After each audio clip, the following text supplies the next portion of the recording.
introduction. Okay, we're ready to go. Theme tune. Guerrilla cricket. Whoa. Guerrilla cricket. Whoa. Guerrilla Take guard, man the barricades, patrol the cover boundary. At last the time is come, this is a cricketing emergency. Hear this call to arms for every cricket revolutionary. Take up your bats and stumps for the test match insurgency. At first they tried to silence us, but we would not be silenced. They threatened us with lies, so we threatened them with violence. Che Guevara, Sangakkara, Joseph Stalin, Douglas Jardine, Robespierre, Darrell Hare, Vladimir Lenin, O'Brien Kevin, guerrilla cricket. It's not about the winning, it's about how many rules you break. Even in cricket commentary, this is the best advice to take. Pick guerrilla cricket, it's the finest choice you'll ever make. There's so much more to cricket than rev counters and a slice of cake. At first they tried to sanitize us and clean up our act, but people like it filthy, and we know that for a fact. Fidel Castro, Lenny Pascoe, Carlos the Jackal, Umar Akmal, Mahatma Gandhi, Grant and Andy, Brendan Behan, Austin Ian, guerrilla cricket. Stick with us, cause you know we're not the kind of thing that you see on the TV and the radio. So vive la revolution. First they tried to buy us, but we would not be bought. Okay, we were, but then we ran away, and we will not be caught. Would not give up the ghost when they left us all for dead. They decapitated us, but we just grew another head. Chairman Mao, Jamie Howe, Ho Chi Minh, Asif Din, Václav Havel, Graham Saville, No Surrender, Percy Fender, Che Guevara, Sangakkara, Joseph Stalin, Douglas Jardine, Robespierre, Darrell Hare, Vladimir Lenin, O'Brien Kevin, guerrilla cricket. There's rain in them there hills, unfortunately not today, only tomorrow, and it means that if it is going to run down and deluge the Adelaide Oval, England have to see out the day. Can they do it? Australia lead by 356. You'd say they've already got enough, but it depends on the way they play it. I mean, do they want the win? Of course they want the win, but are they prepared to accept the draw? Because then they would have retained the Ashes anyway. We shall see. I'm Gorilla Hendo. Welcome along to the final day of England still being technically in this Ashes. Also alongside me, in a virtual sense, in the very far apart, scattered towns of Winchester in Hampshire and Perth in Western Australia, we have Billy and Messy Jez. Hi guys. Hello. It's a beautiful day today. Hendo was imploring me to find something positive coming out of this series. The weather was one of the best things I could think of from an England point of view. All those Barmy Army people getting sunburned. Wonderful news. Yeah, I don't think that's really. I don't think being in 39 degrees in the full glare of the sun for 2 days is actually necessarily that good for your health. Billy, can you think of anything positive that England have got out of this tour? I've got another negative for the fans if you want one. Which Which is that I heard from a friend of mine that schooners are £6 on the hill. which is extortionate. Schooners are tiny. Messi, they full 40 mils schooners. Something like No, that, schooners. It Bit depends. bigger. In South Australia, I think they're the equivalent of about 2/3 of a pint, something like that. Well, imagine that. Even in £6 for that, not- outrageous. not only don't do you let's- have not only do you have schooners which are nowhere near a pint size, you have different types of schooner in different bloody states. I mean, Yeah. what's We wrong with you people? We like to confuse people, but I mean, having seen the prices at Lord's when I was there, Oh, God, and yeah. bought some Pims at £10 for a fucking glass, I don't think anybody can complain. Basically, you go to a sporting event, don't buy alcohol and food unless you want to go broke. Well, that's true. It was very generous of you, Messi, and it was very much enjoyed by me. So I thoroughly There you appreciate go. it. Did you buy Pims for Billy at Lord's? I did. You I bought thought me I a can't beer, go very to Lord's generously. without having a Pims. We were in the garden speaking with Clive Lloyd, so you know what. I stop didn't your care. name dropping. I would have paid £100 at that stage. I don't remember you buying me Pims at Wembley for the Wimbledon playoff, but there you go. There wasn't a lot to be seen. No, there wasn't a lot of Pims. It has to be said. It's not a staple of football matches, is it? To be No. honest. Pint, Hendo. A pint, yeah. Well, I don't mind as long as if the pies are good.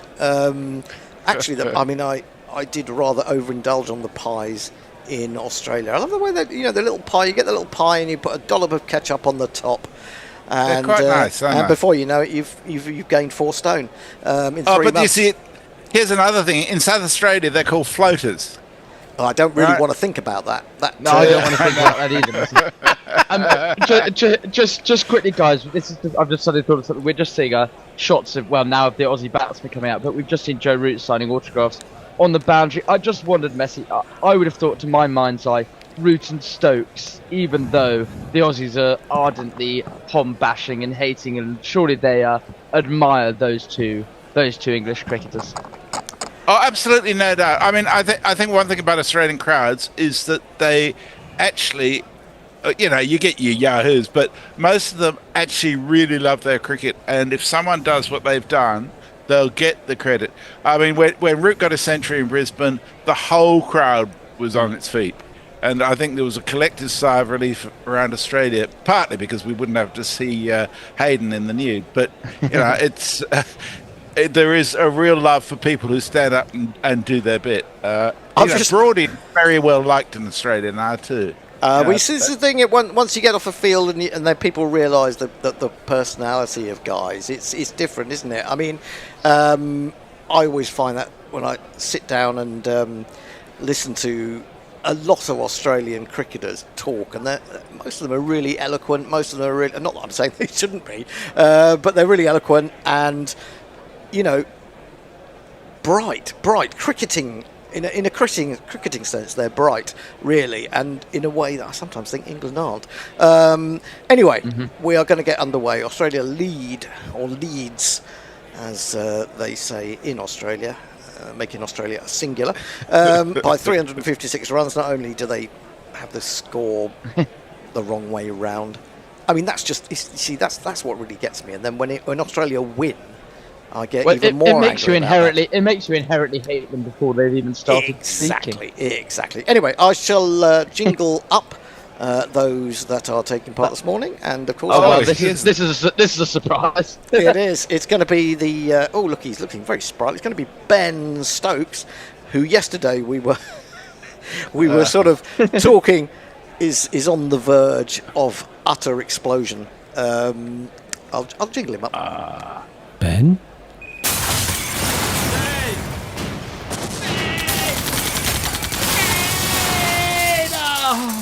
Ben Stokes. Of course, I don't know with Ben Stokes. I'm not sure that he will explode. He might implode. And I'm not sure which is worse. Carey batting 52 not out, defends the first ball of the morning quite comfortably into the offside. This is the calm before the storm, isn't it? I wonder if this is a little bit of Stokes. I listened to a couple of podcasts last night, and I wondered that if all these athletes say that they don't absorb anything in the media, etc., etc., but I think that's bollocks. And I wonder, there were some people saying, if Stokes can't bowl yesterday, I think he might hang on off this ball. Here he is, bowls to Carey, much fuller delivery, which Carey presses forward to. What they were essentially saying is his body isn't up to Test cricket anymore. He's going to retire after this series and go the franchise route and not see out his contract, etc., etc. And I wonder if he's heard that and has actually thought, you guys can do one. I'm going to open the bowling, etc. Almost that route. I don't even really understand where that comes from. I think the team doctor told him he was not to bowl yesterday because of the dehydration he suffered the day before. Oh, I didn't know he was dehydrated.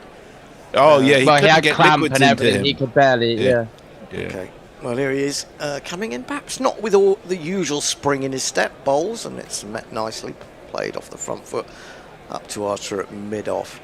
Well, he's bowled 3 balls on a length, which was more than England usually string together. So. Yeah, but do you know how it is? You feel like it's the same with England's batting. You feel like there are good periods, and then it all just falls apart completely.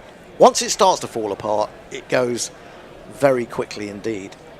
Head 142. I didn't realise he was on 142. I'd probably lowered my eyes and gone underneath the covers by that point. He was dropped on 99. I think it was 99. A very difficult drop by Holbrook. Yep. Stokes in again, jabbed away into the on-side Pope Fields. I mean, the thing is, because of the I'd say uselessness of our batting. I mean, it wasn't that bad. There were a lot of good balls that got wickets in that first innings. Although you have to argue that Pope, had he not played that silly shot and that rather, I don't really know what to say. I think I can only say that his brain is completely scrambled at the moment. If he hadn't played that, it kind of opened the doors, even though Crawley, of course, had gone before that. And it gave an enormous boost to Australia to bring Nathan Lyon on and for him to get a wicket straight away. Stokes in to Carey onto his legs, going to get the first run of the morning, working it down to long leg. I should say there are 3 super chats coming up at the end of this over. Okay, I'll get me marketing jingles ready.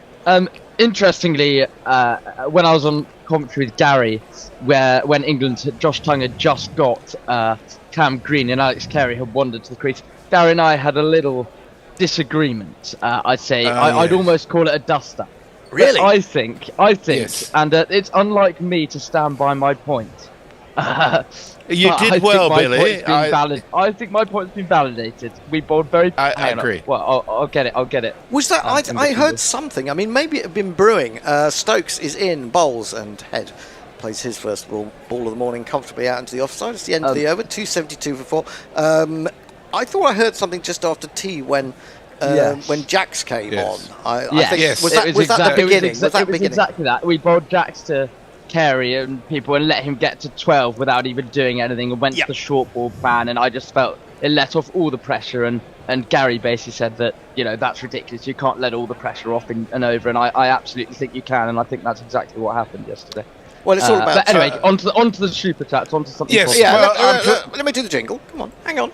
Have some decorum. Super chat cash, super chat cash, super chat cash. Go for it. Well, I'm just delighted to say we're joined by both Jay and Leah first up this morning. Yay. Jay says, I was listening for the last 2 days, but I was sober, not able to super chat, and only keep thinking of typing bother.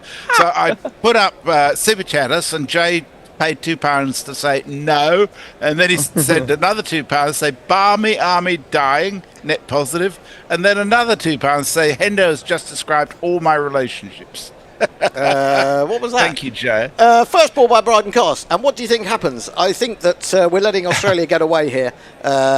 Immediately crunch through the offside, 2 short, 2 wide, 4 runs, meat and drink for Alex Carey, who's in absolutely stunning form. There's not one boy for me, I must have 2 or 3, I need 4.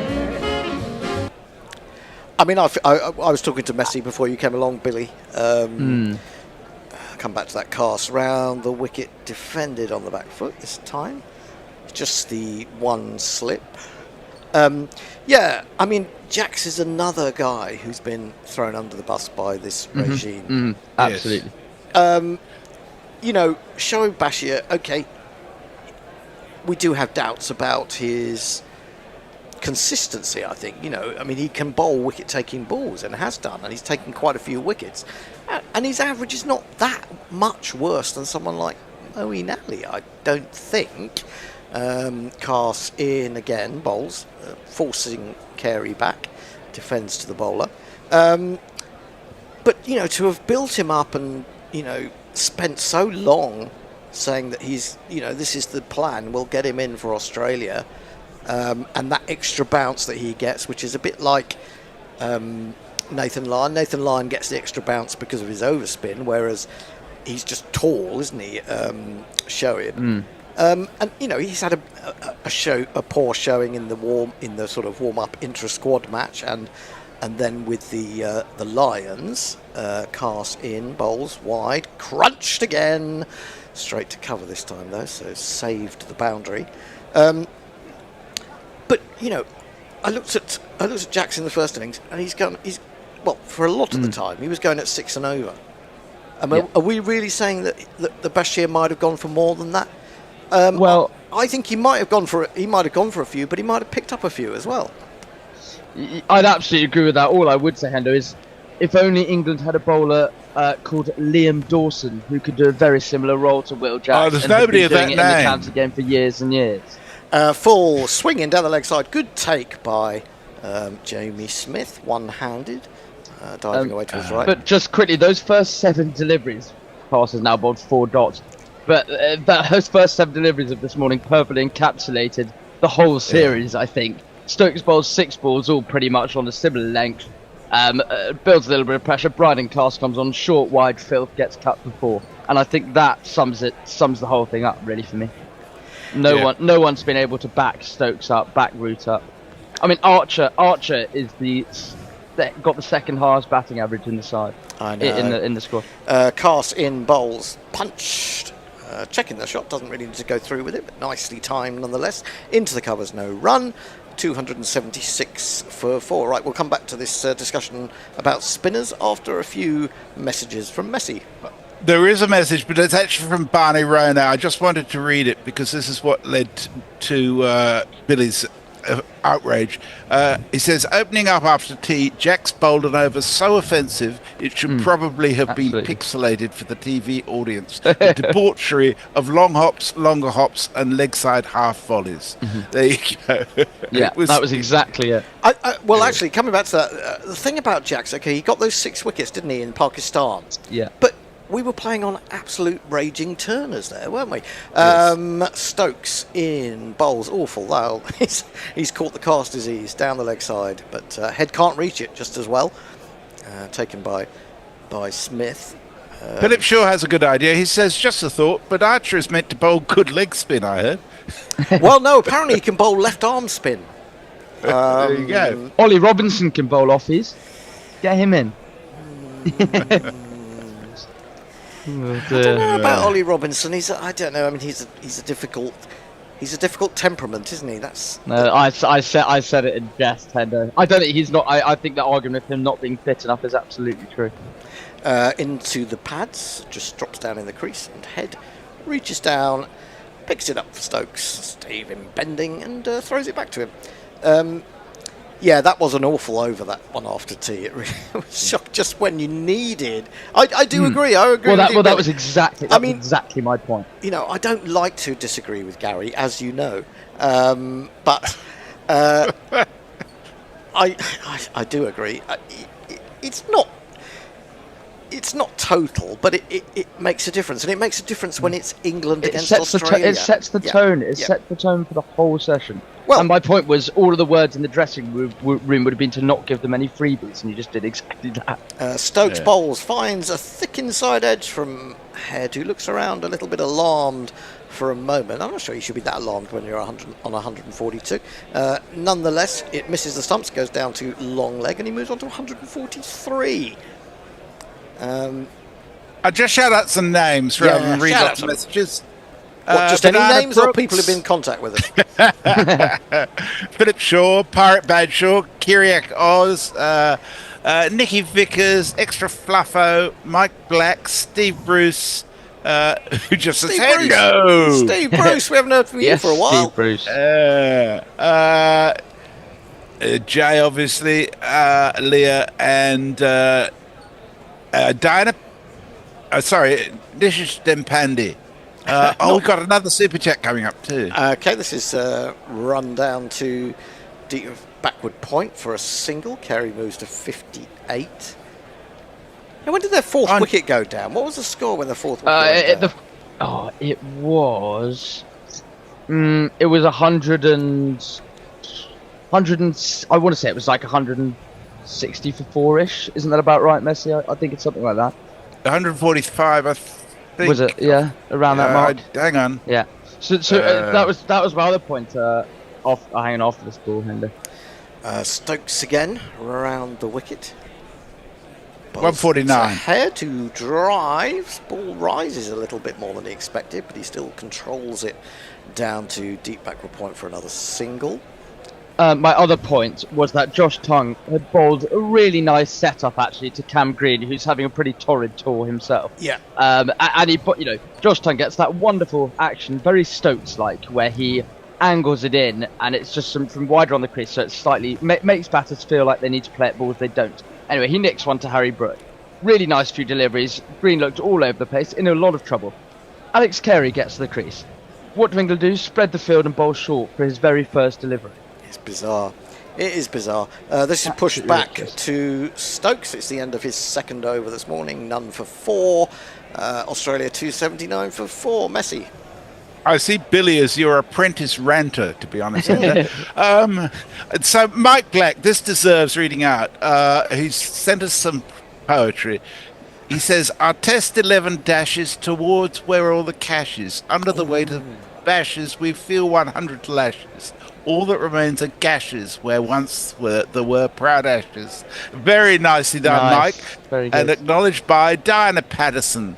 Who says, excellent set of rhymes. Hats off. Lovely to have you with us, Diana. At a reasonable hour for you, I think, isn't it? Retrospective at Ashes 11, says Steve Bruce. Duckett, Crawley, Stokes, Root, Brook, Folks, Karen, Dawson, Cast Tongue, Archer. There you go. Let me just tell you that they picked up another single as Cast starts his second over of the morning. 280 for 4. And super chat from Eric J, who sends us £5. Thank you, Eric. Says, for those seeking inspiration, try the 1973 ditty by Bachman Turner, Overdrive. Stayed awake all night. Thank you, Eric. And Mog. Moggy. He sent us $20. He says, let's get this over with early. My super chattery, not the game. Bat them into the dirt. You're just so cruel. You're so cruel. Another single. Runs just, England just seemingly allow it. England just saying, come on, we know it's almost all over. Just let us get in and we can all go and have a day on the beach in Glenelg. Good local knowledge. Yeah, it's all pretty pedestrian, isn't it, Hendo? You're absolutely right. It's delaying the inevitable. Well, you're not even delaying it. It's just accepting the inevitable. England have got 1.5 slip, and we've got a kind of not quite a point, a catch, a cover, an extra cover. So looking to get head on the drive. Oh, that came back a long way, and I'm not quite sure how Head has got that into the offside. Oh, hello, we've got overthrows. So 2 to Head when he shouldn't have got any, and Stokes was one of those chasing after the throw, and he got a step nearer to that implosion. You could almost see him shouting. Steam coming out of his ears. Yeah. I genuinely wonder what's going through his head. Who threw that? Let's name and shame. Was that Brooke? Well, Brooke. Can't quite tell. It may have been Brooke. Yes, sir. It would be quite a Brooke thing to do. I hesitate to say. Full horrible dragged drive from Head. But he's 147. He can do what he likes. Up to mid on it goes. Yes. I was actually talking to Brooke. I was WhatsApping with David Brooke earlier today, and I was just asking about what he thought of the shambolic nature of this tour. But also, he kind of agreed with me, as everyone should. Come back to that in a minute. It's Cars 1 for 56. In bold. Crunched. Where's that gone? It was a real twirly cut shot behind square, and that's 150 for. That must have been a Travis. 6. Oh, no, it's 4. No, it was only 4. But it's Travis Head to 150. I'm looking over a ford. You shall not shift me. You shall not shift me.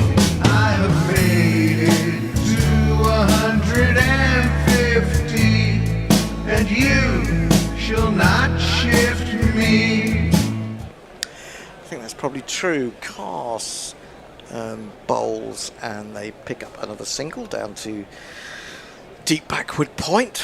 288 for 4. The leaders moved on by 18 runs already in 4 overs this morning, and 8. Oh, Cars! I don't even want to look at his figures. 11 off that over. Yeah, but Bowling short and wide without a backward point.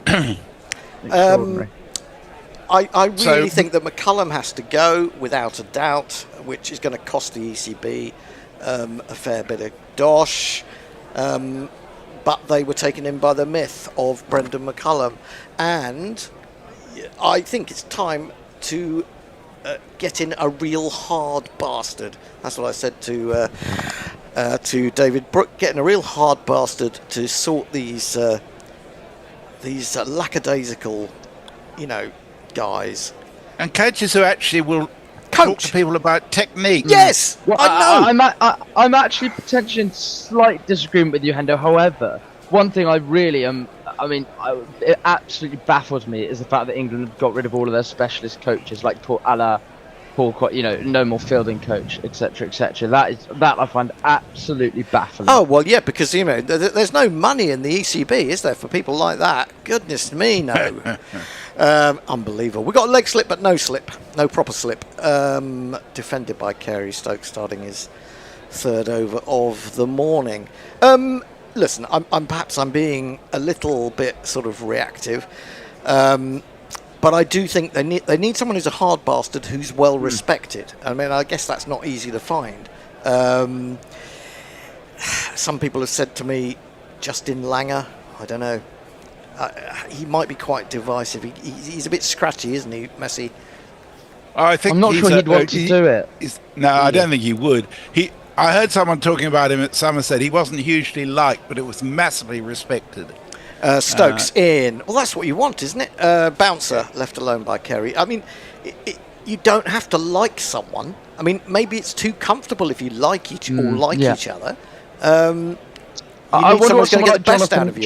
Someone like Jonathan Trott, Hendo. I'm personally of the school of thought that I actually think McCullum should stay, but if we were to replace him, I think Jonathan Trott type person maybe. There's too much bullshit with McCullum there. The stuff they said about Shoaib yesterday was just absolute lies. Everything he's talked about in this series. The notion that they trained too hard for the second test. Oh yeah, God. I think he's. Well, we all knew what he meant. We all knew what he meant, by the way, but it was his choice of words. Just to put it. Why? Oh, sorry. Yeah, defended to mid-wicket. There is no run. His choice. In actual fact, I think it's a wider point, which I said someone the other day, which I wouldn't mind you writing about, Hendo. Go. Which is why are England's players, and please do tell me, because I think this is a recent thing, but I may be wrong. Why are we so bad in the press? Why do we say so many just silly headline-grabbing things, just feeding the media a narrative? Well, I probably can tell you that off air. Stokes bowls right up into the chest, but Carey does enough to control his pull shot. Didn't really try to hit it, just eased it around into the onside for a single. I have a question for you, Hendo. If I was enjoying this rant, which I rather am, where would I find some more of it? Well, you can find lots more of it on my new Substack. Funnily, you should mention that message, Ez. It's called Hendo Rant. Hendo Rant, capital R, because I'm a bit like J-Ro or something like that. And you'll find it on Substack. If you go there to put in Hendo Rant, I think you'll find it, or if you put in Gorilla Hendo, you'll probably find it as well. Can't remember. Are you on commission? Are you on commission, Messi? No, in fact, Messi has been very generous. Driven, great shot from head. Just wound up and smashed that. Half stopped means that it'll be a single rather than 4 runs. Root was the man at extra doing the work. Yeah, I'm planning on another rant tomorrow. Tomorrow will probably be a less considered Premeditated rants. I like that. Yeah, well, but a little less considered, I think. A couple of things that I wrote to people on Facebook last night when I just cannot get my head around some of the fucking idiotic views that are out there. I mean, seriously. Plenty to rant about. Here is Stokes. Bowls onto the back foot, and there is no run. I mean, the fact of the matter is, I know nothing about rugby union or rugby league for that matter, and I don't comment on it because I don't know anything about it. Anything I say is almost certainly going to be rubbish. But people, I don't know why they do it. Why do they feel the need to comment on things they know nothing about? I know it sounds really weird in a social media world because that's what the world has become, but it just annoys me. But actually, you make a good point, Billy. That's just your average punter. When you're talking about people who are supposed to know about the game, that's when it really winds me up. But it's the players just giving headline grabbing things. I just it's like, I mean, but is that a recent thing? You tell me what you think of it, but is that, you can answer that. Do you think that's a more recent thing? I mean, I remember Duckett. I can't remember what he said precisely. I remember Duckett saying something extraordinary. Oh God, yeah. What was that? Cars in full and beautifully pushed out into the offside. Glorious timing. 2 players dive for it. Neither of them gets it cleanly. It continues on its way towards the boundary, but is hauled up. They get 2. I'm sorry, our ranting has slightly overwhelmed the messages, of which there are many. The most important is, Hendo, I hope you're well. Great to have you on. Also, how is the Bears' health? I just did speak to him this evening. He's a little bit better, but he's still a bit groggy. Down the leg side, helped on its way, or maybe that came off the thigh pad. It seemed to loop up anyway. They'll get another single. 293 for 4, and poor old Ben Stokes stands there at mid-off and applauds. I don't know who he's applauding. It can't be Cars. Well, you know what, Messi? It absolutely could be Bryden Cars. That's another point I'd like to make. Sorry, Messi, I know you just get some messages. But Ben Stokes seems to all Hendos look the same to you, I know. It seems to keep persisting to, with Bryden Cars either open with him with the new ball or opening him at the start of sessions, which I don't understand. Pulled by Carey for another single, deep square leg. Carries on to 61, head 156, 295 for 4. The lead is far too many already. So we have another super chat too. Jay Grover sent us a £5. So he says there's no way I can afford to disagree with Hendo to the extent I wish to. McCallum should say, and he didn't say, train to hard. Agree with Billy. What did he say then? No, he said those exact words, but hang on, obviously. I have to say, I didn't read that bit, but just reading it just made me clench up. He said over-prepared. Yeah. Well, it's not that different, is it? Flicked away through mid-wicket for another 4. Head moves to 160. No, he said that. No, I'm in agreement with you on what he said, but my point is, what he means, he doesn't mean they're over-prepared. He means that they overtrained, which are two slightly different things.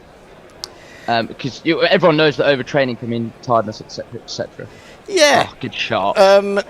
Chopped away by runs flowing from the bowling of Bryden Cars, who is a downcast figure. 164 to head. He's going to get a double, isn't he, here, I think.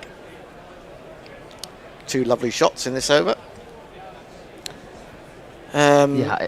Well, isn't that what we have a sort of huge Head coach. Well, head no, coach well, not just head force, coach, so no, they we- don't over. Well, we have a backroom staff with fitness trainers, don't we? Well, no, but we've got rid of them, haven't we? Flicked away to deep square for a single. Have we got rid of them because I that way don't Brendan know. McCullum cannot be seen to be doing bugger all? Maybe it's all, but maybe behind the scenes it's almost a Trumpian regime where anyone who disagrees gets the chop.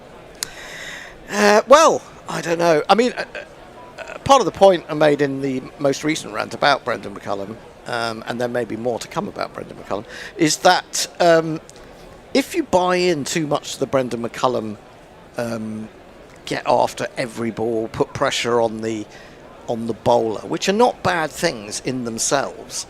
I mean, do you really need 10 Brendan McCullums in your team?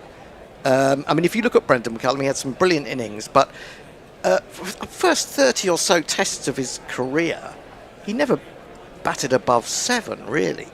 And he had a couple of, more than a couple, he had a few good cameos, extended cameos down the order. Jabbed by Head, who is just, getting runs for old rope at the moment. This is a really good piece of fielding, though, by Zach Crawley, who dived and took it cleanly in his outstretched right hand, got it back in, 2 runs, I think, yep, 167 to Head. The 300 has come up unnoticed by me, 306 now. I think there's a massive myth grew up about Brendan McCullum, and Well, you look back on. I completely agree. You look back on these things. I think he's a fantastic cricketer, but he's also a moments cricketer. yeah, he's If you see what I mean. So you look back on the moments fondly, and that's what you remember, rather than the whole package. crunched away to square cover on the boundary, take a single. I should say that with Hendo and Billy on a tear, getting messages in is pretty much impossible unless you super chat. Super chats will definitely get read, but there's absolutely There's fuck all just so much to sort out with this this England setup. You can have talent, but you've got to understand when to stick and when to twist. That's what all the other teams that have been successful against us are doing. Down the leg side from Stokes, round the wicket to Carey, can't make contact. I'll give you. I think the biggest example in this series for me, which is in the rant, funnily enough. I don't want to give all my rant away because you won't go to the and become a subscriber. But no, it's a great teaser, Hendo. But it was Harry Brook. First morning Perth, 2 balls before lunch. England are 4 down. Mitchell Stark's just come back for his second spell after taking 3 or 4. Had he taken all 4 at that point? I'm not sure. Stokes in again. Bowls turned off Midland leg by Carey. They'll take 1 to deep square. He comes running down the wicket to Stark, who puts the ball in short. Because let's face it, if you run down the wicket to someone of Mitchell Stark's pace, you've got to leave your crease quite early. And so Mitchell Stark sees him coming, drops in a bit short, he tries to smear it into the onside and misses it. And it goes through the keeper. This is 2 balls before lunch. Now, if you agree that, you want to gain the momentum, you want to put the bowler under pressure, I agree with you. That's a clever ball from Stokes, a much slower Yorker. Don't see the slower ball used enough in Test cricket, in my opinion, but that was a good one. And Head just about squeezed it out, which sounds very painful. But two balls before lunch. My point is that you've already lost 4 wickets. Harry Brook is potentially your best batsman, who's going to get you runs or get you going, having lost route, and you're not going to get momentum 2 balls before lunch because you've got 40 minutes off. Yes. I just can't understand why people can't get their head around that. Flick to full toss this time, out to deep square leg. I mean, how long have you got to have been watching cricket and be imbued in it to understand that? Honestly. Well, yeah, we are due a change, but Mog has sent us $10 and says cancel the next change. Let these boys cook. I have to say, Hendo, that was one of my most enjoyable stints in my short driller cricket history. I hope you're Thank you feeling very a much. lot better for getting that off your chest. Okay, see you then. Right, who have we got on now then? You and Jason and Bennett. Okay, Jason's coming in. Do you want to come in? Jason's coming Okay. on. Hello, Bennett. How you doing? Hello, Hendo. Hello, everybody. Greetings from wherever you are. It's Bennett, Hendo, and Jason keeping you company. It seems like it's Stokes versus Australia here. Stokes giving his all. He's a man of valor who's not giving up the fight. He's tried his slower Yorker earlier on.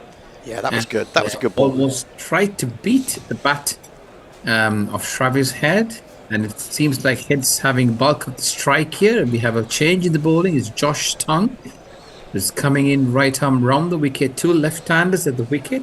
Australia lead by 394. Josh Tongue 2 for 59. Bowling his 15th over. A toothless English attack being put to the sword. Hendo. Yeah, well, it's just very easy, isn't it, for Australia? You know, when you're so far ahead and you've got wickets in hand and it's a glorious day, it's just fun for these guys right now. Josh Tongue, right arm round the wicket, outside the off stump, slash, loose delivery there, slash. That's one of Travis Head's copybook shot towards the deep cover area, and the batters go through for a single. Carey looking at C here. He's on 62. He's breezing along of 112 balls, well in line to have a second century of this test match. He batted beautifully in the first to take Australia out from the woods. And Australia, what will they do? They've got a lead of 395. Will they drain the Englishmen out, the Poms out, by keeping them at bay? Or will they declare at reasonable score on the back foot, pushed into the extra cover area, no chance of a run? What would you do, Hendo, if you were the captain? Would you... I would probably... I mean, I actually said a good first half hour, get to 320, and you could declare then, but they'll probably not. They want to get over 400. They're probably looking at 450 plus. So I would think, you know, these two and what comes next go after these tiring bowlers, and they declare half an hour before lunch. Exactly. Josh Tongue comes in, and this one sliced away into the cover area. No chance of run. Carey on 62, Head 170. I would disagree to the extent that I think Australia might really take this to the next level. I think they might bat all the way into the tee, They potentially. might bat even longer, so keeping the English bowlers toiled up. They may break Geoff Archer's back. Ben Stokes already looks a forlorn man. Really dent some confidence into two of their key players, with Ben Stokes not bowling yesterday. This one's pushed out away into the offside by Carey, who moves up to 63. Travis Head looking very aggressive and busy. He's been rotating the strike, and they're almost scoring at a runner ball. Bryden Cass was quite expensive earlier on. Ben Stokes did bowl a useful spell. He just brought himself on today after giving himself a bit of a rest. Geoff Archer's only bowled 10 overs so far. Bryden Cass has been preferred quite a bit. Tongue bowls. This one's on a good length, but Travis Head goes on the back foot and he hits it hard and high right into the sky there, and a good catch by Zach Crawley. Is it right? Yep. Crawley at deep square leg, and that's the end of Travis Head. A very well compiled innings comes to an end of 170, and Josh Tongue living up to his reputation of picking up wickets, picked up the third wicket of the innings. I'm going to play this. I'm a Should've got a double. Yeah, I'm a loser, babe. I'm just a loser.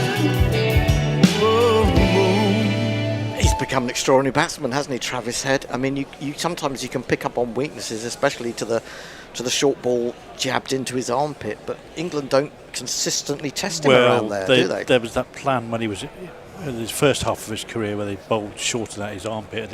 They yielded benefits, but then for the last 4 years, pretty much, he's been scoring at about 80 runs, 100 balls, and he's got most of his hundreds in that time. He didn't look troubled at all, did he? Not but really. Good catch there by Zach Crawley. The sun was shining right into him. He almost lost the ball in the process, but did well to keep his eyes on the ball. And it's Josh English. He's got a point to prove. He's been preferred ahead of Bew Webster, who had a good sort of a few games right through leading into the test. Well, they're not Ashes. requiring Bo Webster's bowling, are they? So- Indeed. Let's jingle him up. Got anything? Wows the crowd. Marvel at the skills he sets out. Josh Inglis. Josh Inglis. Jason, Josh have you got Inglis. anything on media, Jason? Yep, we've got news from the other match from Mayank, who says they're in New Zealand, West Indies are 206 for 2 off 53 overs. Still trailing by 369, making a good fist of it to at least get close to the follow-on target. Sorry, Jason. It's Ben Stokes on outside the off stump, and Carey placed this into the covers comfortably.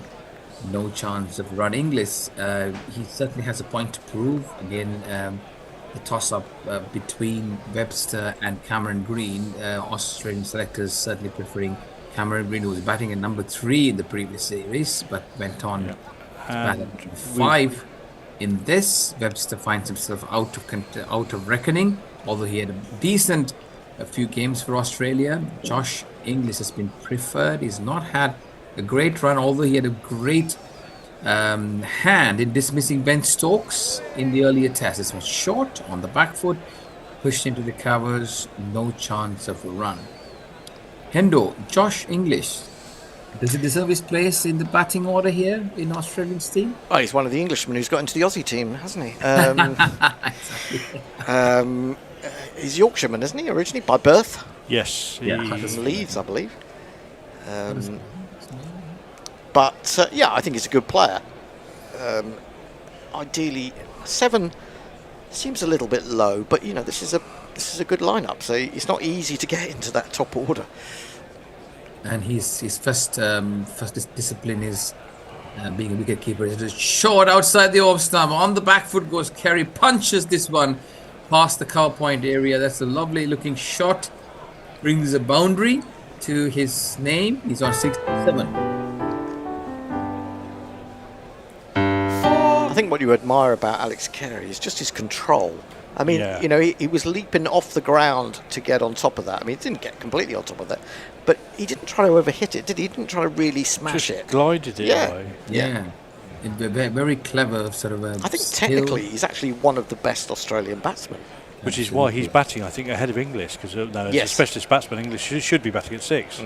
This one's on the leg stump by Stokes and just pushed into the mid-wicket area, and the batters go through for a single. Yeah, he's certainly cemented his place. As I said, he was more renowned as a ODI player when he started, and playing some T20 games as well, but then has made the wicket-keeper's berth his own with some spectacular wicket-keeping. His wicket-keeping skills have been absolutely fabulous, hasn't it? Oh, I agree. And also, I mean, the fact that we talk about wicket keepers they can't do too much batting, it'll wear them out. Well, didn't hurt Andy Flower. It hasn't hurt some of them, has it? Andy Flower, of course. Alex Stewart did a lot of it, didn't he? Even when he had to bat higher up the over. Kumar Sangakkara. Until he gave it up, really. Yeah, exactly. And I think gone are the days where wicket keepers are taken for their primary skill. Ben Foakes, one of those, unfortunately, not playing for England, but certainly regarded as one of the better clubsmen around the country, around the world. Outside the off stump, and English placed it again to the covers. No chance of run.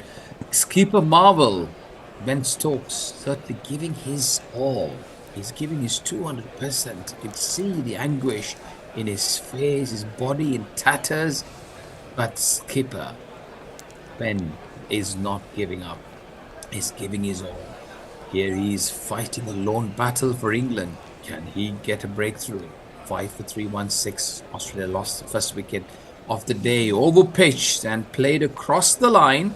Dangerous looking shot there for English, who's just coming to the wicket, but he's keen to get off the mark and plays towards the mid-wicket area. Batters go through for a quick single. Let's take a quick break to see what's happening at the media front. Jason. Kyrgios gives us an alternative view of why Australia might extend the innings. He says, this is all about giving their bowlers a rest, to be honest. Mostly over 35 and bowling in 40 degrees heat for most of yesterday. I think that's a very fair point. Well, it is a fair point, but what have they bowled? England have bowled 74, 75 overs now in this innings. You know, that's a reasonable rest. It's not the kind of rest that, you know, the 35 overs that England were allowing Jofra Archer in the first two tests. Two other ones. Two-headed Tasmanian said England's lack of bowling depth puts too much pressure on their batting lineup, which I agree with. And also, playing matches is the best way of coming match fit, says Gifster. Not avoiding playing the game to save energy. Freddie Truman would be turning in his grave. You know, if you talk like that, you're seen as an old fogey. But I think there is some truth in that matter. That we've become far too much focused on sports science in my Absolutely. Wherever you are, keep your comments, thoughts, and views going. Let's keep Jason busy. Let's get this interaction more engaging so that we can hear what your thoughts are. This one's I basically batters go through for a quick single. Sorry, I basically studied sports science at uni, and I think it's just become an excuse for people not to do sport. You know, there's so much focus on rest and recuperation that you don't get your muscles sort of used to what you have to do, especially as a bowler. Let's hold the thought as Tongue comes in. This one's over pitched a little bit, but Carey a lazy looking push into the covers, no chance of a run. But the Australians have always been mentally very well equipped, haven't they? I mean, ordinary cricketers become extraordinary talent because of their character. I mean, look at Marnus Labuschagne. I mean, he was more of a leg spinner, was a bit of a bits and pieces cricketer, was to bat a little bit sort of late order, came in as a concussion sub and made his place his own. And this one's overpitched, driven by Carey into the deep cover point area, and the batters go through for another quick single. Again, Steve Smith was tipped to be the next Shane Warne. How did he evolve into a batter? That is pretty extraordinary, actually. How did he do that? Would he have been in any English team? Well, to be fair, Bennett, that's not actually untrue of... if you look at Atherton and Hussain, they both, as youngsters, were both leg spinners. Atherton, of course, got his first test wicket getting rid of Wazimakra, I believe. Yeah, but when he was under 19, he got something like 60 wickets. Played his first international cricket as a leg spinner. International first game. He was inside as the leg spinner. This one's pushed away into the covers again, and the batters go through for a quick single. But that's also true of a lot of cricketers, actually. If you look back, Thilan Samaraweera comes to mind from Sri Lanka. Sorry, who? Thilan Samaraweera. He was an off spinner, then later on went on to become a late middle. Well, if we're talking about people who changed their plans, then Kevin Peterson. Was an off spinner. Yeah. Hold that thought, please. As Tongue comes in, this one's outside the off stump, good length, coming in, attacking the stumps, played back to the bowler, no chance of a run. Yeah, but Kevin Peters didn't make his international debut. He played under 19 cricket for South Africa as an off spinner. But when he came into England, played county cricket, he was a batter, right? He hardly bowled. So that's my point. That's a fair point. And I wonder whether actually, you know, because Smith, despite his undoubted abilities as a batsman, is quite a difficult watch. And I wonder whether sort of people looked at him and thought, oh, he can't bat, just because of his style. I don't know. Just missed the fact he had a supreme hand-eye coordination. Yeah, exactly. Is that the end of the over? No, there's a no ball. Now, so Tongue has got 3 wickets. Bennett, have you frozen? I think you might have frozen. I thought you were very quiet. Yeah. It's very un-Bennett-like. I don't know if we can have a look at the... Someone might have to.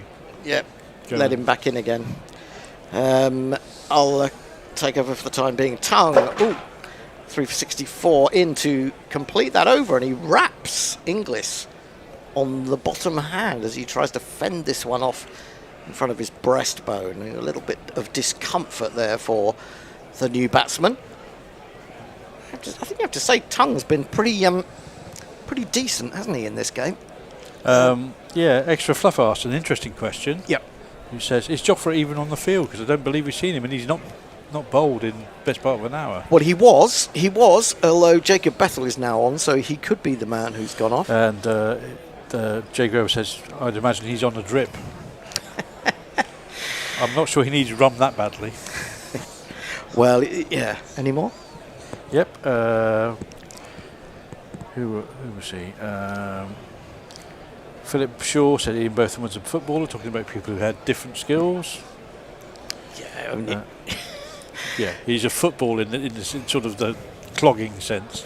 Very short bouncer from Stokes, which Carey ignores, and it's given us a wide. Not surprising, they've been quite tight on the wides in this Test match, haven't they? Which is unusual. I'm not saying I disagree with it at all, because they do tend to get away with things in 5-day cricket that you'd never get away with in a one-dayer or a T20. But that was so short. I don't know. He could have had another bat taped to the bottom of the one he's got, and he wouldn't have got near that. I'm not sure this is true, Eric J. I thought Border was picked originally for his spin. I thought he was picked originally for his batting, but his spin was a useful addition. Yeah, he had a good time in India, didn't he? He picked up some really good figures. Won a World Cup for them in India. Yep. This is tucked away by Carey to mid-wicket. There is no run. Mind you, that was mainly due to Mike Gatting's reverse sweep. Oh, goodness me. I was at uni, my final year at uni, and I was watching it in my bedroom. God, when there was so little live cricket on TV from abroad at that point. And that was just heartbreaking. Yeah, that cost us our first World Cup. Indeed. Losing by 9 runs. Stokes in again, short but not short as the previous delivery, and it's guided down to deep backward point by Carey, who moves to 70. Sorry, guys. I don't He's know back. He's back. Was it my screen or was it a cross? You froze. You just froze. It was just you. Oh, it was just me. Okay. Just you, Thank yeah. God for that. Right, no problem. Back again. Viewers, listeners, apologies for that. Bit of technical issues. We had universal technical issues earlier on, but it looks like it's from my end. Yes, we'll park the conversation for the time being. But yeah, Australians, certainly from a sports side of things, cricket in particular, they're made of iron minds. They're mentally very well prepared because their cricketers know how to put up a very good fight from whatever situation that they are in. Outside the off stump, this one's pushed nicely, smartly by English into a deep third man area as the batters go through for a quick single. What happens from here, Hendo? The English cricket seems to have been in disarray. Well, I do think that's a very pertinent question to ask, probably at the end of this series. You've got to remember that England have had lots of problems with injuries to their fast bowlers over recent years. Now, whether that's to do with just plain bad luck and a run of bad luck, or whether that is something to do with the system, I think it's something to do with the system. If I may ask you to hold that thought as Stokes comes in. This one's short, steered away towards the mid third man area, and the batters get a quick single. But Hendo, the first test, if you revisit, England had their best 11 in the park, right? There were no injuries, no drama whatsoever. 2 fast bowlers, the best fast bowlers we have. were never ready to play together. We had a selection sort of a headache. And Australia, to the contrary, stand-in captain, stand-in opener because Khawaja couldn't bat. No two premier fast bowlers. And how did they pull that through? As Stokes comes in. Oh, that's got to be close. Oh, that's given. He's given. And Stokes, Captain Marvel, well-deserved wicket for him. He lifts his hand in victory. A good delivery on the middle stump, attacking the stumps, and English trying to play across the line and pays his price. I was describing earlier on as well, his very first scoring stroke was playing across the line as well. So he's paid his price. English is out. LBW, Stokes and Australia losing their 6th wicket, but they've reviewed this, Hendo. Yeah, might be an inside edge here. If not, he's out, I would say. I think that's just an inside edge. Is there he did review it. Oh, yes. I think that's an inside edge. Yeah. Because he reviewed it immediately. Yeah, there's an inside edge, so it's not out. Lucky to be there, unfortunately. I think you're being a bit harsh there, Bennett. I mean, his bat was pretty straight. I think it was just a very good ball from Stokes, which almost came out of nowhere. I mean, he's bowled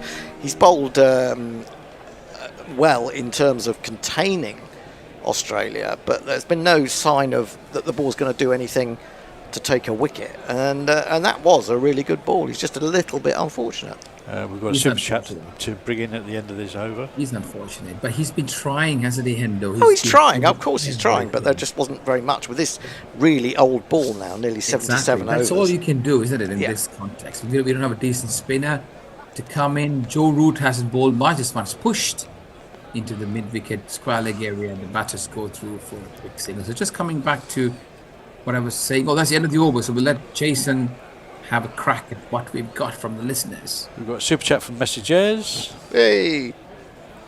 What's he say? 5 Aussie dollars. Saying, a reminder that a super chat will guarantee your messages will be read out. We should also remember to tell people about the GPL. Oh, good. I'm glad you reminded me about that. I've completely forgot about that this morning. And 2 more super chats to do in short order. Go for it. One from Lockie6 who says, welcome back, Jay. I'm glad you aren't dead. And one from Jay Grover saying, Messrs, tell Hendo to move the needle then. Not sure what that's all about. Oh, is he probably... I'm repeating myself. Well, what can you do, Jay? You have to repeat the fact because no one takes any notice of common sense. Stunned, starts to fresh over. Sorry, Hendo. This one's pushed into the covers, and the batters go through for a comfortable run. Go on, Hendo. Well, Jay, I mean... I know you sending us lots and lots of super chats and stuff like that, but how do you see this? In a more if you can send us a more detailed YouTube critique and what you think the problem is and what you think the answer is, what you think the reasons are. I'm very happy to listen to those. Josh Tang, right hand round outside the off stump. There's no swing, movement, nothing at all for the bowlers. Is pushed into the gully area, no chance to run. This is where England will be really missing the services of a frontline spinner. Should Joe Root have a bit of a bowl, Hendo? I think Joe Root should have bowled a lot more. I was just thinking, yeah. I mean, Jack's, as I said, I don't want to use the phrase thrown under the bus because we've used it so often, but he has, he's been expected to do something that he's ill-equipped to do at the moment. The thing is, that's what happened with Moeen Ali as well years ago. But he adapted beautifully, didn't he, Moeen Ali? Shortish outside the off stump, a bit of a surprise for Kerry. The ball just ballooned on him. Not as much as England would have expected, but he pushes it back to the cover area. I would argue that Moeen Ali at least had more control over who's going to pitch the ball. Yeah, generally speaking, I think when he started, didn't really turn the ball quite as much as Jacks can. But Moeen Ali was a top order batsman who bowled occasionally in county cricket, and they turned him into a first class, first choice England spinner who went on to play with merit over a long period of time. This one's attacking the stumps on the back foot because English this one's played to the mid-wicket area. If you actually look at Moeen Ali's bowling average, it's not that impressive, is it? It's quite 31, low. 32? Oh, I think it's lower than that, isn't it? Certainly. Do you mean as a bowler? Yeah. Yeah. It was better than Ashley Giles, wasn't it? Giles was the preferred. Well, Giles was just not. He just didn't turn it really, did he? But we never had a proper spinner, did we? I mean, Graham Swan and then Graham Swan was the best of the I lot. think Monty Panister had a great start, but couldn't continue as Josh Dunn balls this one's on the back foot into the gully area.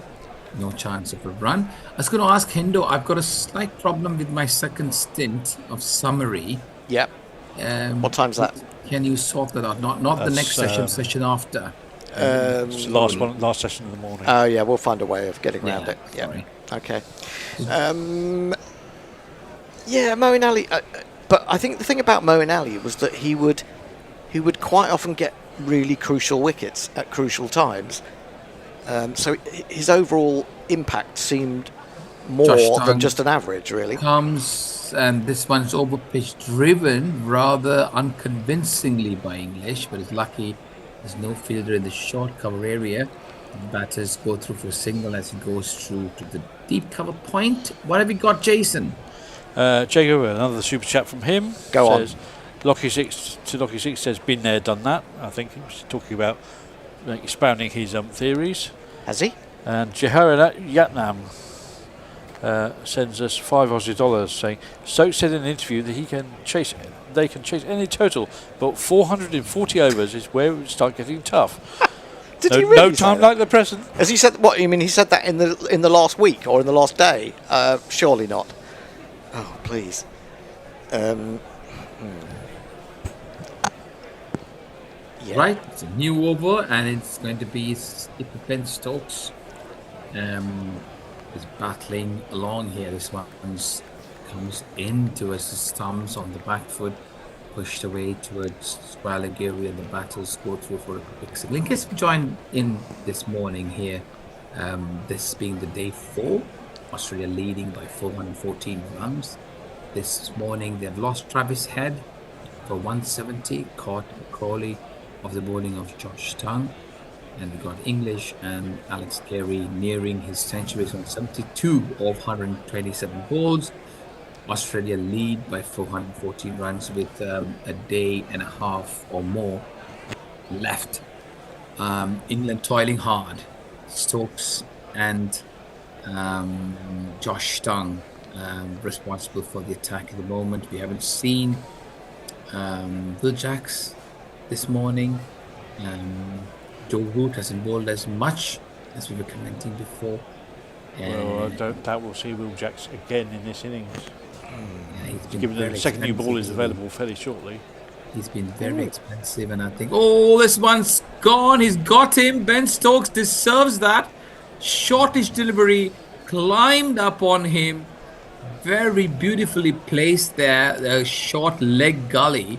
And Alex Carey bounced. He got a bit of an edge, a top edge from his glove, and precariously balloons to Harry Brook, who was placed very strategically there in the leg gully area. Alex Carey out, caught by Harry Brook off the bowling of Stokes with the score on 329. Yeah, good bowling and a good plan, and it's come off. You just wish it had come off, 40 overs ago. Stokes didn't give up, did he? I mean, that was good. I mean, I actually thought, just looking at that slow motion, I thought it might have even been the top of the handle. A bit of glove on the top of the handle. But glove and handle together, isn't it? Yeah. But a really clever piece of bowling, good captaincy, good positioning, decent enough catch. Yeah. Is that Jay Grover with some explanations? No. Oh, hang on a minute. No, we have one more from Lockie and one more from Jay Grover. In terms of super chats, Lockie says for $2 Aussie, obviously a half-assed effort, Jay, glad of that. And Jay responds with, talking about being dead, I've no theories. I've no theories? Yeah. Oh, well, that's a bit disappointing. We're going to have a change very shortly at the end of this over. And Messages chimes in with, Carey was dismissed by Alison Mitchell, who just raised the question of twin hundreds for Carey. Well done. But done, again, should have done that when he first came in. There's a lot to be said for commentators' curse. Yeah. We haven't got Forthy today. Forthy was doing well on day one. He was taking a lot of wickets for England. In case you're wondering what's happened, Australia have lost the second wicket of the day.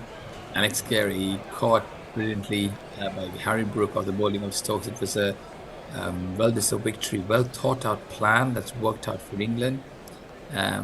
Skipper Marvel just got his first wicket. He almost got Josh English out earlier, which was close LBW decision, but he nicked it. English is still there, and new batters most likely Pat Cummins. Or have they taken drinks? I don't know. It wasn't the end of the over, was it? I don't think it was. No, but it might use a break of play, which it was might a break of play. Well, we'll if it isn't the end of the over, we'll just finish off the over, then we'll have the change. Who's coming in next? Ed, Billy, and I think Arnav, if he's around. Wow, it's the youth wing. The Gorilla youth wing will be taking over from the It is drinks, by the way. Oh, it is drinks. Shall we change now then? Because it has gone 12:30. So seems like a good idea. Thank you. We're just seeing a replay of the dismissal. I mean, that's more leg slip than leg gully. It is leg slip, really. Yeah. It's a good. It's a very good piece of bowling. I was quite surprised that Carey fell for that. Yeah, fell for it a little bit. Yeah. But then that's an instinctive shot to work it around the corner. But I just wonder, did he actually look to see the position, and maybe he just didn't really think about it? More instinctive, wasn't he? He was trying to defend himself, and I think.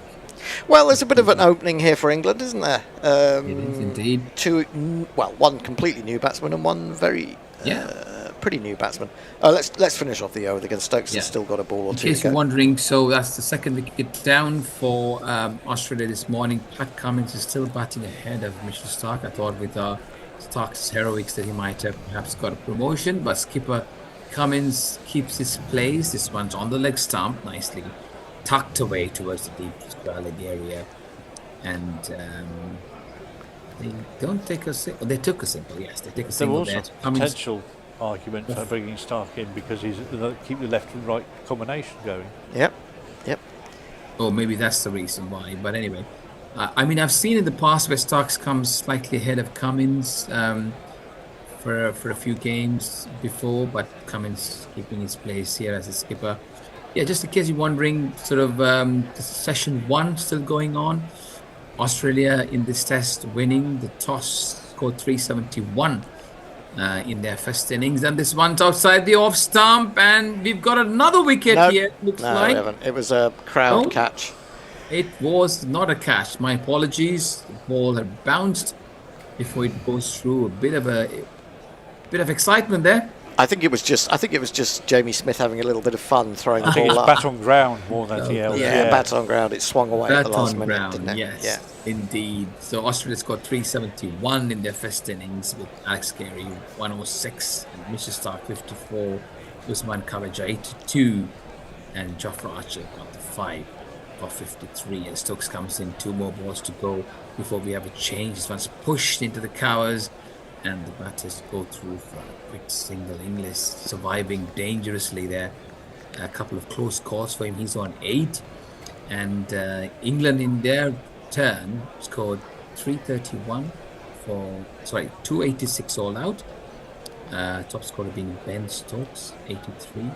He'll be supported by Jofra Archer for 51, his first international 50. In the wicket-taking column, we have Pat Cummins 3, Scott Boland 3, and Nathan Lyon 2. In reply, in second innings, Australia 331 for 6. Travis has got 170 as Ben Stokes comes in with the last ball of this over. This one's pushed into the cover. There's no cover there, as a deep cover had to come in, and the batters go through for a quick single. End of the over, 332 for 6. Cummins on 2, English on 8. Time for a change. Billy. Okay, I'll just, as we change over, I'll just tell you how you can help out Guerrilla Cricket. We need your alternative cricket commentary, bringing you laughs, bringing you jingles, bringing you joy. We are Gorillas. We need your money!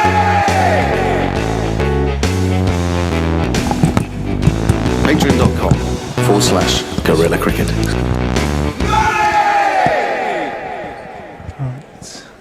Yes, if you are able to send us some money via Patreon, that would be much appreciated. Arif, how are you? Oh, can you hear me? No? I've got you, Billy. Oh, hi. Oh, you've got me. Hi, Very Billy. I good. can hear you now. Yeah. Tongue will come in to bowl the 80th over. New ball nearly ready. Cummins pushes it into the offside, and there is no run. Well, I'm on a little Ashes WhatsApp group I've created. I've got lots of optimistic England fans saying that we're going to chase 500 and there's going to be a Joffre double ton. So, what are your thoughts on that, lads? Well, it's a no from me, but I like the faith. It's very good. Very good. It's a no from me as well. They're probably all pissed. Yeah. And I don't blame them for that. No, it's tough viewing at the minute, despite the wickets. Yeah, we've not bowled. Our change bowlers have been pretty good. I mean, I can't really understand why Ben Stokes seems to insist on bowling Bryden Cast first up rather than Josh Tongue, who's bowled nicely. 3 for 68. Tongue, he comes into Josh Inglis. Ollie Pope's at short leg for some short stuff, and it nearly is turned around the corner to Ollie Pope at the armpit, but Inglis as well defend it to backward square leg. They'll trot through for a single. So the lead is 400 and well, the lead's just gone backwards even though they got a single. So it now says 417. It was 418, but 417 it is. Some good stuff from Messi Jez in the chat. Combined age of gorillas just fell by 268. Excellent, excellent maths. The scoreboard operator is clearly helping 3-3-3. England out there. Cheekily reducing a run. Yeah, exactly. Every run vital. 3 for 6. Inglis on strike. Tongue will come into this is on the pads and worked away once more. This may go for a couple. Ben Duckett hurls it in from the boundary and they do get through for 2. We have got a super chat. I reckon we can squeeze it in now. Disinterested hand job, Aussie $5. Are labour laws being complied with when you have these infants on screen? That's a great question. One that I probably shouldn't be answering. Yeah, working at Tony. Working above the week, the maximum week allowed, whatever it is. Yes.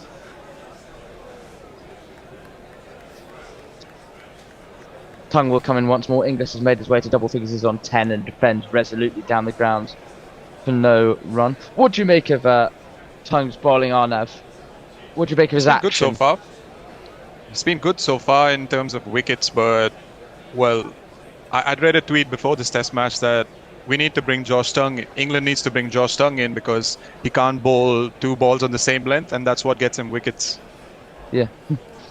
Well, against the India series in the summer, he bowled a couple of extraordinary overs where he'd effectively looked like he'd completely lost his rhythm, lost his run-up, and then a couple of magic deliveries. Inglis faces up, edged! There's one. Gone! That is a magic delivery. There we it's go. Left a little bit off the length, and that is the angle that Josh Tongue gets in. He just makes batters play at balls that they don't necessarily need to, and that's almost come off the shoulder of the batter, Josh Inglis. And you have to say, good catch from Jamie Smith, who's taken some stick in this series. Really well bowled. It just nipped away, and he almost went to leave it. Smith dove forward and caught it. So England, well, it's been their morning so far. They've bowled really nicely. At least the change bowlers have. Everyone bar Bryden Cast. That is 335 for 7. English falls for 10. The lead is 420. We are getting these wickets too late, is the comment from Jake Hammond. You might be right. I think 420 is a bit ambitious, unfortunately, given the strength of the attack with Cummins back in and Lyon. But and they've had a proper rest as well. It's good to see England put up a bit of fight today. Yesterday was a very demoralising time in the field, I thought. So there are positives to take here, Tongue being one of them. Yep. If Tongue gets a 5 here, people are going to ask questions of why wasn't he included in the first 2 tests. Could have been handy there. But it's not just that, because I kind of understand. I think for me it's more he's been included in this test match, but he hasn't been utilised. He's bowled the overs, but I think in moments he hasn't been utilised when he should, as I was mentioning earlier, when Will Jacks was bowling that filth. First over up after tea. That's when Josh Tongue should have been bowling, in my personal opinion. Mitchell Stark has come to the crease. Now, he has been the bane of England's existence so far in this Ashes series with both bat and ball. But surely, considering he averages 20, he must be due a low score at some point, you would think. And let's hope it's today. Yeah. I was just going to say, not much for England to worry about. It's just Australia's second best batsman this series. Let's come out to the middle. You do think he might swing for the fences here, because I doubt he'll want to hang around for too long, given that he probably is very eager to get bowling on against this very vulnerable England lineup. I'm going to be bold and say he's going to get out for a duck. Josh Tongue will... Oh, well, That'll no, be he's pulled interesting. away. He tapped his bat down a couple of times and then pulled away. Tongue stands at the top of his run-up. So they're effectively 420 for 7, the Australians. We've got a short leg. We've got a leg slip, so they might try and bowl at his armpit here with a bit of short stuff. He bowls at full and miscued really up the pitch. There is no run. So the new ball is now due. The end of Josh Tongue's 18th. He's taken 4 for 70. He's been the pick of the English bowlers. Really good mini spell from him. Stark and Cummins both new to the crease. Anything on socials? Yeah, we got a super chat from Jay Grover. Thank you very much for all your donations. It's another £2. Who's the senior partner here, he says. I'll let one of you take that. Other than that, we got Tongue was missed in Brizzy from Music Cats King. That might be true. And some nice words for you, Billy. Billy making a lot of good points. He should be going to the press conferences and asking the bowling coaches or whoever they send. Who said that, sorry? That's from Kiriak. Thank you. That's very nice. Well, new ball has been taken, as you would expect. Now, there can be a danger. Oh, and we're going to get our first sighting with Jofra Archer. So far, 10 overs, none for 15. He's the only English bowler throughout the whole series who's really bowled with much control. And have you got a jingle for him ready? I do. He will break your helmet, break your heart. Hotter than lava, cooler than Bogart. In your face, at your stumps, on your toes, on your mum. Jofra, Archer,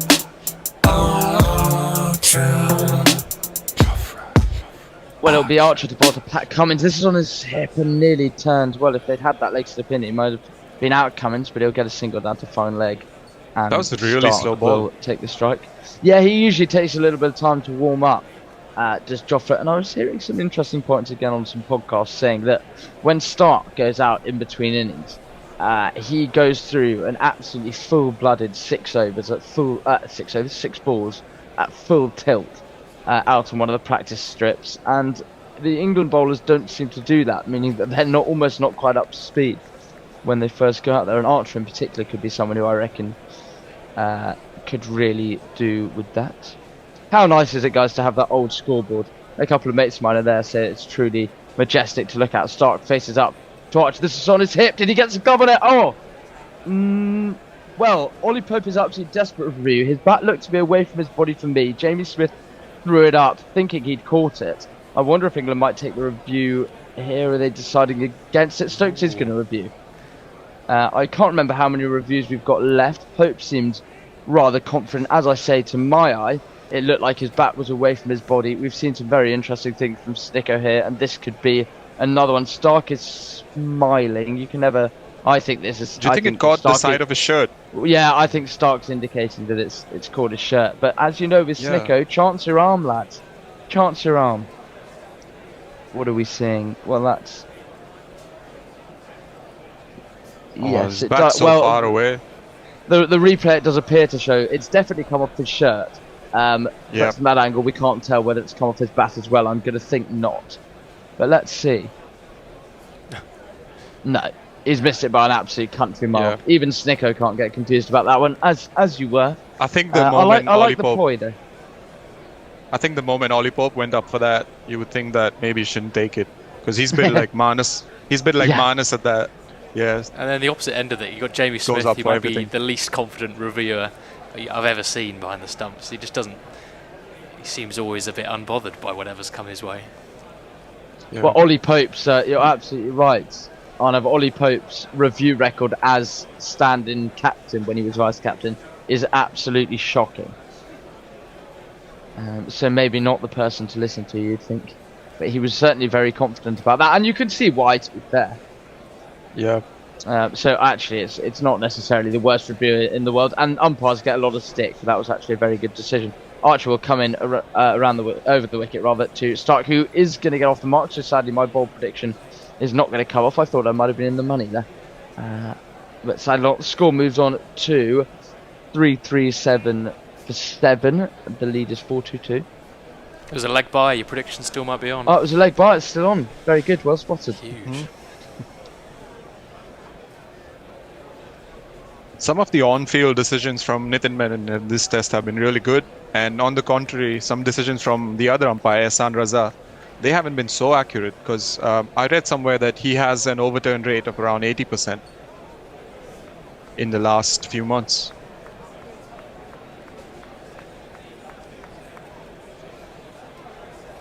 So he got a short leg, a little short mid-wicket, mid-on. Maybe a bit of leg theory just going on here. Pat Cummins, they've also got a first tip. Now this is a Yorker, and they will come through for a single. That may have been leg by it again, or he may have got some bat on it. It was leg buys, so Cummins remains on 4, Stark still on 0. The lead's just crept up to 4-2-3. This has potentially been England's best morning session of the series so far, you'd have to say. I know it's a relatively low bar. Yeah, it has been pretty good, but as most things, it's come too little too late. And we probably won this maybe on the first day. Obviously, you would love to have England start a test match like this. 2 balls left in his over. Archer comes into Stark. This goes up in the air. Is there going to be a fielder underneath it? He's had a sack. He said he'd have a swing, and it has landed safe, which slightly sums up the series so far for England and sums up the fact that Mitchell Stark can do no wrong. They get a couple. You would have thought, yes, 2 runs to the total. So Stark goes on to 2. It was a real swipe aiming for the mid-wicket boundary, and he caught the complete toe end of the bat. He would have thought he was a goner, you'd have to think. But Bryden Castle chased after it and could get absolutely nowhere near it. Last ball of Archer's over. He'll bowl to Stark again. 340 for 7. Comes in, bowls, and he's hit him on the pad, but very high. Never any chance for an appeal. And that is the end of Archer's 11th over. None for 18 so far. Stark's on 2. Cummins 4. The lead is 425 for 7, effectively.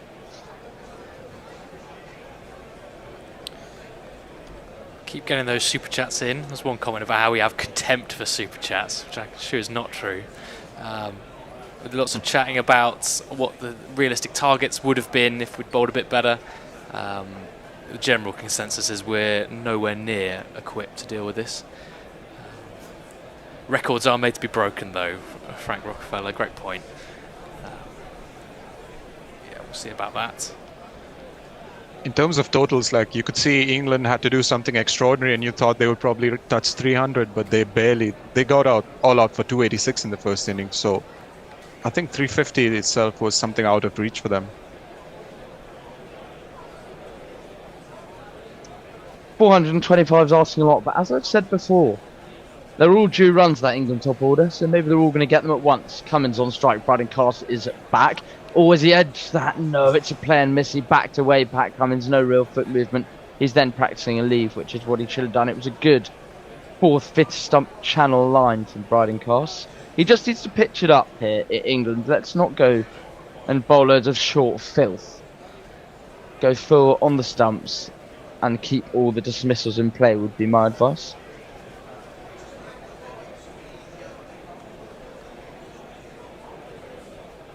Cast turns at the top of his mark. He comes in as such a full-blooded, hearty cricketer. This is 19th over. Bryden Cast bowls. Cummins drives. Good fielding in the covers. I can't quite make... Is that Will Jacks? Can't quite make out on the small screen who that is. But he gets a hand from Stokes. It was Will Jacks. Well, he's got to stop a few runs, Will Jacks, considering he's given away so many with the ball. And his outstretched right hand certainly did the job there.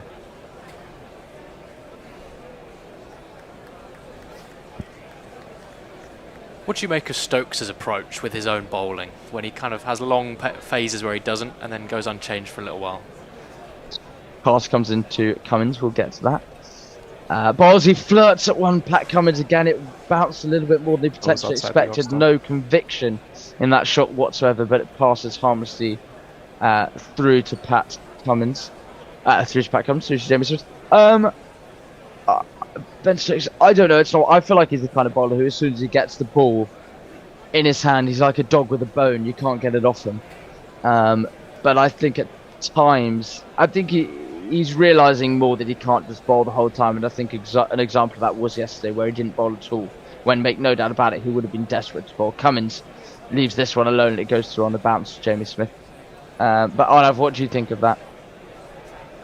Yeah, I think someone made a good point in the first stint about Ben Stokes coming out to bowl, because I think he read some speculation about him potentially retiring after this series, retiring from Test cricket. Yeah, I said that. Oh yeah. So that was a good point, because he's someone who comes out and tries to give an immediate response to his critics, and but that's the thing, he hasn't been supported in that sense or that spirit from any other of his teammates, and that's a bit unfortunate to see. 2 balls left to Castles over. He gets on the back foot. Pat Cummins and defends it for no run. 5 dots in a row for Bryden Castle. He hasn't bowled many overs, has he? Many maiden overs. But he's potentially on for one here. Yeah, that'd be a good confidence booster for him after going for a few boundaries this morning.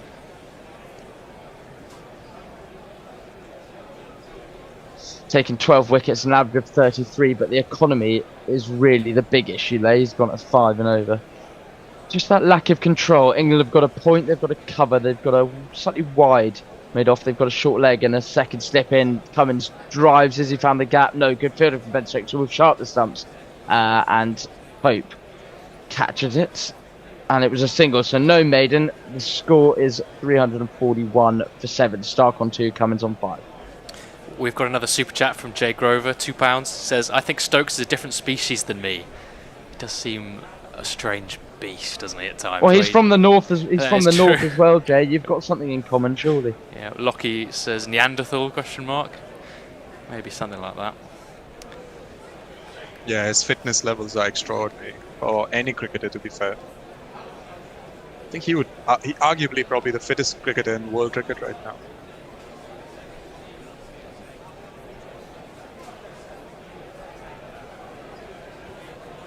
Extra Fluffo says, geez, Joff off already.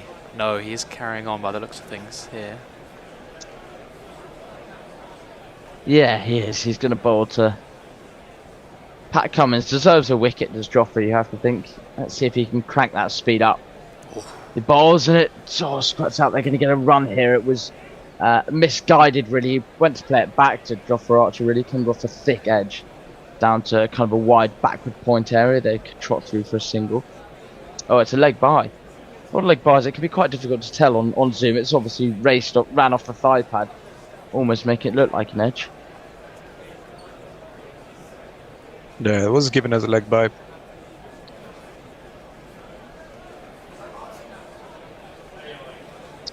The lead is 427. He's now going to bowl to Stark, Jofra Archer. He's going to persist with bowling over the wicket. I mention this almost every time, but I usually prefer bowlers coming around the wicket, but he's going to try and go across Stark. There are 2 slips in it. He flashes it in the air. He might get... Oh no, there's a fielder out there.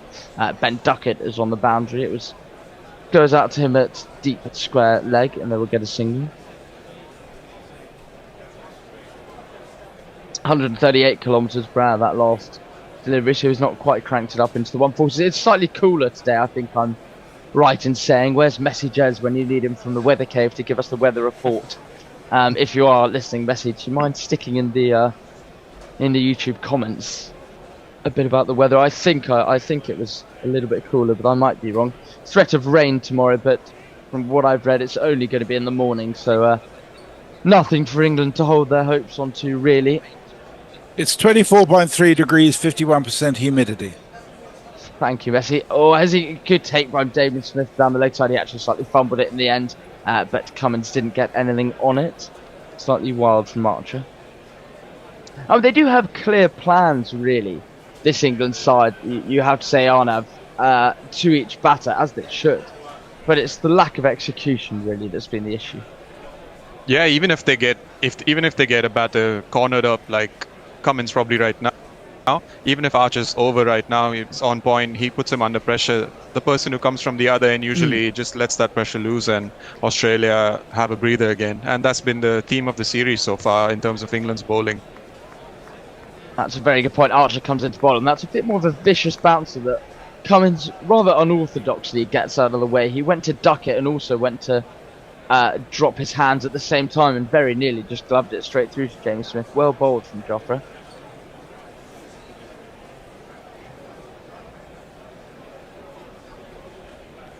We have got a super chat. Have we got time for it now? Yeah, let's go for it. Jay Grover, another £2. Thank you very much. He says about Ben Stokes. He's from New Zealand. More southern is a penguin. Excellent. Well, Cockermouth, I think he was brought up in when he moved over here. But yes, you're absolutely right. Originally, and New Zealand. Well, that was that extraordinary stat which really made me laugh from Perth. 2 balls left in Archer. This is down the leg side, and it goes straight through to James Smith. They've got a leg slip in England, so they are potentially going for that prior to Pat Cummins. Was that all? How many wickets did England take in the first test? Was it 16 or 17, 18, that kind of thing? Oh no, sorry, it was 12, wasn't it? Just What am I 12, talking yeah. about? Just 12, yeah. But none of them were taken by someone born in England, which I found rather amusing. I think it happened when Gus Atkinson got his first wicket in the second test. Cummins faces up. This is turned around the corner by Pat Cummins, quite well played actually, and deep square leg. Zach Frawley, I think that was with hurl it in. Lead takes over to 429. What do you reckon WinViz is at the moment? Is it 1% purely because it can't be 0? I reckon that's probably right. Yeah. Is it 1 though right now? Oh, that's too much. That's generous. That's really generous. What's the draw looking Well, at? I can't see WinViz at the minute. There are whisperings of weather tomorrow, but barely enough to give England any confidence on that front. They're going to have to bat an awful long time to get anything from this. Well, I think if they, one of those where if they, the length of time that they need to bat, they'll win the game before they draw it. If you see what I mean. Yeah. Do you guys reckon we're going to have a day 5? Edged and gone. Cummins, lack of foot movement. Bryden Castle has wicket. his second wicket of the day. It was a wider but full delivery, which isn't as bad as a short wide tripe that he has been bowling at times. But Bryden Castle, he's worked really hard. Whatever you think about the way he's bowled, he's into his 20th over in this stapping heat, and he's taken his second. That was kind of coming from Pat Cummins. He's not moved his feet at all. And he almost had one hand off the bat. It was actually quite a good catch. Went straight, well, it was an easy catch. Went straight to Harry Brook, but did go very quickly. And he made no mistakes. So Australia now at 8 down. 429 for 8. The lead is 429. 344 for 8 is the score. Cummins out for 6. We've had a very generous $20 donation from Frank Rockefeller. Screw it, I'm going to have some more apple pie, he says. Well earned, I imagine. You could see Jofra Archer putting Pat Cummins in some really awkward positions in the last over, and I don't think Cummins expected that ball to be so full. He just probably went and reached for it thinking that he could get some runs, but as you see, it's edged straight to second slip. But that's to your point earlier, that's where bowling in partnerships is so crucial on that front, because you've got to keep pressure going from both ends. So there are this 5 wasn't even balls. this Go on, wasn't go on. even a nice ball. It was so outside of some. I think Cummins was right in going for the shot, but probably didn't expect it. So Well, I think you're absolutely right. I think he probably thought the short ball was coming, so his weight was all on the back foot. Nathan Lyon is the new man to come to the crease, and Bryden Castle's got 5 deliveries with which to bowl at him, which I'm sure he might fancy to get him out here, Bryden Castle. It would be relatively amusing if he ended with 4 for, or something like that. Castle rather undeserved, but England would take it nonetheless. I don't know, it's strange with England. If they get a lead of under 450, you almost think there's a bit of optimism there. Cast comes into ball, this is on the pad. Is it high? No, it's given. Line out for a first baller. You'd think he'll review it more because he may as well. It's going down. It's probably going down. I think he's walked straight off, busy, looks to be. I wonder if Stark's saying that you just may as well review it, which is kind of the position I would be in, but he's absolutely walking off. To my eye, he's taking off his helmet, or is he now? Yeah, he has Yeah. reviewed it, but he's walking off at the same time, so he obviously hasn't hit it. He thinks he's out. He'll have to stop before the boundary rope if he goes over the boundary rope. Looks good. Oh, yeah, looks Yeah, good. he's He's so so far far in back his in the crease, crease yeah. as well. Absolutely. That is Yeah. surely going to be out. Very well bowled from Briding Cast, full and straight. It's funny what happens when you bowl like that. Yeah, absolutely plumb, hit crushing into mid and leg stumps. A couple overs. Well, he's on a hat trick. This would be a turn up for books. Lyon has to trudge back. Well, he's got a far more important role to play with the ball, really, hasn't he? So the lead is 4-2-9, then 9 down. As I say, I believe on a hat trick. I believe it was before the 2 wickets. Message just comes through and says WinViz has England at 11%. What? I wonder what that is now. Ooh. Maybe. No. I was stunned to read that. That's Definitely got to be 12 Has he, now. has he accidentally pressed 1 twice on his keyboard? I don't know. He seems to be as shocked writing it. maybe his one key is stuck. Yeah. Scott Boland's going to come to the crease. And I tell you what, there wouldn't be many more batsmen in world cricket that you'd fancy having a bowl out for the hat trick than Scott Boland. Although he has had he batted all right last innings with the crease. So we got Pat Cummins with a very wide delivery. I think Arnav, you're absolutely right. He was expecting the bounce, and then full and straight to Nathan Lyon, trapped him LBW. And I think once again this just shows why the hell have England gone to the short ball plans so often. Bowl full. You get taught to bowl wicket to wicket when you're 3, but you seemingly forget it the older you get. So Scott Boland comes to crease, best score of 21, then 9 down. Australia 429 for 9. It's been absolutely, make no doubt about it. It's been England's morning. They've been really good in the main. And after all the pain of yesterday, this is making it feel slightly better, Arnav. Yeah, you would think so. Briding Cast is going to toss this ball to himself. Number 92 on his back. He's going to bowl at Scott Boland. England with a close field hat-trick ball. He bowls and it's left well alone by Scott Boland. He'll be disappointed he didn't get it on the stumps. Briding Cast, not many opportunities you get to take an Ashes hat-trick, but a good start to the over nonetheless. He has got 3 balls at Scott Boland. He needs to make him play it every single one of them, you'd think. You were right in your prediction, Arnav. England now 12% on WinViz, according to messages. Oh. 2 wickets, That's outrageous. 1%. Yeah.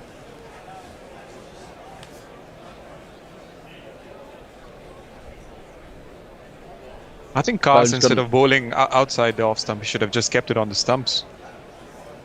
He bowls and he gets a thickish outside edge, and Scott Boland will get off the mark. It goes, Gully has to race round to where point would have been. That's well bowled from Cars. Now, with Mitchell Stark on strike, I wonder how this field's going to change. And this kind of stuff irritates me to some extent because, you know, as we always say, what's good enough for the top order should surely be good enough for the lower order. So just bowl full and straight at him, but you'd think the field will spread. They'll probably bowl short or something. I really hope they don't. To answer your question, Banana Brooks, it's been 34 runs since Head got out for the loss of 4 more wickets after Head. Which has been a really good showing here. Good info, thank you. Oh, here we go. Yeah, as I say, surprise, surprise. So England have got the backward square leg. They've got a very wide third man. They've got no slip. So it does look like, unless it's the bluff, they are going to bowl short at Mitchell Stark. I'm not saying it won't work, but I'm not sure it's the play. This is for, oh, what a wonderful drive that is.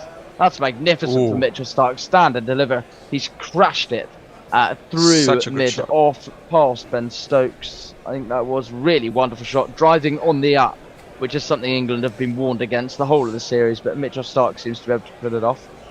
And that will not please Briding Cast. I wouldn't want to anger Briding Cast, Arnav. Definitely not. And holding the pose as well, definitely not. For the first boundary of your innings, definitely not. So, good shot there. I think he slightly mistimed it. The ball went slightly uppish, but got into the boundary. With all those wickets, I've realised that we're now eaten 6 minutes into the next people's stint, but Stark will pace up, and he nearly chopped on there, but the ball's going to trundle through to Jameson. So we are now to change. Cast has taken 3 overs for 80. He's bowled 20 overs. He's got through a lot of work. The score is 3-4-9 for 9. and the lead is 434. One last thing before I go. Jay Grover, I'm now 12.5% to win the Nobel Prize for Physics in the next 5 minutes. Very good. Who is on next? I can't see anyone really popping up to replace us. It's Hendo, Jason, and Bennett. Well, I will stay on and do some ball by ball until people come in to replace. So Jofra Archer will continue. He's bowled 12 overs. None for 20. Is that Hendo slotting into the chair? I Yeah, can't see. it's me. I'm back. It is. So there you go. I will Billy. take my leave. Sorry we've eaten into your stint, Hendo. That's not at all. Right. Well, if England get a wicket now, then they'll have 10 minutes or so before lunch. Boland aims the uppercut at Archer and misses it. Short delivery again from the England quick man. 9 for 349. If you're Australian, 349 for 9. Whichever way you read it, bad news for England. Yep, wickets are tumbling. Wickets are tumbling, and that, yeah. I mean, I guess England would just. I think the best thing for England here is just keep these two out there, but scoring no runs for the next 23 minutes. Short leg is it in to Boland. Boland goes back, ball comes into him ever so slightly, and played neatly enough out into the offside. You know, when England on whenever it was it yesterday or the day before, and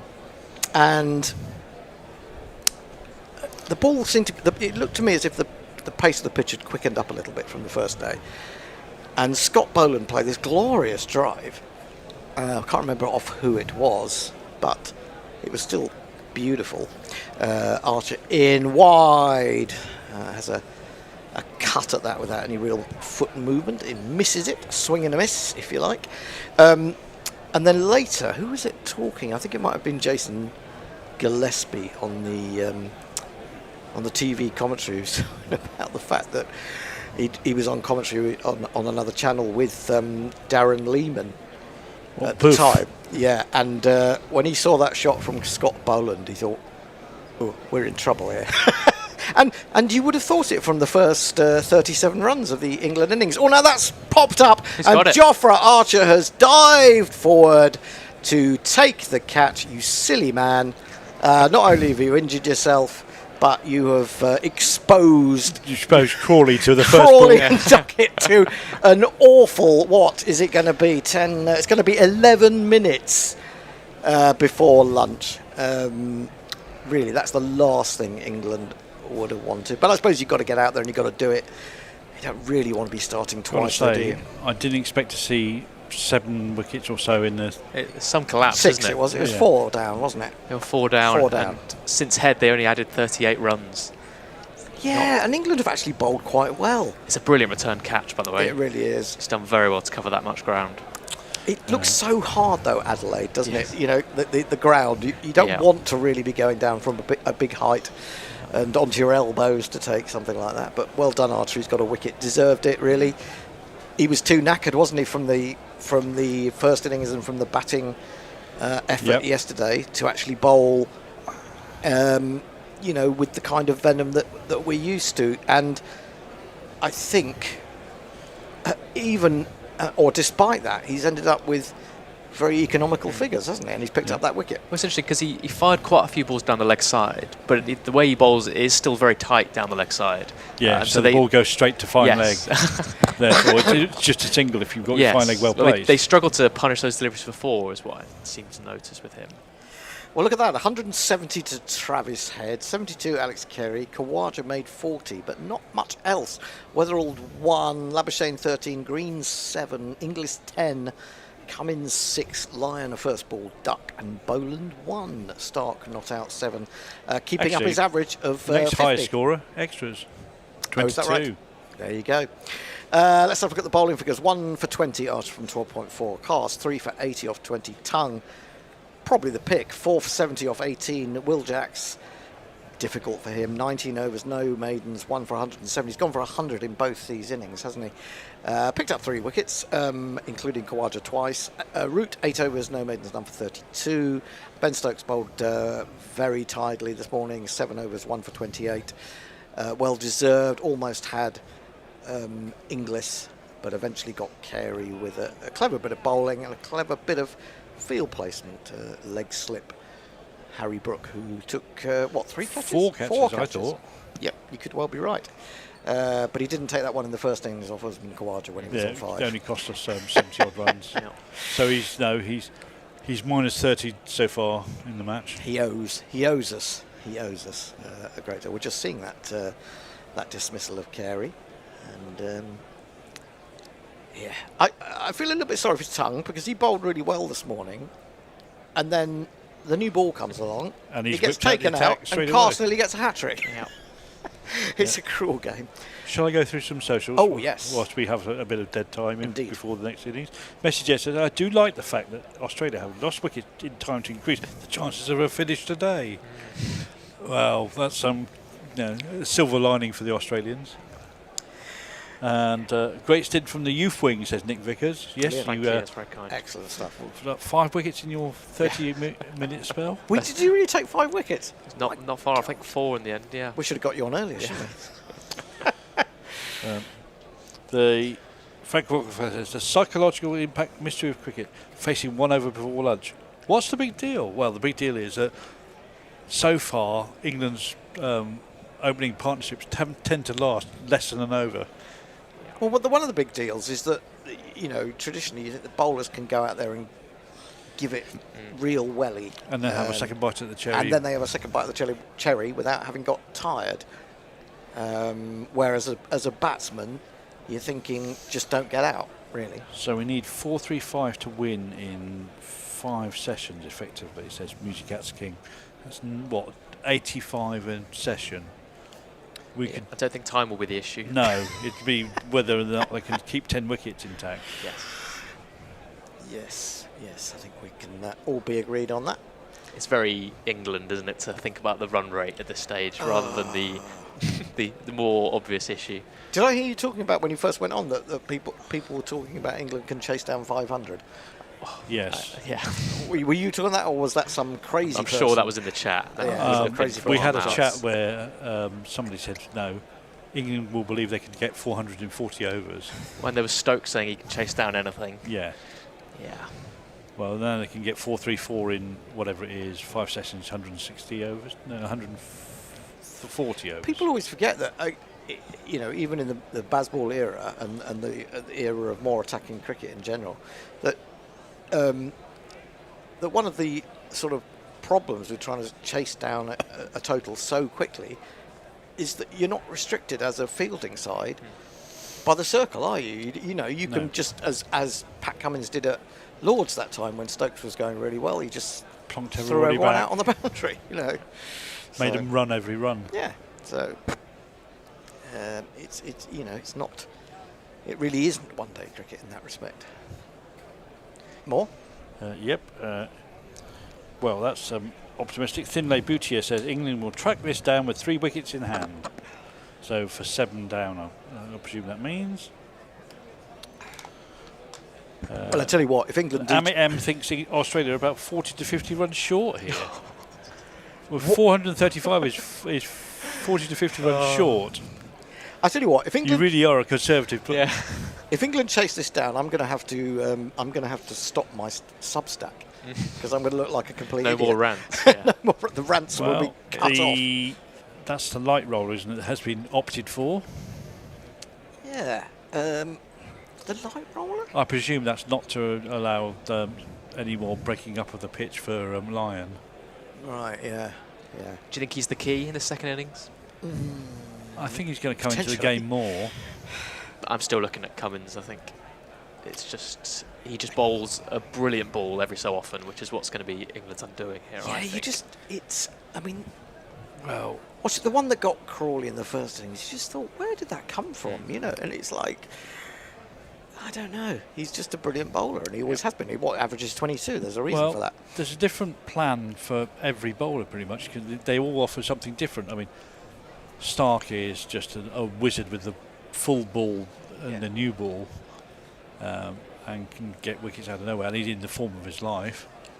I think that Bolland will come into his own in the second innings because he's very accurate. He will make the most of any discrepancies that the pitch will offer. One thing I think that is so that makes the Australians so strong is that if someone is a bit below par, almost always someone else will step up. And you know, you take that England first innings, and it was kind of destroyed psychologically by those 2 wickets that Lyon took. And you think if he hadn't got that, but then Lyon then went wicketless for the rest of the innings. Yeah. And but he's 2 wickets for a spinner in the first innings. He's exactly, done his job. Exactly. But that's my point, is that there's always someone who's going to come in and do something, even if 1 or 2 others are a little bit off colour. There was something interesting. Until very recently, Stark's best figures were a 6 for. Yeah. And it's because of how the others are just guaranteed a couple. Exactly. And someone that never has to get the ball himself, even when he's on absolute fire. And Cummins, I was quite amazed, almost exactly the same. I was quite amazed when I saw Cummins' best figures come up on the screen the other day, that his best is a 6 for. You know, and you think one of these really good bowlers would have probably somewhere along the line got an 8 for, wouldn't you? Yeah, 7 for or an 8 for. But yeah, no, they're just a good unit. That's just the strength of the overall strength of the attack, is that they can't get more than the 6 for because someone else is going to chip in. Yeah, absolutely. It's interesting how the chat about the bowling units has come a long way this series, where at the start of the series it was genuinely a comparative point. We thought, the hostility of Archer, Wood, Atkinson and Carson Stokes might be on par with this attack when Cummins isn't there. And the second he slots back in, you go, yeah, this is why we were talking about Cummins in that way. I mean, I think the whole thing for England is that they've never... I can't think of, even when Jimmy was probably at his best, there weren't many balls that England would bowl that would hit the wickets. And they're just so disciplined in where they put the ball, ever since McGrath. You do wonder what the best attack that we ever taken to Australia is. I mean, I wonder whether you had Tyson and who was his Statham. Well, yeah. I mean, I find it difficult to talk about those things because obviously I didn't see them. But it's cricket changes so much. It's difficult to say, isn't it? I don't like comparing eras. I find that hard. I mean, both of them Dilly in '86, '87. Well, we were just watching a bit of that yesterday, weren't we? Yeah. And Dilly was bowling a lot better than I remember him bowling generally. Yeah. So, how long have these two got to survive? Is it 10, 11 minutes? 11 minutes, I think. 3 overs potentially. 3 overs, yeah. I would think that would be. Crawley might have to get his glove tricks out. Oh yes, good point. Get caught up on that. Do you think it'll be 3 overs? If it was 3 overs, do you think they might give Lyon one of those? I probably wouldn't. I think I'd give Stark 2 and Cummins 1. I think you're probably right. Let's have a look at the England openers. This man.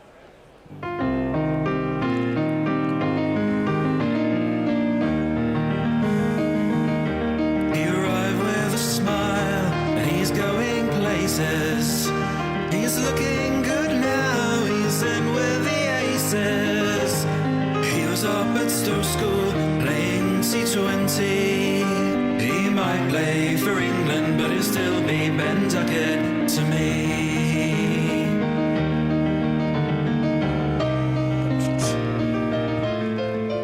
Facing the first ball, this man. Zach Croy was a cricket player, a damn good cricket player. But he was moved from the middle order to open the batting. Now, trapped in the English professional cricket circuit, Zach Croy must fight to survive. Mitchell Stark it is to open the bowling from the Cathedral end. 3 slips and a gully outside the off stump. More swing once it goes past the batsman than before it reaches him.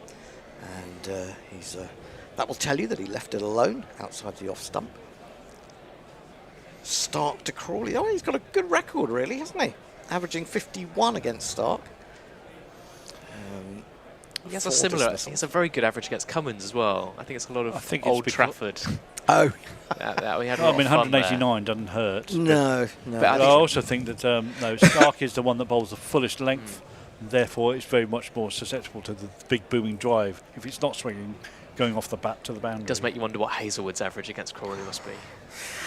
Stark in bowls, outside edge, but into the ground. Cameron Green, I think they're at Gully. Thankfully that one didn't get anywhere close to being within. Oh no, he played it well. The wingspan of Cameron Green, because he covers a lot of ground. He let that hit the bat, really, didn't he? That was the skill of it, really. But he was up at over 140 Ks there, Stark. Second ball. England need 435. And if you can hear guffaws in the background, you know why. Another beautiful day, clear, hazy sunshine. Onto the back foot goes. Crawley defends this one.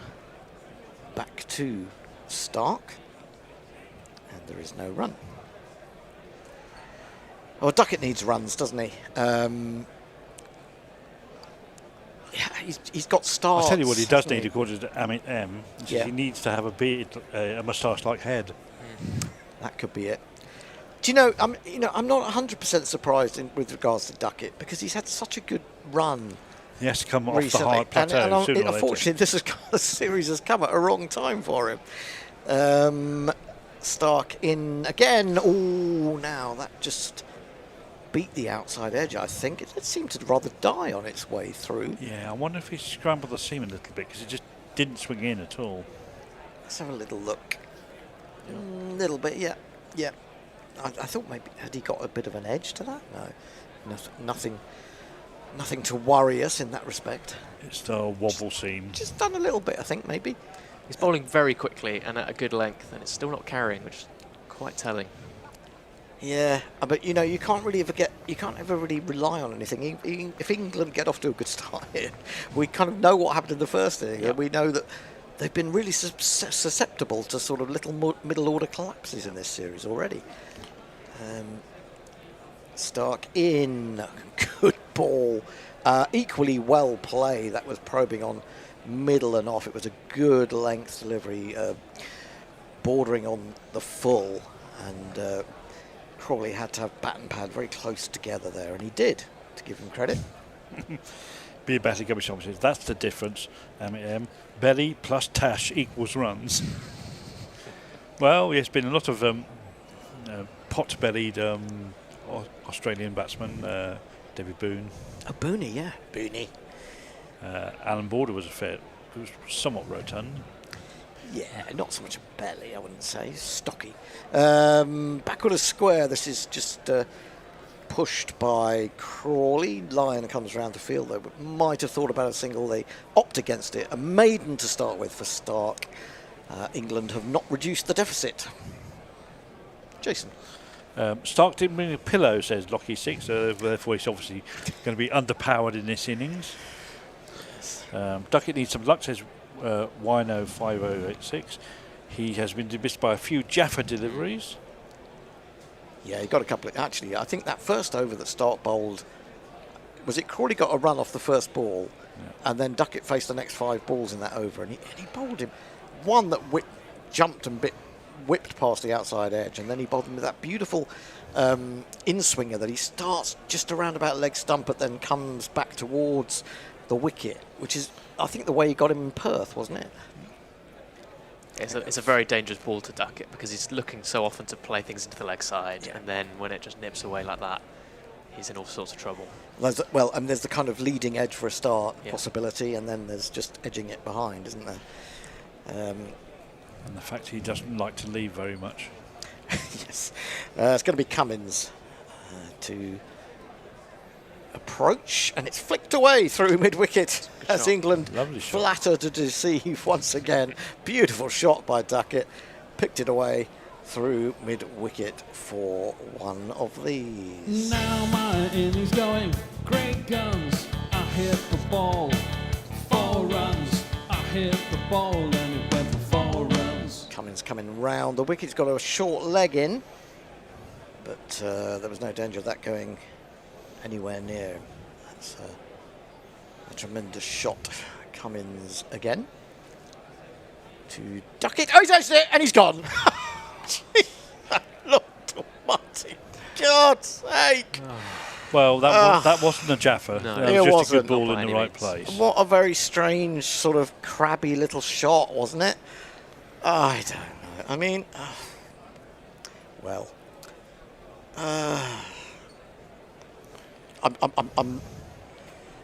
lost for words. I'm lost for words. I really am.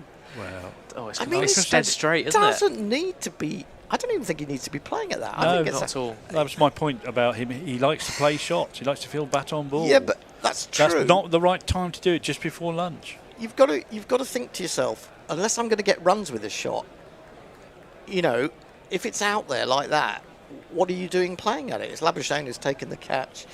Ben Duckett goes for a cameo of 4 off 2 deliveries, and Oh, it's the walking wicket. Ollie Pope is coming to the wicket. Well, if this is a sort of presaging what is going to happen this afternoon, well, it's going to be all over very, very quickly indeed. Especially with Pope's second inning average. I think it's less than 20. In this series? No, or in all general? tests. He has a horrid second innings average. And they haven't... Well, I guess it would be an even bigger confidence knock to bring in the night watchman. But A lunch watchman. A lunch watchman, of course. Well, do something that they don't expect. Yeah. Mind you, who would we send in as the lunch watchman? Well, the only one that makes sense to me at the moment, because he batted so well in the first innings, is Jofra Arch. But Come that's on, not a let's good be- plan. Poor old Jofra. We need him to hit Yeah, a useful 30 in a completely pointless cause at the end. It wouldn't be Brian Gast, because he's... He's Since that very first vulnerable. innings, Yes. he's, I mean, I actually he's thought he sub- might get a few runs in this series, Yes, but, I agree. Yeah. but he hasn't at all, has he? Right, Pope over the wicket Cummins, and he fields for that one outside the off stump, but finds enough of a gap on the offside to get a single off the mark. We have a super chat from Jake Rover. He sends us £2 saying, "Bother, hush, Hendo, let us grieve." I told you, I was speechless. Yeah, we need to just sit here and have a little bit of reflection, quiet reflection. The thing is, Australian bowlers will get you out with enough good balls that you don't need to be getting out to average Stuff you or don't need to play. poor balls. That's why there's been a slightly different feel to this test, where we haven't really beat ourselves as much as we did in the previous two. No. It kind of makes it even more soul crushing. We The realise more we you are look just at- a slightly worse side. Or The very, more you look at very it, the much worse that worse. looks. Yeah, it's horrible, isn't it? Cummins into Crawley, defends on the back foot. Back to the bowler. I'm guessing, what have we got? 2 balls to go. I'm guessing that the thing to remember is that probably England won't be able to lose more than 2 wickets before lunch. Because I think this will be the final over. But they've got the breakthrough. I think Cummins knows that. He hasn't rushed to his mark at all. Yeah. Well, no, it's the extra 19 seconds to 2 minutes that Pope has taken getting to the wicket. Defended a slightly fuller ball, but also probing right on the margin of that off stump. You have to play at that. It's not even really the corridor of uncertainty, is it? It's so tight to off stump, if not quite on off stump. It's the motorway of mistakes. Yeah, well, England have raced down that motorway, I think you have to say. Another super chat from Jahayu Ryan. 2 Aussies saying he didn't have to play that, but he plays everything. Yeah, but I'm not sure that you can use that as an excuse. Surely the point of a coach is to refine your game and where you are susceptible to try and improve on that. Crawley pulls away. He's trying to make this the last over. It was going to be anyway. He's brought out his box of tricks. Yeah. And there's a big wide grin from Paceman Pat. Yeah. Well, I mean, So actually, you've just done it ahead of. I was going to stop up anyway. I think this computer is a minute or two fast, actually, compared with the clock at the Adelaide Oval that the umpires are going by. Given that the camera normally pans to whoever it is that was moving, you get the idea that probably wasn't much to go off. I'm not even sure you can be moving behind the arm there, really, coming in from the river end. No one's sitting in the sun, I don't think. Oh, he goes past the outside edge. He might have regretted having stopped Cummins in his tracks if he'd got a little edge to that. And he wanders off, and looks like Crawley and Cummins are having a few words. One imagines it's... they were still good-natured. Friendly, although Crawley wasn't smiling. I don't think Crawley has got anything to say to Cummins, really. So Pope goes in, 1 not out. England chasing 435, need another 430, and they have only 9 wickets in their hand. Jason, let's finish off some... Another super chat from Jay Grover sends us £2 saying, "Oh Lord, Pope sledging is going to be brutal." Well, thankfully we don't have a stump mic, because I can just imagine the amount of Showmanator stuff that Ian Bell got as a decent batsman, then it's going to be 10 times worse for Ollie Pope. Yeah, there's something special about Australian sledging. It's around you, not necessarily at you. It's witty and cruel in the same statement. 431. We will struggle to get anywhere near 300, says Martin Smith. 200. Come on, Popey, show us what you've got, says Amit M. Wino says Bazball? Question mark. Nope. WTF? Ducket, it's lunch in 5 minutes, says Stephen Davis. Well, I blame Arthur for taking that catch. Yeah. Maybe England need to sledge harder. Where's Broady, says Nick Vickers. Well, you can sledge the bowlers. There aren't that many batsmen who've got the bravery not generally a great idea. Not with the attack they've got. Feels like asking for trouble. I certainly remember people certainly didn't think it was a good idea to sledge Curtly Ambrose. I don't think there are that many batsmen who do sledge the bowlers, because, quite frankly, they get loads and loads of chances to get you out. You don't, one mistake and you're gone. Duckett plays wide balls in the paddocks of peril, says Wino. Paddocks of peril. Any more alliterative suggestions? Frank Rockefeller likes my poetry of Bazball, the motorway mistakes. Any more? Postman Pat, he always delivers. Super chat from Jaharu Ryan Nam. He does. The field of fuckwittery, says disinterested. Job. Field of fuckwittery. See if we can get one for every letter of the alphabet. That'd be fun. And Lockie says that's a moral victory for Duckett for not adapting. And I think that's probably about it.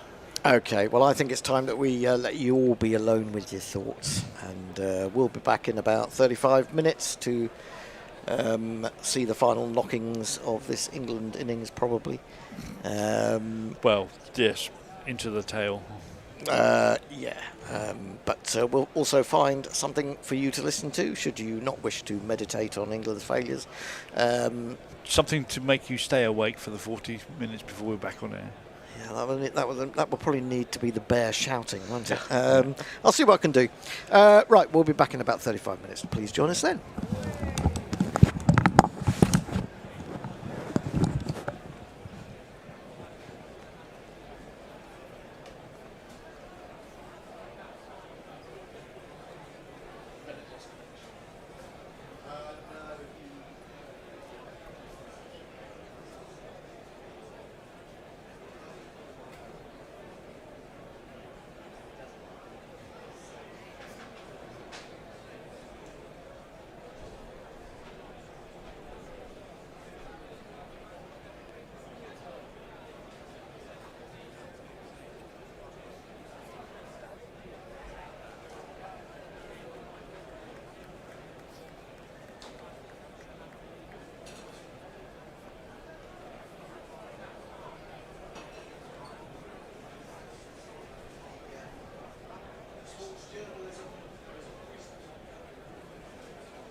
Whistler's Generation 1 target darts, used from the moment his journey began.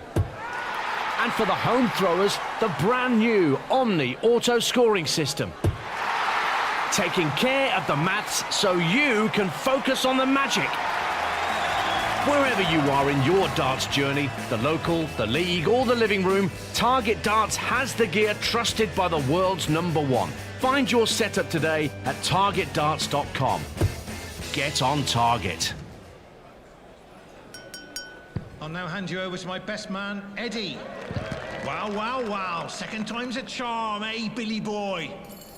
Oh, God. Substitution, courtesy of Paddy Power. Embarrassing Eddie makes way for sensible Samuel. Cool, that was close.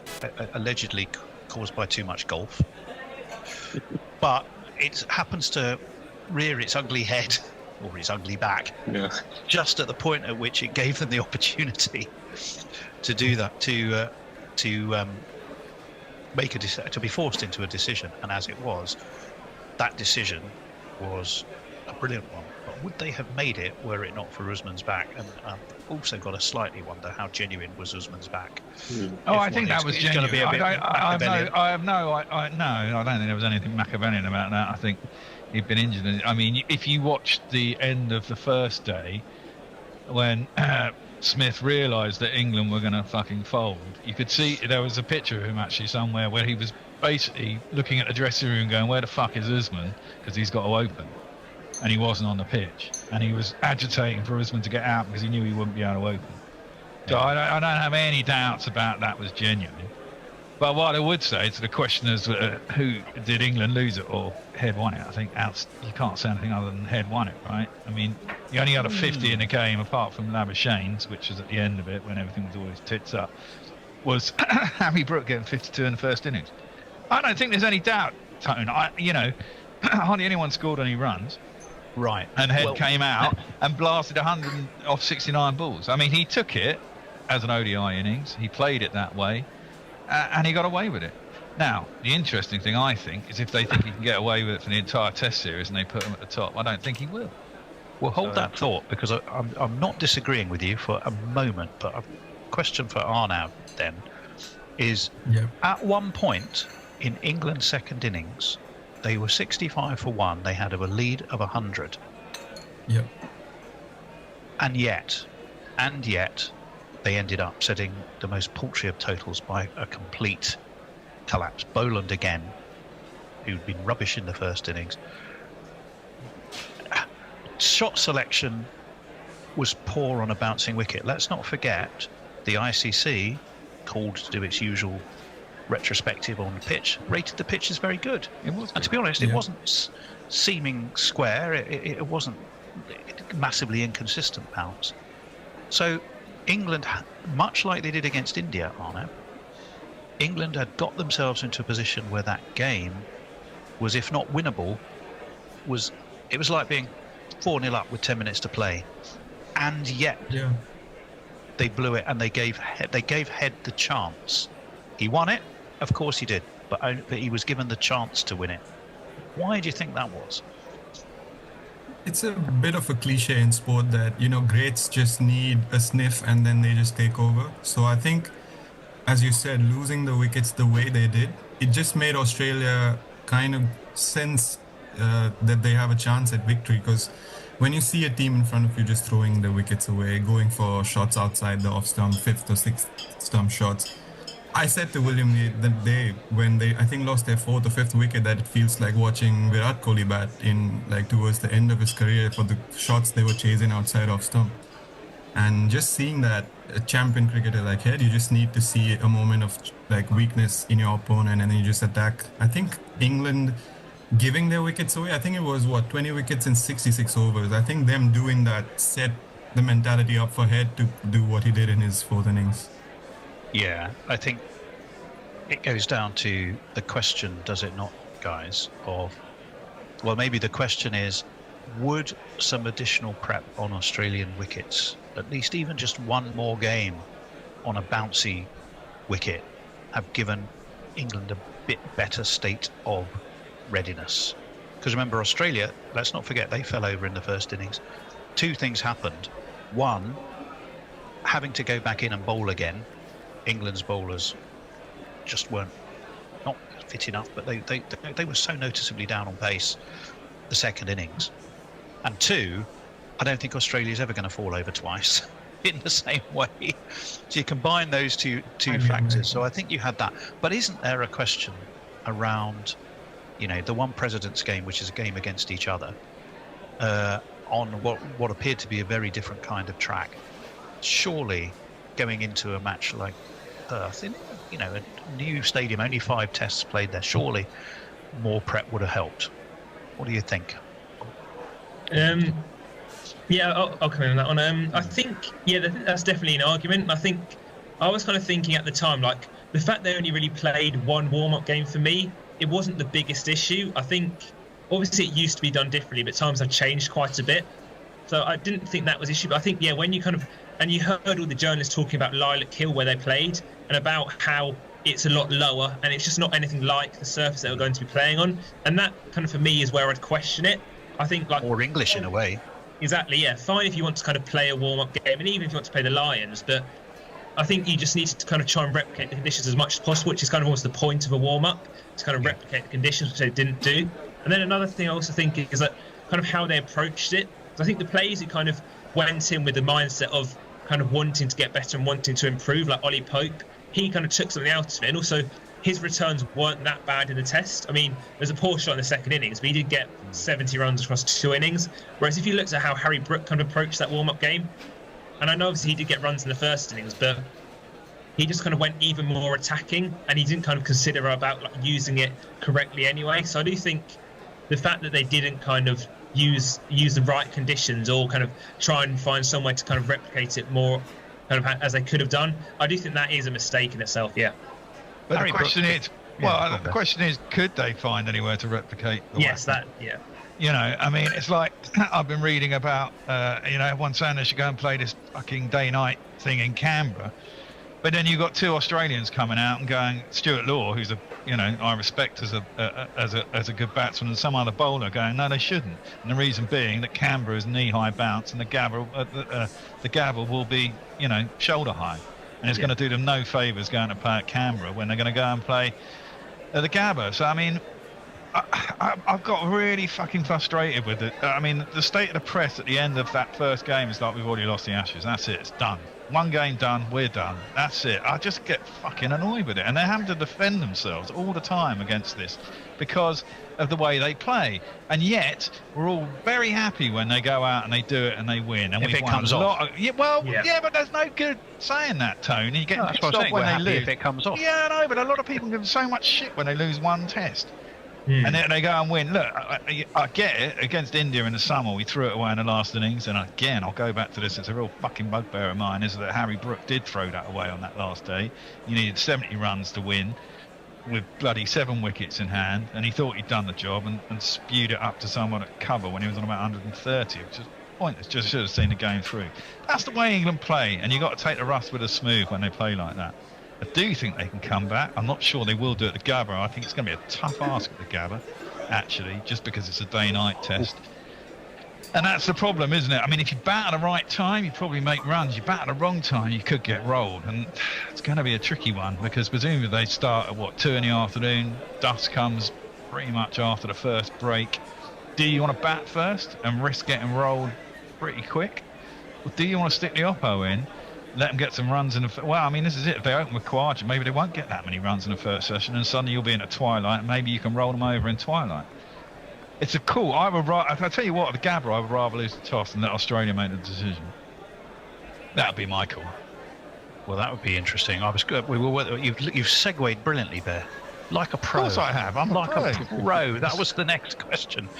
The Pink Book Kookaburra, which is not a Brighton pub or nightclub.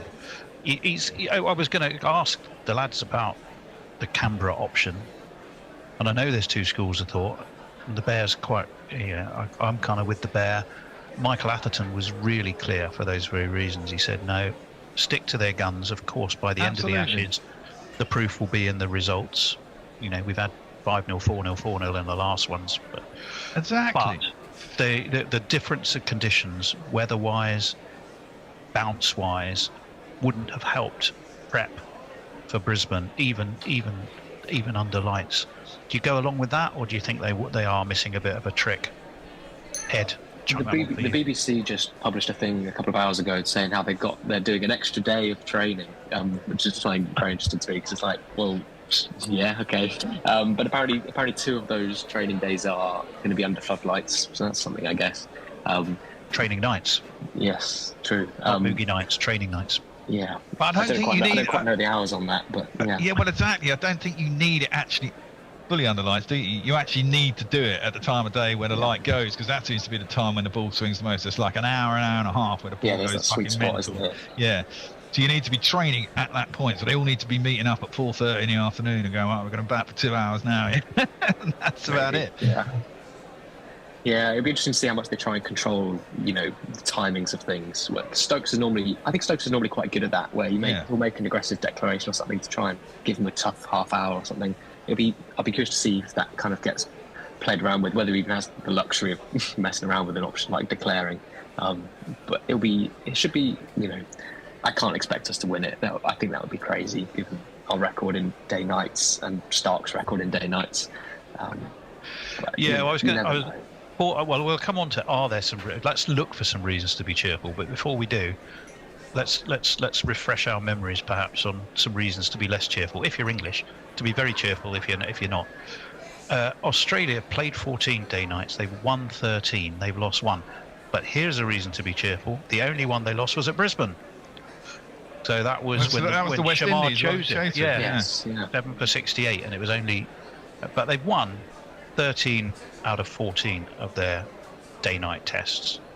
England, as you alluded to quite rightly, I think have lost 5 out of their 7, and they've lost all 3 in Australia, Adelaide twice, and Hobart last year. But last time round, not last year. Yeah, last time round. Yeah, you're quite right. Mitchell Starc has taken more test wickets with the pink ball than anyone else, 81 at an average of 17. And last time where he had a pink ball in his hand was in Kingston, not up the road from me, but Jamaica. He took 6 for 9. If you remember. Did you see that though? Yeah, because I watched that live. That ball was hooping something rotten, and the West Indies were pretty shit when at that time. It was. England did play in the fastest completed day-night test in 842 balls. They didn't win it. That was in India. In Australia, the new ball stats in day-nighters for fast bowlers, they averaged 24 in day-nighters in the first 20 overs of a day-night match, compared to 33 in day tests. That's since 2015. So that's a bowling average difference of about 10. That's huge if you just look at the first. Well, that's 100 runs. That's 20 overs, innings, isn't it? Yeah. That's a lot. Spinners don't go. Boland, 18 wickets in 4 day-nighters at 13. Cummings 17. Cummings is going to play, isn't he? Yeah, we expect so. 17 innings, 43 wickets at 15. His career best came at Brisbane in a day-nighter. He took 4 for 39 and 6 for 23, 10 wickets against Sri Lanka. And Hazelwood, who still I think is in the frame. I thought he was out for the series. Well, yeah, I read some ways out. But I think that was him being a bit skullduggerous on social media. Was it? I don't know. But just in case, 40 wickets in 17 innings in pink ball tests at about 19 or something. So I mean, it's very hard beyond the fact that Australia lost their last Brisbane test, and it against West Indies. The rest of the stats don't make good don't make good reading for England. So guys, help us out. Give us some reasons that there should be some English optimism of some kind. What have you got, William? Well, I think if you're looking for kind of optimism, I mean, maybe it's kind of more on the kind of side of what we've kind of spoke about already, but often in kind of day-night tests, they don't tend to last that long. Often kind of teams struggle with batting, and this is kind of where maybe like the kind of school of thought of putting the pressure back on the other team may kind of come and kind of be advantageous for England. Obviously, there were you don't want them to go kind of too mental, but as in kind of maybe taking the kind of the positive option, especially at times where, because sometimes there will be in kind of periods in pink ball tests where there's going to be good balls, and I think that's where kind of like the England kind of mentality of maybe being a bit more aggressive could kind of be advantageous. Because if you have a shorter innings, then say for example, I think if both teams are bowled out in 50 overs, you'd back England to have more runs than Australia. So I think that's kind of a potential kind of thought, as in there is kind of maybe a chance of where if they kind of look to take the bowlers on, and even I suppose putting them off their lengths, you'd probably expect Australia, the majority of their lineup, to kind of be a bit more circumspect. And then if there's a ball with their name on it, there's kind of a ball with their name on it, and they might not have advanced scoring along as much as England, which we kind of did see in the first innings. So I think that's a potential. But again, England will need to obviously get it right, which they didn't in the second innings at Perth. Maybe we need to adopt the Baldrick principle with his bullet. If they carry around a ball in their pocket with their name on it, then it can't be got by it because they've already got it in their pocket. Didn't he say that? Didn't he have a bullet with his name on it? Arnav, what would you do with England's bowling attack, do you reckon? You see, I think they're a bit one-dimensional, and I think they probably should have someone who can give it a little bit more shape and swing for Brisbane. But what do you reckon? Well, I think Archer and Cars could be really useful in Brisbane, considering the extra bounce. And another thing, you asked for positives for England. I think in terms of batting, this could be the match where Zach Crawley could try and get back into form, because no one's going to expect him to perform, obviously. It's hard to get worse. Yeah, he hasn't got a run yet. You're at rock bottom. The only way is up, and well, he could get out in less balls. Well, that's tricky. You know, he only lasted 6 and 5, so you know, or 5 he and 6. He could use this as a turning point for himself, because well, you can't go worse than 0 runs. So this could be a match for him as well as Archer and Cars, I feel, to turn it around. And in terms of other bowling options, well, I don't see who they can replace. I think they're going to go with the same lineup. They can't. They can't bring a spinner in, can they? No, but I might be tempted to replace Wood with Tongue. Exactly, that's where I was going. Yeah, Tongue gets more shape. And he bowls well for a fuller length. Well. He bowls a fuller length. He bowls with decent shape. He bowls in that strange angle, and he does still bowl up at 9 miles an hour. I mean, look, Wood bowled at good pace. Didn't take a wicket though, did he? He didn't. Well, the problem with Wood is that he bowls at extreme pace, but he's not very tall, so he doesn't hit the deck very hard. And he tends to bowl it a little bit. And then he starts trying too hard and faces skittish bowler. I think all skids off the surface. Exactly, and I think a lot of batsmen like pace on the ball, and if it's not coming up around their ear holes from that back of a length line, then I think it's easy. And Josh Tongue got some good wickets in the India series as well, some key wickets. Yeah. I mean, he is very hit or miss. I'll give Josh Tongue, but he bowls very good wicket-taking deliveries, and he bowls some absolute dross. But then, you know, if he goes at 4 and over and takes 5 wickets in 10 overs, I don't think we'd be out. I don't think we'll mind. No, exactly. I don't think it's going to be a high-scoring game. No, let Australia bat first.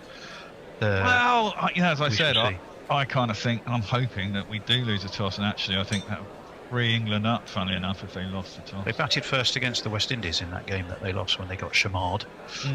I think I'm right. No. Oh no, they can't have done, couldn't they? Because Shamar took them up at the end. Yeah, he got them in the last innings. Yeah, absolutely right. Was the one game that they lost, was that the Shamar Joseph game? That was the Shamar Joseph 7th. Yeah, it was. It was. I think it might be short. It was a low-scoring game, though. I mean, they only need 200 odd to win, didn't they? And West Indies already ever scored. I think Travis Head got a king pair in that one. Well, there's a reason to be cheerful. Well, I'm hoping that Travis has done it for the game. I mean, this is what I'm going back to earlier. You know, if they do decide that they're going to ditch Khawaja and put Travis Head in early, look, he will get some runs at some point. But if he plays like that, he'll get out, I'd have thought, more often than not against a red ball. I mean, his form coming into the Ashes was atrocious. And he is a danger at 5 as a counter-puncher. If you get him out of the way early as he's opening, it could clog up their innings even more. So I'm not that against them if they want to go that way, to be honest. I think that could be actually advantageous to England in the long run. Well, we'll wait and see. Ed, so you're wearing Ben Stokes's probably quite large shoes. You've got the coin. You've just won the toss. What are you going to do? what's your team sheet? I'm definitely chasing. I think England's best shot will be for the low-scoring game to go their way this time. I think I can see, it could get out of hand, but if it gets out of hand, then it wouldn't have mattered whether we batting or bowling. But if we're chasing something, in the 200 to 300 range, you can kind of trust that one of Root, Brook, or Stokes does something useful. Especially Stokes, he's not the mentally fragile guy that kind of gets rolled over once and then gives up. So you can see him doing something big. I know it's been a while since his last incredible batting innings.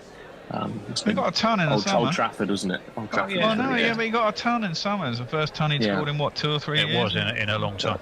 That was a good knock. But isn't so? That's I kind of agree with you. But the only risk I can see is if you bowl. You said you'd bowl, right? I would bowl. Yeah. Yeah. The only danger there is, let me see. It was a 2 o'clock start. So when do they start putting the lights on? You got 5, I thought. You got the best part of 3 hours, which is a session and a half, right? Of what should be good batting on the pitch at probably its best. Potentially, you could do a lot of damage in that period. And then the ball will be older when you're actually under lights at the time at which it will do the most for you. Whereas if you bat, if you bat first, you have that advantage. You don't know necessarily when you're going to get the chance to bowl if you haven't made that decision. It's true. So I don't know is the simple answer. I could see both sides of that argument, but I do kind of see that risk.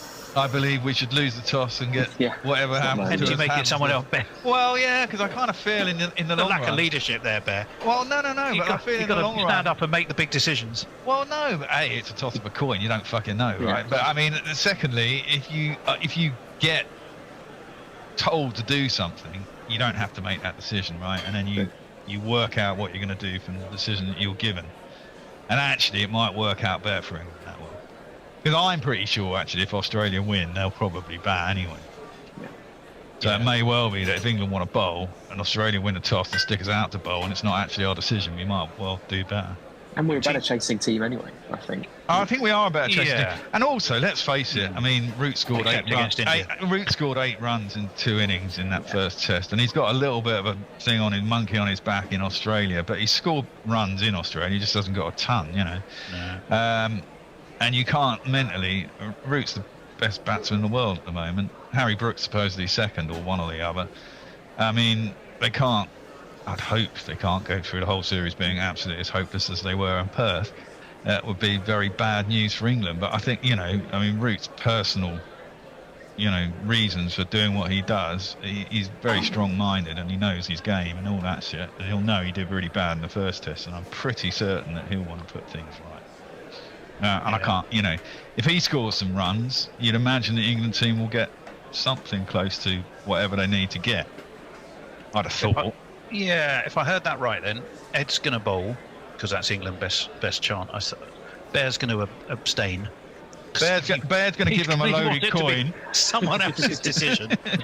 And I've got a feeling 3 of us are thinking still bat first. I don't want to put words in anyone's mouth, but I think the way that one has pretty much shaped up. By the way, very short. Talking of short tests, and I think it will be. Do you guys know what the shortest test of all time was?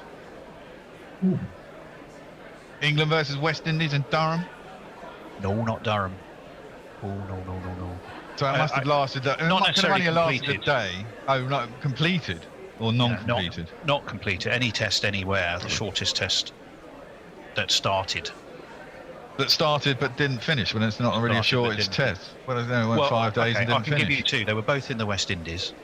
There was Antigua at North Sound. Do you remember that, Bear?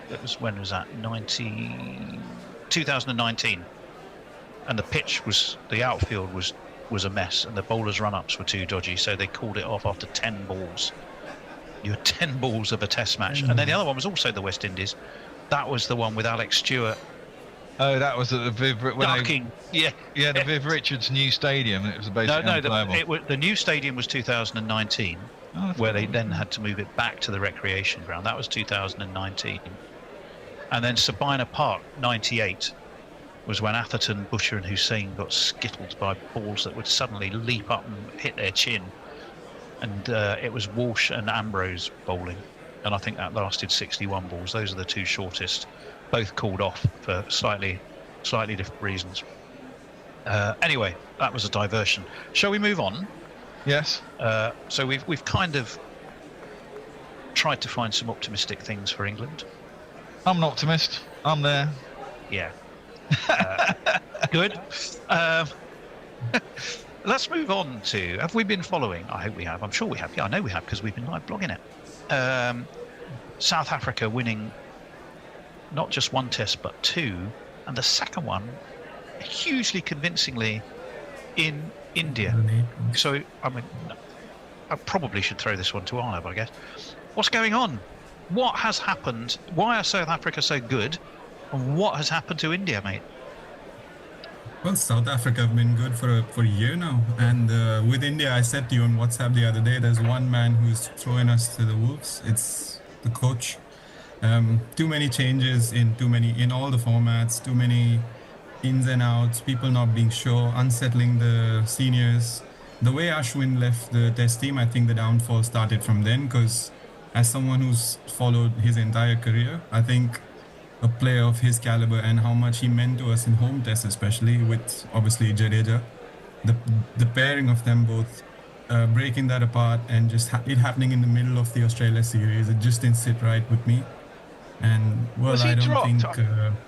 Arnav, was he dropped or did he retire? He was. So what happened was, I think it was the third test, and he was dropped in favor of Washington, and then he threatened to retire, and Rohit asked him to stay. He stayed back for one more and then retired after the third test. So interesting. But okay. So Ashwin. So we're talking Ashwin, right? Ashwin was dropped. Yeah. Is that what we're saying? Yeah. And then retired. Yep. He's not available. He's not available now, is he? No, he's not. Now he's gone. He's retired. So he said did that the he's dropping afraid hasten that his retirement? Is that what we're saying? Yeah. Hi, it's Jeff here, interrupting your favourite podcast to let you know Sky Bet Super Week is getting supersized this Christmas with 10 days of huge offers across all your favourite sports, like horse racing, darts, 180, and football. Enjoy Sky Bet Super Week, supersized with offers at 9 a.m. and 5 p.m. daily. Sky Bet for the fans. December 26th. Eligibility restrictions and further T&Cs apply. 18 plus, gambleaware.org. At Betway Casino, Kelly Brook is our casino ambassador. And for all new customers, stake £10 and get 150 free spins. Download the Betway Casino app today. 18 plus, T's and C's apply. Bet the responsible way. Gambleaware.org. So he said that politics were creeping into the team dynamics and the selections weren't based on politics merit in anymore. India. I find that hard to believe. Yeah. And from someone, the coach was actively participating in elections not so long ago. So, well. Oh, Gautam Gambhir. Yeah. He's got one of our shortest jingles. Every time we see him, we play his jingle, Gautam Gambhir. Yeah, it's an interesting one. Because I knew we were going to ask you this question, so I threw it open to our chat group, our general guerrilla chat group on WhatsApp this morning, and Raj sent along a missive. Raj, well, exactly. It's about 4 pages. You can't, the only way you can get 4 pages on WhatsApp is just to be continued and then start writing it. Carry on with it. So it's about 4 pages. But to boil down his thoughts, which I thought were really interesting, was he doesn't so much blame Gambhir. No, he blames or did he? Well, he more was blaming the collective decision of, Gambhir and BCCI, I guess, for creating snake pits to bowl on. But that, which is rather, to me though, isn't that like hoisting with your own petard or whatever the expression is? Surely, Ed, if you're India, don't you look at the opposition spinners and you go, is that the right thing to do? when you play England, you're looking at maybe Root and Bashir, and you're going, okay, I'm going to back Ashwin and Jadeja. 99 times out of anybody 100. in Jadeja, yeah, exactly. But when you don't have Ashwin, and you've got a Harmer and a Maharaj, it's a bit riskier, isn't it? I mean, are they wrong to bowl, to prepare dodgy tracks? Do you think? I wouldn't say they're wrong to do it because it's worked for so long. This series was an interesting one where I still would take India spinners over South Africa's in most parts of the world, really. I still think Jadeja, Washington, Kuldeep is an unbelievable spinning trio. Kuldeep got it horribly wrong when he played against South Africa in the second test. I thought he was kind of all over the place.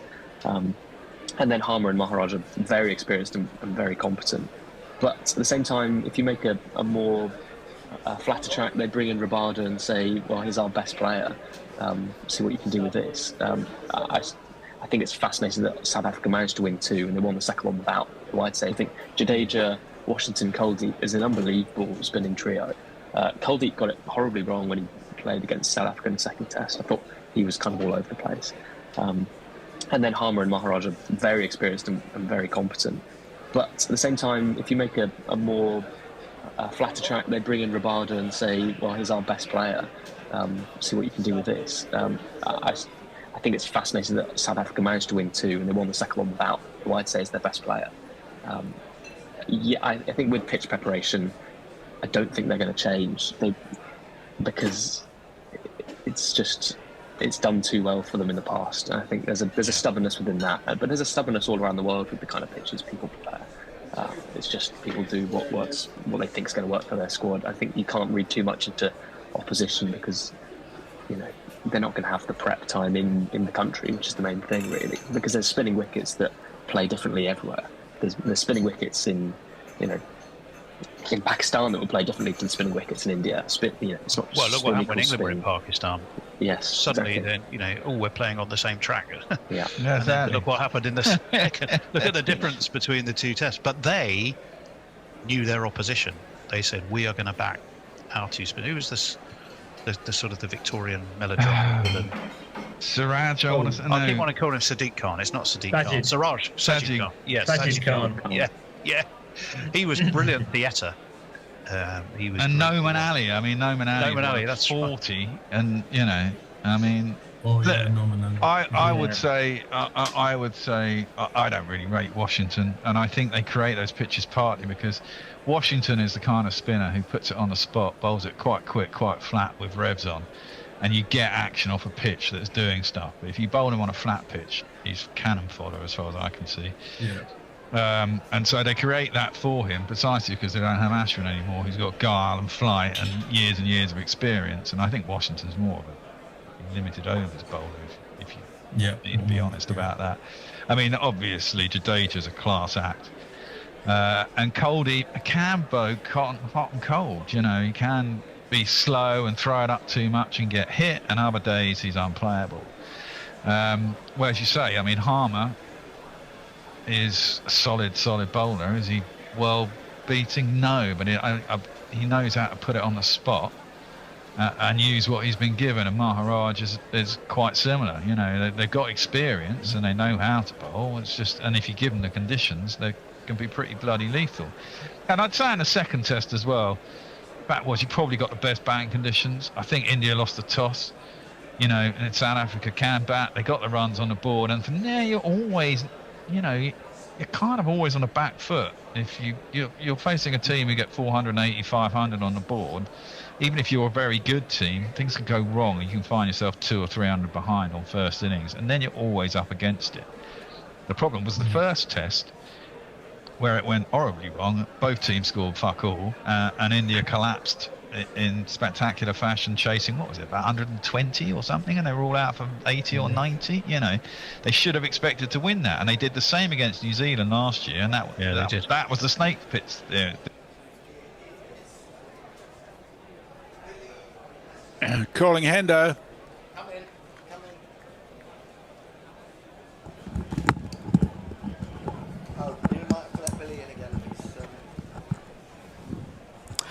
Looks like we're waiting for Billy Not waiting for Goddo. We're not waiting for Goddo.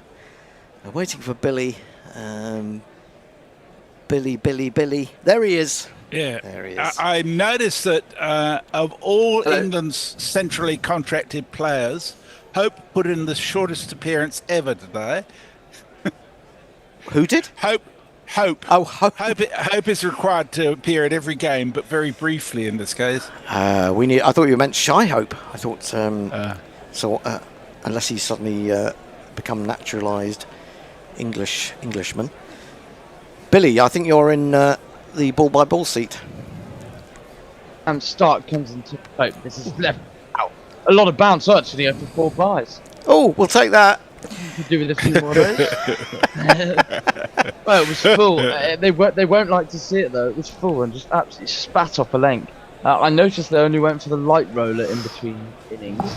Yes. And yes. It's been tipped over the bar and it's gone for 4. You're absolutely right, because I looked up and I thought the way that's going, it must have been quite a short delivery. But looking at the replay, that has flown. And in fact, you've got to give Pope credit for getting his hands out of the way of that.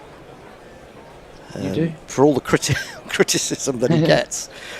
He did play that pretty well. Yeah, well, it's just such a dangerous opening combination. Stark and Cummins couldn't think of much worse. Pope faces up. This time, he whips it off his pads. Really nice shot, not quite timed. They should get a couple. Hendo let out a yelp as if he thought that... I don't know why you would think that Ollie Pope was going to miss it and it would crash into middle stump. I've not seen anything in his form that Hendo. It's a distinct lack of loyalty and trust, I think. Sorry, yeah. Oh, look at that. That's actually... this is the thing about Pope I've noticed. He doesn't play those shots with the bat coming down straight and then turning the bat. He's actually playing across it. And that is something that I think has come into his game because of, being told to be frantic. He's on 3. This is wider left. Well, I think that's just all about it being very bottom hand dominant. You could be right. Slightly like, forgive me for using a golf analogy, Hendo, but that's very slightly. You can do that in golf when you just slightly a bit bottom hand and flippy. I can't do anything in golf. But we've seen that strange bottom hand dominating from him. But I think that's don't quote me as gospel, but that's what I personally think. Well, let me come back to that after this ball. Dart comes in, just wonderful languid action. The left arm balls, Pope prods at it, and it goes to backward point. There's no run. Yeah. I'm trying to think which game which of the tests it was. I think it was Perth, and Pope was going along quite nicely, and then an over before lunch, or just over and over before lunch, facing Cameron Green, who'd just come on, and he'd already hit something like 10 runs off the over, if I remember rightly. He then tried to shovel a straight one into the leg side. It was a nothing shot, but it was right across the line. It was not even attempting to play it and then turn it. It was just right across the line. It was horrible. It was shoveled. Oh! Once again, this gets a leading edge and it goes to backward point. Once again, he tried to whip that through to almost square leg again. But a leading edge, as I say, goes out to point. There's no run. Well, he's fighting for his England career here. Hendo really... some would say even if he gets a century, a change should still be made. What do you think? Where's your head? Well, when you look at his record, 900s and 1650s, and you think you can't get 900s and 1650s without being a pretty decent player in Test cricket. But I'll come back to that. Last ball of Stark's second over. The balls, this is wider and in that channel. Pope resists the temptation to drive, leaves it well alone. 11 for 1. England's target is 4-3-5 for those just joining us. Could be a no ball. Could be a no ball. No, I think he's okay. No. Go on, Hendo. I'll let Messi get some... So, Carl Herbert says, welcome back, lads. For comic relief from England's batting, watch Ajaz Patel's first ever wicket in New Zealand this afternoon. Oh, wow. Yeah. Tell us about it. Be About a Gummishout's doing some self-flagellation. He says, Travis Head can blame me for getting out. Yesterday I asked for him to get 170 and carry a 50, so he gets 170, not 200. I don't reckon that's too big a foul, actually, Shaq. No, you're absolutely right. Yeah, but to come back to Ollie Pope, I don't think, he's not a bad player, but I think he's been badly handled. 3 slips and a gully. Wait, Zach Crawley, who's yet to get off the mark. He defends with one hand off the bat, and there's no run. And I think it's harsh that his confidence has been destroyed from without, and not necessarily from, great bowling. Just the way that he's been encouraged to play. You might get the odd 100 if you're not a particularly good player, but you're not going to get 900s, are you? Yeah, I think people's problem with it is that his runs, it's either feast or famine. Yes. Either he scores 100 or 80, or he literally gets nothing. I mean, that 192 he got against India was magnificent. Probably leaves this alone off Cummins' meticulous line and length. Goes through to Carey from there's no run. 192 I think it was. In the first test in Hyderabad, I think it was. I can't actually remember where it was. And that is, I mean, you're absolutely right. You do not score that if you're not a seriously good player. But yeah, the feast or famine nature, which I think is something that England have, and have a thing you might agree with this.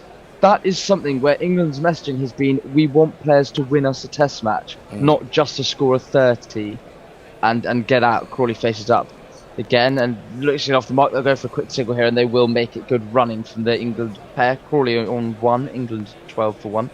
Wouldn't you say, Henry? They want people to win them the test match rather than just score a 30, and then they say that's not really of much use. Well, I don't think I do think that part of the reason that they don't win test matches is because people do score 30 off 20 balls and then get out. So I don't entirely agree. I think that, certainly that's their messaging. I clarify. Yeah, certainly that's with what I got from their messaging. It's not what I think. This is. Certainly with Crawley, that always the argument has been, but when he's at his best, he could win you a test match. Well, has he won us many test matches? Cummins comes into Pope edge. Oh wow. Goes through a kind of 4-slip area. There was a sprawling dive somewhere, but he will get a lucky 4 down to the third man boundary.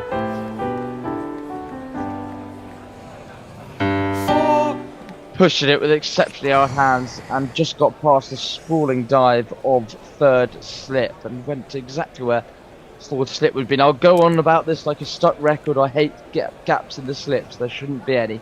Pope's bat angle came down at a pretty horrible way there, cut right across it. Jeez. Yeah, I mean, I really, because of the fact that he's been good enough to get 900s and 1650s, I really don't think that Pope should be abandoned and told, or forgotten about. I think he needs to go back to Surrey. He needs to bat around 5, and he needs to get his confidence back and get his technique back, without thinking that he has to rush everything. And I think you can tell that he's rushing things. An example of that, apart from the sort of the bottom hand dominating, he's also playing a long way out in front of him. He's trying to get at the ball, and he needs to be waiting for the ball longer.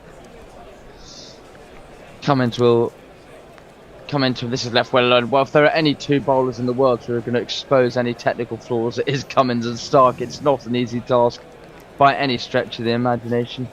And also, I mean, how many of us would actually, as much as all of us would think we would have loved to play Test cricket if we'd been good enough, how many of us would actually want to be in his shoes right now? And also, it feels like he's been playing for his place for the last 2 years. Yeah. It's a horrible place to be. And also, I mean, I don't, that thing of taking the vice captaincy away from him, I think it was the wrong decision to give it to him in the first place.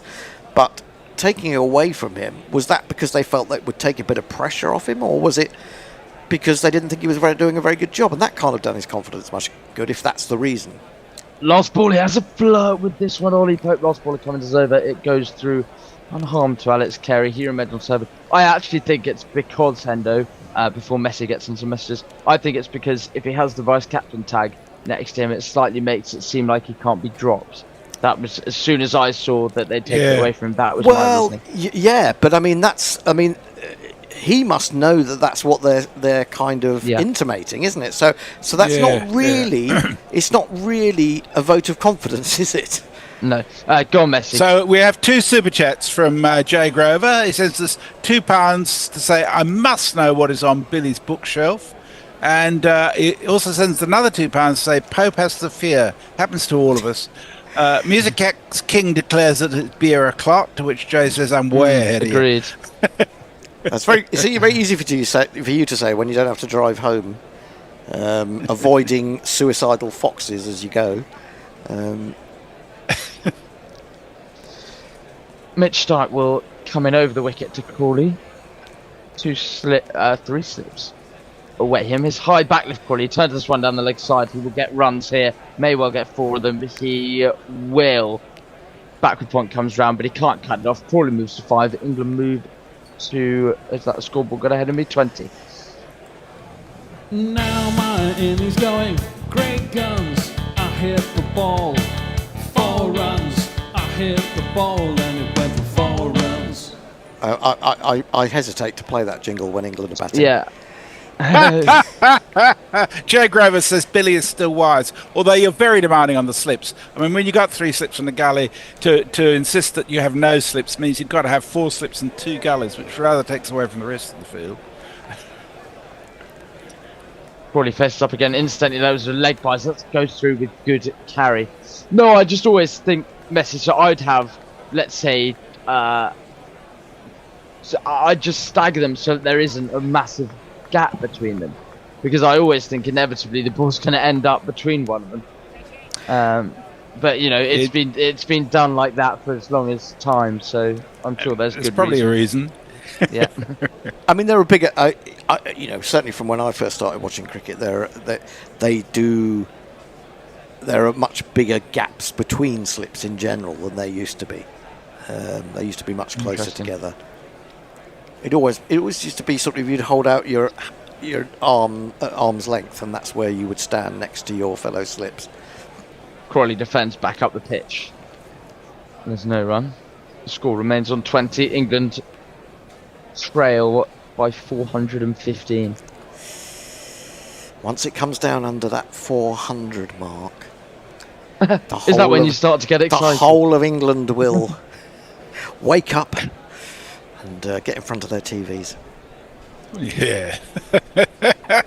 Stark being warned about he is running on the pitch. Ooh. Yeah, I think he has been. Official warning. Is it 2 warnings?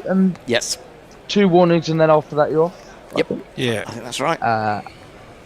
Stark will bowl again. That is something to look at. This is well left by Crawley. Left on length, which is not something England have been very good at so far this series. I think Lyon's already happy enough that the wearing of the pitch is sufficient. He's come down again, hasn't he, the umpire, to have a little chat about this. Well, make no mistake about it. The England non-striker will get in the umpire's ear about it, and rightly so. Oh, are they calling Pat Cummins over? I don't know. I think they're footmark. It's footmarks. Yeah, I think they're bringing over they're bringing that big whacker, whatever you call it. I've got no better name for it than that. I think maybe we give the big whacker to Crawley. Might be a good time. Might be a good time to get through some messages. Yeah. On the subject of foxes, Beer Batter Gummy Shark says we get $10 for a fox scalp here. Don't.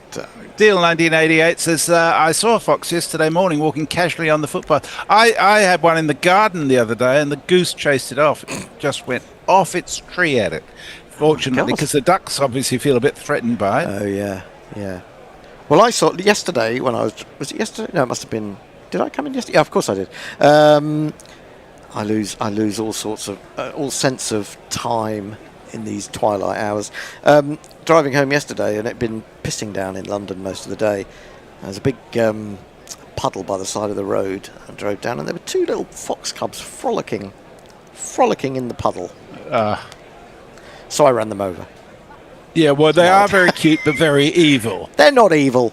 They kill things. They're almost everyone kills things. We kill things.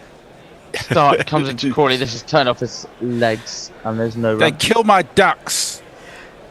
Well, look, I'm sorry about your ducks, and I don't like to see. I mean, in fact, if I have a wildlife documentary on and something higher up the food chain is attacking something lower down the food chain, I have to turn it off because I find it upsetting. But everything kills everything, don't they? Really? I mean, how many people? How many people? England kills hope. Oh yeah, that's true. Sorry, I couldn't resist. I was waiting for something along those lines, Messi. Do you not remember the lovely fox that sat out on the sofa in the back garden at Sydenham? Messi start comes into Crawley. This is left a good lead from Crawley. There hasn't been much swing so far, so that is Mitch Stark's pod 3 overs. He's gone for none for 2, and the score has flashed away just as I was about to read it out. But England are 1 down. We know that predictably. Yep. Jay says, for some bizarre reason, I didn't think there were any foxes in Australia. I've got to tell you, the English introduced them for hunting, believe it or not. Hunting Australians? No, for hunting foxes. They wanted to do fox hunting in Australia, so now plague proportions in some areas. Oh, God. I thought perhaps they introduced foxes to hunt ordinary Australians, but sadly not. A nibble round the ankles of Mitchell Stark on Pat Cummins would have been handy. Yeah, good luck with that. Pope. But just Cummins, it has a flirt at that, and you may argue that he's dragged his bat inside the line. It was a good ball from Cummins, a bit fuller, and maybe Pope nicks it, but he survives and remains on 7. Yes. Actually, Pierre Better Gummishout is prepared to offer England some cane toads in exchange for the foxes. I tell you what, I think we need the cane toads here. You lick the back of one of them, and you're off in some sort of alternate reality, aren't you? Well, quite possibly dead as well. Oh yeah, well they're that too. Depending how much you lick. Yeah. The bear would be gone straight away. Cummins in once more, bowls and solid, resolute defence from Ollie Pope. Back to him. I mean, you want to see Pope do well, don't you? I mean, I want to see him. Do. I want to see him get to 60 and relax a little bit. This is when he can play at his best. All this time getting up to 50 or even 30, he just looks so frantic. Yeah, and some good friends of mine played with Ollie Pope all the way up through the Surrey pathway and early kind of under 17, 16 England kind of things. Yeah. And said that he's just spectacularly talented and a nice guy. This has worked into the leg side from Ollie Pope for a single. That's good running from England. He moves himself to 8. I'm sure he is. I mean, the older I get, although you can be critical, I do feel, maybe we put too much pressure on guys. And cricket is a particularly unforgiving game, certainly as a batsman, which is probably why it's renowned for having sort of a lot of mental health problems. Speaking of foxes, I've just spotted one behind you. Comes in again, and Crawley nearly nicks it. 1 for 19 so far. He's done well to not follow that one, Zach Crawley. Sorry, Messi, what did you say? I just spotted a fox right behind you in your Joffrey Archer. You mean Samantha? Yeah. She's my. That's what Joffrey Archer needs, is a Samantha Fox pillow. Oh, you imagine the press then. Oh yes, that'd be fun. Crawley on 1, faces Cummins once more. He's getting a pretty stern examination from Cummins, who tries to bring this one back into him, but Crawley leaves it well alone. I mean, the other thing you have to remember about this Australian attack is it's only a 4-man attack. 5. Cameron Green, but Cameron Green, yeah. I'm not sure that I know he's got important partnership-breaking wickets, but I don't really think of him as a bowler. I don't know why. He sneaks up on you. He's very good. He's certainly not a batsman, considering his record this year has been full. Crawley faces up, he walks down the wicket and defends it. Also, we've just seen shots of Nathan Lyon warming up Messi as 6 overs gone. Do you think it's a good time to bring him on? I think you'll wait 2 more overs. Perko says maybe England need to select some foxes in this side who could do with something with a killer instinct. Very true. Very true. CHRNFFFM, which is an interesting handle. An easy way to deal with Ashes trauma is to remember that this is essentially an England versus expats match. Yeah. It didn't mention the C word, the convicts. Although South Australia prides itself on being a free person state. That they didn't use convicts for labour in South Australia. Is that right? I think I knew that. Pope will face up once more to Stark, and he pretends up the pitch. Well, England haven't been very aggressive so far. 6 overs, 1 for 21. Are there any other messages, Messi? We haven't had. Yeah, we got a super chat from Rob Miller 2811 who sends us $5. Says England just need to keep chipping away and can hopefully create a masterpiece on a par with Michelangelo or Rodin. Yeah.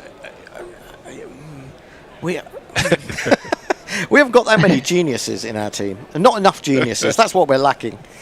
Unlike in the commentary box. Eh? Oh, yeah, absolutely. Full of them. Thank you for that, Rob. Appreciate it. Pope will face Stark again. He's on 8. Oh, wow, that one does swing. He left it alone, and it was a big in-swing from Stark, but ultimately a good leave from Ollie Pope. I look forward to seeing that again and seeing how far it missed the stumps by. It can't have been loads. It landed on a 6 stump. I know it probably has. It's a good lead from Pope. It's probably gone through on about 5th stump. I think that's actually... Oh, no. I thought for a moment of the first replay I saw, I thought it had just clipped his pad, but no, it didn't. Nico would have probably thought it hit his helmet, Hendo. Yes, very true. Very true. Well, we can hope. We hope for a payback. All I'm saying is take 30 runs off the required rate, and frankly, it's England's game. Pope drives, mistimes it up the pitch, so there's no run. I'm a nervous wreck here. I can't watch this. I love watching Stark bowl like this. He's just such a good bowler. He's awesome. I mean, he's got such long arms. He uses them so well. Incredible. I never used to enjoy watching Mitchell Johnson, I have to say. It was just something he was never a sort of smooth bowler, was he? Very jerky. No. It was all hate. Yes. Pure hate. Although he's such a gentle bloke, actually. Is that right? Yeah. Pope face again, he drives and he gets this through. He should get 4 here, you'd think. And he will. They won't mind seeing him driving, Ollie Pope, but he will be delighted to move himself into double figures and on to 12. Yeah, it's actually one of these. So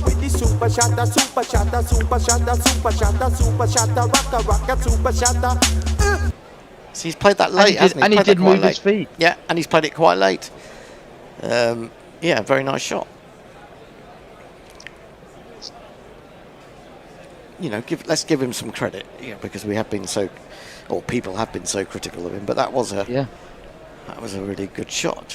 England have moved themselves onto 25, 2 deliveries left for Pope to see out of this particular Stark over. The bowls, this is on his hip, he works it away, and they will come through for a single. Crawley 1 of 21, not the innings that we're used to seeing off Zach Crawley. I think he might hopefully be just putting some value on his wicket, Hendo.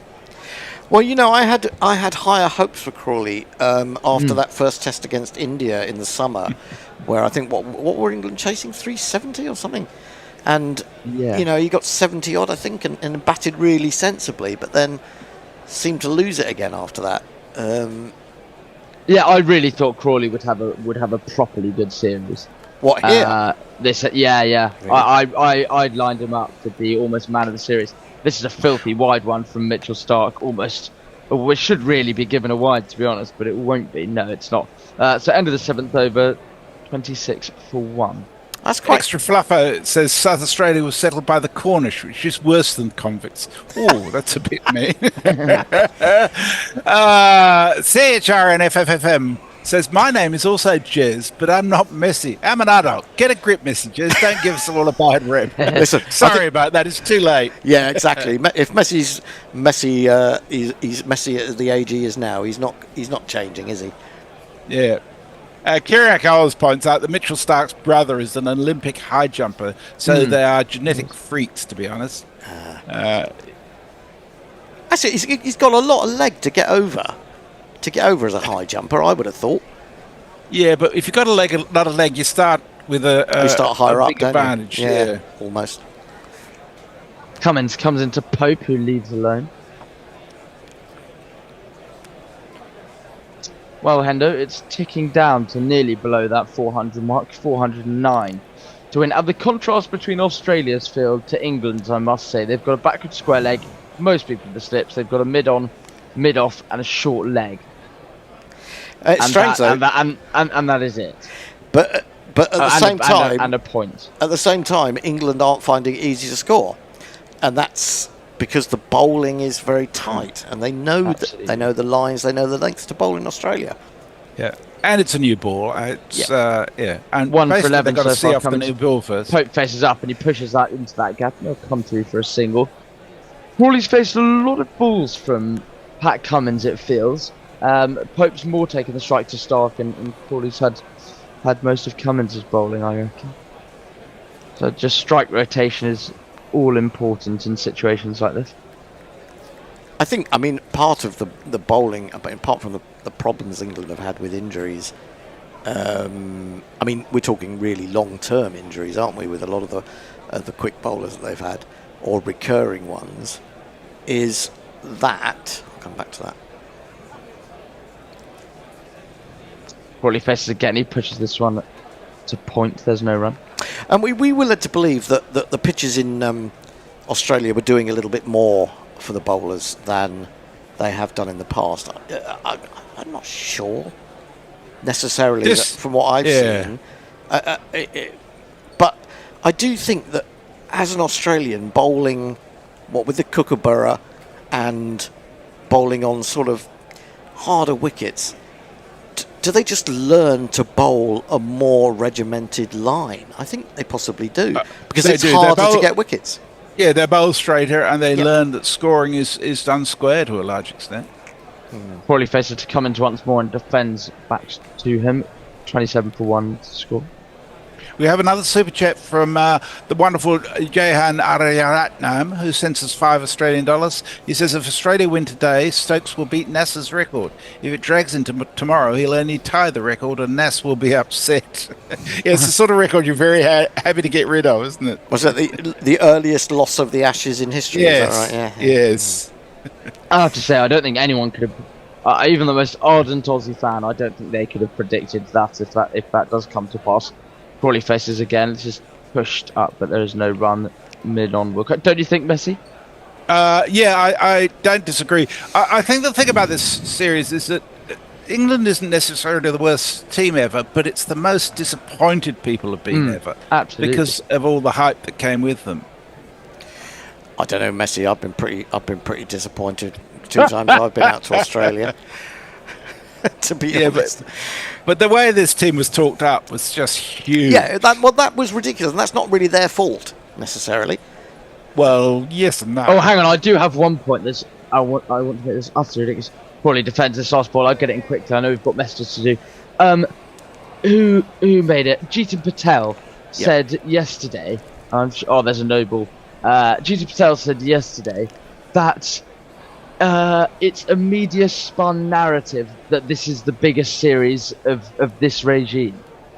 How nuts is that? In what world is this not the biggest series of this regime when they've been evidently working for it for 4 years? And that's what I mean, Hendo, about why are England so bad in the press. It's utterly ridiculous. Well, you can't trust anything that comes out of that camp.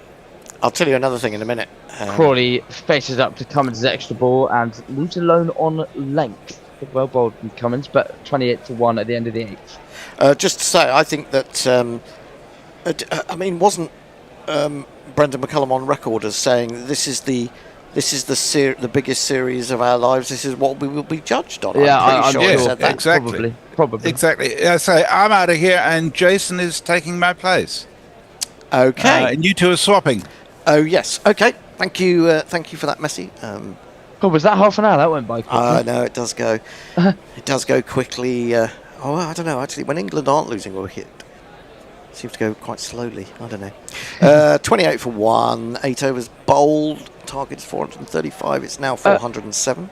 Andrew, have you got any interest in the and get in the comments if anyone's going to be watching it, the Anthony Joshua v Jake Paul fight? Not really, although I did start in an hour and a half. Yeah, I did hear a little bit about it on the radio as I was coming over. I'm not a big fan of boxing, I have to say. Stark into Pope, angled across him. Plenty of width. You can leave that one alone. I'm not either, but I really do desperately want Jake Paul to get the beating that his arrogance deserves. Well, do you know? Yeah, when I first heard him being quoted as I came over, my immediate gut reaction was exactly that. Yeah. But then I thought, actually, this could be quite dangerous for him. I mean, you know, presumably Anthony Joshua has been doing this for many years, whereas he's only just taken up boxing, 7 months ago or something? Did I read? Something like that. Well, he's a heavyweight champion, Joshua, isn't he? But boxing not necessarily my forte. But yeah, I was wondering if you were going to have a look at it. Well, actually, funnily enough, I did. When I heard that it was on Netflix, if I had been at home and still awake, I might have had a little look. But, I mean, to be fair, you wouldn't have to go away for very long from this to actually watch it, from what I gather. I think it was Steve Bunce on Radio 5 was reckoning if it went to the second round, it would be a surprise. Left alone by Pope outside the off stump again. But, I mean, they reckoned that Joshua was going to be taking 30 million home from this. Yeah, I thought it was about that. Yeah, I mean, who absolutely mental. You know, I'd get punched in the face for 30 million. Yeah, some people were saying that, but I'm not sure that I would by Anthony Joshua. I don't know. I'm not sure who I'd like to be punched in the face by if I had the choice. I don't know. Not Ben Stokes. Ben Stokes has got a nasty right hook. Yeah, Mr. Blobby, perhaps. I don't know. This is me. Oh, it's me. Sorry.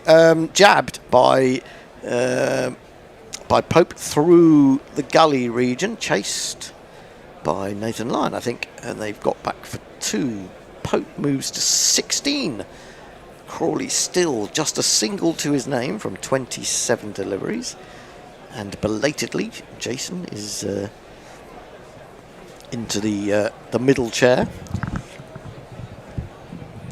It's every time you watch England, it's like you daren't relax, because even though it seems like they're going along quite nicely at the moment, you know that there's just sort of that collapse around the corner. Yeah, no, over away from a collapse. Never more than an over away from a collapse with England. Stark again, none for 9, halfway through his 5th over. Bowles brings that back a long way, and Pope is lucky to kind of ride that high up on the thigh pad. It would probably cleared the stumps, but it did arrow back quite sharp. Yeah, he's bowled nicely without reward here, Mitchell Stark. It's almost one of those where you feel like England earlier on in the series would have been 5 or so down if you see what I mean. They easily could be. The Aussies have bowled very nicely, but then again, this is kind of just how they bowl. They're just fantastic operators with the new ball and any state of the game, really. There just isn't much respite, is there? No. 2 slips now. Stark in again, brings it back and just brushes that away off his hip. I think there might have been a bit of battle glove involved, but we will find out shortly. Did they take a run there? Yes, they did, and it was to Pope, who moves to 17. 31 for 1. 1 ball remaining for Crawley to negotiate. I mean, when you see Crawley do this, and you kind of fear that he might then get out, and everyone will be saying, why didn't he play his natural game? But if he could just mix the two, Stark in bowls. What's happened there? Oh, he's inside edged it into the flap of his pad. I thought it had gone back onto the stumps for a moment. I was expecting to see Mitchell Stark race down the wicket with... Well, he also picked it up out of his pad very quickly, so he obviously got word from someone that was okay. Yep. I was suddenly worried they were going to appeal for handling the ball. At least it looked like he just picked it out of his... He's done that quite nicely, the way he's managed to sort of edge it in there. I think he knows now that when you do that, the ball is dead. And therefore he's got no problem with them picking it up and dropping it out. Yeah, whereas before that used to be live still. Would make sense. You don't want some Aussie coming around taking it out of your thigh, do you? Jason. Lots of chat on the YouTube about the pace of the game and the fact that we're out of the Ashes in under 11 days. Yes. Cummins in bowls. Great ball. Pope pressing forward. Doesn't get the feather that Carey was hoping for. So yeah, not much Pope could do necessarily about that. He has pushed it in, of course, but it was an immaculate delivery on fourth stump, and it's the angle, the wide on the crease angle, that makes him feel like he had to play, and he did have to play it, really. He maybe could have left it on length, but a wonderful delivery, and lucky to not edge it. Yeah, I mean, I think just a little bit of swing there that straightened it up. It's a lovely delivery. Yeah, it's just too good, really. Cummins again. In wider on the crease again, and he gets right across outside his off stump this time, and then rather inelegantly sort of dabs it into the ground. The thing is, Hendo, what people always think, and something that's just known is, as a batter, you're gonna get good balls. Yep. Which is what makes it all the more frustrating when they get out to such poor shots, a la Ollie Pope. Yep. In the first innings. People have no problem with you. If you bat at the top of the order, you are going to get out for under 10 quite a few times in your career. Yeah. But it's just worse when you give your wicket away. Totally. Oh, now he tries to pull that one, but maybe gets through it a little bit early and got sconned. Hit on the. Oh, I thought it was on the body, wasn't it? I don't think it hit the helmet. Did you think it hit the helmet? No, it's just I thought it hit his back almost. Didn't it? Hit his shoulder, maybe. Is he just threw it too early, or is he actually too late on it? He's just hit over the top of it. It looked like it almost hit his neck. Yeah, sort of rolled up the sort of top of his arm into the neck, didn't it? Yeah. Well, he did well not to show any pain. I think he would have been crying on the floor at that. Although, of course, I'm small enough, so it probably would have gone way over my head. Not that Ollie Pope's a particularly tall man. I've met you in the flesh, Billy. I don't remember you being small. I think I get it. I get the abused because I'm small compared to some of my quite rather tall friends. I'm 5'8", and edged! Oh, brilliant catch! Oh, stunning catch! Unbelievable catch by Marnus Labuschagne. Poor old Ollie Pope. He's got to an absolute stunner. Just diving away, pure reaction, stuck out the left hand. It was barely off the ground. And that is phenomenal. And that's the difference. It's one of the differences. Brilliant fielding from Australia again. High up on the bat. Oh, my goodness awesome. me. Wow. I mean... who needs Steve Smith in the side when you've got Marnus who can step up and do things like that? Yeah, when your luck's out, though, as a batsman, I mean... You just... I don't know what to say. 17 to Ollie Pope. Are we watching Ollie Pope walk off for a break in his England career? I think we probably are. Yeah, I think we probably are. I mean, that's almost a very disgruntled Jason Roy walk off there. There's not a lot he could have done about that. No, not a lot he could have done. But then that goes exactly to the point I literally just made about you're going to get a good one, so don't throw your work away like you did in the person.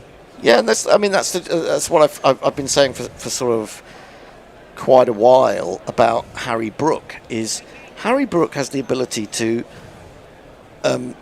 probably play some of the most astonishing innings that Test cricket has ever seen, and yet he keeps selling himself short by this craziness of this manic shot making, just running down the wicket and smearing at the ball.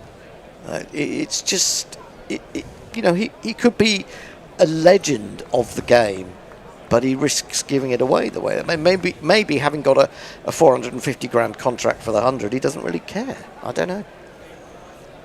Anyway, England's final hope at number 4 is out to the wicket. It is none other than this man, and of course, he's not keen on Pat Cummins. No, I was just about to say that. Like a pick, but massive runs he has hit. So there's that. Introduce yourself. Joe Root. Introduce yourself. Joe Root. Introduce yourself. Joe Root, actually. 31 for 2. 2 slips in the gully, a forward short leg. Root leaves outside the off stump. I mean, you feel like with Cummins, he doesn't move the ball extravagantly, but he just does it enough, and that in a way is better, because when you commit to the shot, and quite often you have to commit to the shot because it's so close to the off stump, he's more likely to find the edge. Yep. Because I think it's his use of the crease that does it for me, Hendo. He uses the crease wonderfully. He'll go wide occasionally, tight to the stumps, and mixing it up like that draws someone into playing or leaving. He's into Root again. He's a little bit across his stumps there. It was too short from Cummins this time, but nothing more than a defensive prod from Root up into the onside of the pitch. He's dismissed Root 12 times and averaged 24 Pat Cummins to back up. And we have a exactly super chat. What you're saying.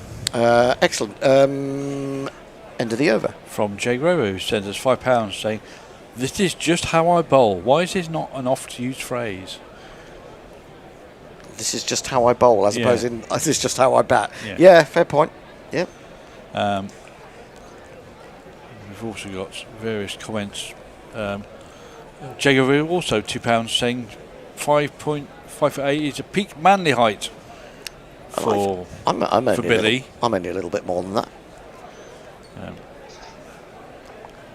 I mean, an insignificant amount more than that. Brooke is just not good enough yet. He gives a toss about the 100. T20 stuffing us up at Test cricket. Oh, Crawley has burst out of his enforced asceticism. Ascetic, yeah. Ascetic. And he's hit a 4. It's a hard word to say at this time of the morning. He's gone to 5 from 29. Maybe he's decided to open up. And maybe at this point, well, England might as well. I don't know. Yeah, may as well. Yeah. May as well. I mean, they need. Crawley especially needs runs. Don't be reckless, but have a go. Just play as usual game. Well, Stark is in again. 3 slips go down and bowls a shorter one. And it just works into the onside with the bottom hand, but plays it confidently and safely enough. And he'll pick up a single, bringing Root down to face. And the lead is now under 400. Hendo 399. And 8 wickets. Still 8 wickets in hand. Sorry, the required number, I should say. And we've got another super chat from Jahani Ryan Natnam. It's sending us quite a few, isn't it? It's brilliant. He says, Batsman followed by a tentative forward defence from Pope. Cummins did the same to Root first inning. 2-card trick. Worth another go? Well, yeah, I mean, even as someone as good as Root, he must have that in the back of his mind, doesn't he? I don't know how easily. I suppose the best players can shut that noise off to a certain degree. I don't know. Everyone knows. Well, it's like the Broad, Warner, all of these times where a bowler has the wood over you. I think it's impossible to get away from it, and you know that everyone knows it. You can imagine the chirp, the kind of chat he's getting, probably from Marnus, who is seeing wildly celebrating his catch, saying that Cummins is going to get him again, etc., etc. Yeah, probably. I mean, but I think Root will just grin at that sort of stuff. I mean, that's always been his default response, hasn't it? Whether he actually feels that inside, I don't know. We've got the big whacker, as it's been as it's been christened by Billy out there again. Footmarks causing a little bit of a problem for Mitchell Stark at the moment. Incidentally, on the pitch, we do stay when we think it's a poor pitch has been made by the groundsman or curator in this sense, and this has been a magnificent test pitch.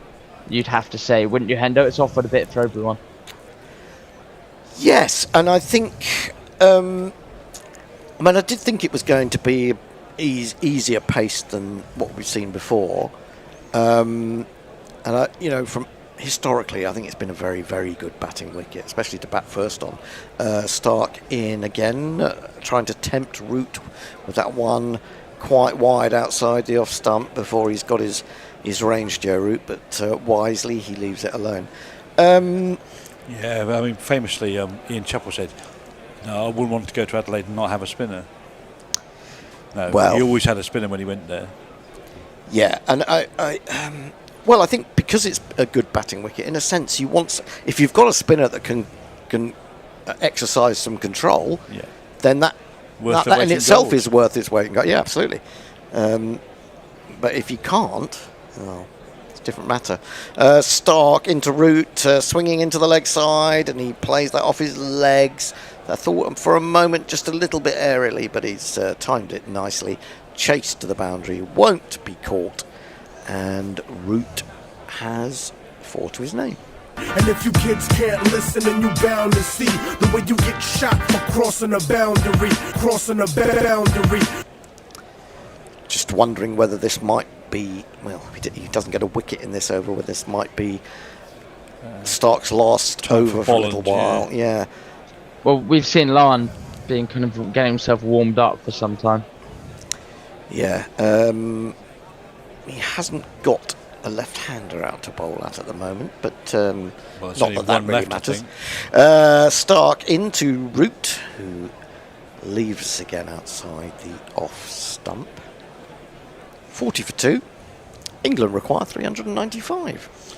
Another super chat by BDK 86. 2 Aussie dollars. Will we ever witness a red Kookaburra 100 by Root? Oh, a red one. Good point. Had to think about that one for a moment. As opposed to the pink one he got. Indeed. You can almost hear that headline in the South Australian or whatever the paper is called in Adelaide. Into Root. Root waits for that and then just ease it into the offside with an open face. He'll come through for an easy single. What is the major publication in Melbourne? Not Melbourne, Adelaide, is it? It's the Adelaide Advertiser, I think, if that's still going. It's the Melbourne Age, isn't it? Yep. Sydney Morning Herald. Was it the Western Australian, which is and the Brisbane Courier Mail, I believe. I think is the. Soon these won't exist, will they? It'll just be probably all online. Are they all Murdoch owned now, anyway? Not all of them, I don't think. I'm not sure. I think there's a newspaper group called Fairfax. Is it Fairfax in Australia? I'm not sure who's behind that. Messi, we'd have to ask Messi. He would help us with that. And this is definitely a super chat I can get behind by Platinum Monsieur, $5 US saying, just occupy the fucking crease, lads. Yep. Oh, now Root was almost tempted by that one. It was wide enough of the off stump that he didn't really need to be interested. And the last minute he pulls his bat inside it and through it. To be fair to Crawley and Pope, they have very much, they haven't been reckless at all. They have very much tried to occupy the crease, and Crawley's done it successfully. Pope arguably did it successfully, obviously, until he got out, but he didn't do anything wrong necessarily. No, not really. He pushed it in force, but I thought, having looked at when we had a look at the side-on catch from Marnus, the one thing he did do is he didn't quite get forward enough. Maybe just a little bit late getting forward. Might be, yeah. Sometimes that can happen even when the ball doesn't move that much. If it just bounces and you're a little bit late on it coming into it as a batsman, it can find the shoulder, and that's really where it almost the shoulder of the bat of Pope. Defended by Root, that last delivery.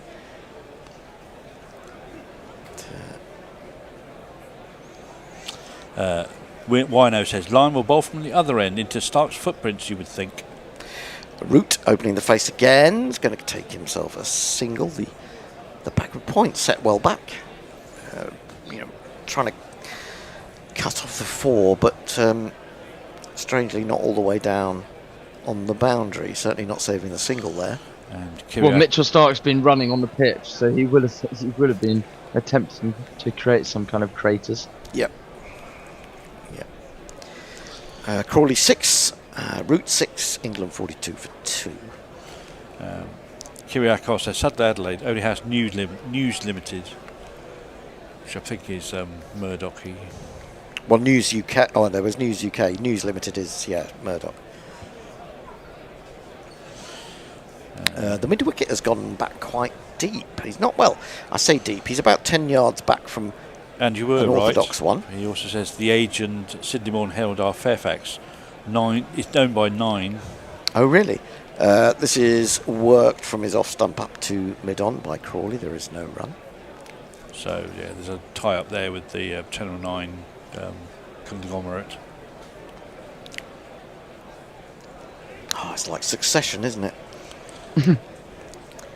I never actually got round to watching it. You never got round to watching that? I mean, would you recommend?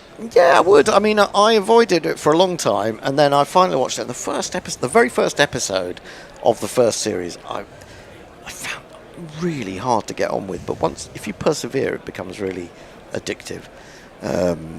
Brilliant. The acting is superb. The script is wonderful. Short, pulled by Crawley. There's a man out. Is he going to get there? Yes, he is. But spills it. Weatherald, and they will get back for a second because of that. Crawley moves on to 8. England 44 for 2. You think this is probably coming to the last over his spell, potentially? This will be his 6th by the time he's... Yeah, and he bowled one before lunch, didn't he? Is that right? Did he bowl 1 and Stark 2? Yeah, no, 1 and 1. So. Was it only 1 and 1 in the end? Yeah, you're right. Yeah, because they got ducats. They couldn't set another one. So, 2 slips of gully mid on. There's a big gap, a huge gap on the onside for singles and stuff. But he bowls well outside the off stump, so maybe that's the reason. Left alone by Crawley, and that is the end of the over. And we've also had potentially the rotation. Oh, right. No, we've still got 7 minutes. Okay. Messi Jez has also joined us. He said the West Australian isn't Murdoch, but it's still shit. It's owned by the 7 network.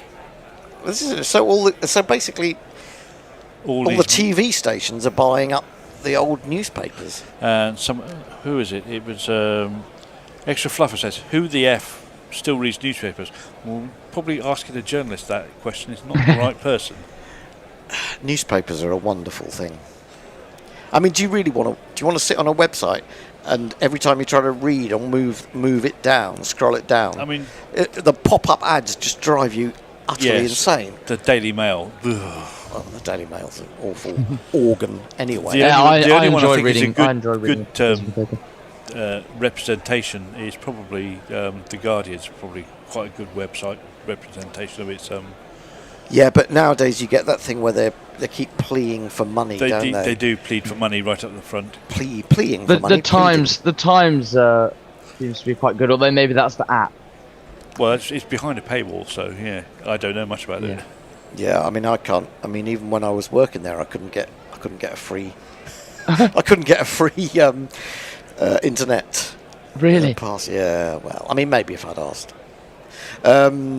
Boland in bowls and beats Root as he was advancing down the wicket, but then playing defensively. So we have got that change that we were anticipating, and he's almost got a wicket with his first delivery. Well, Root was on the move, wasn't he?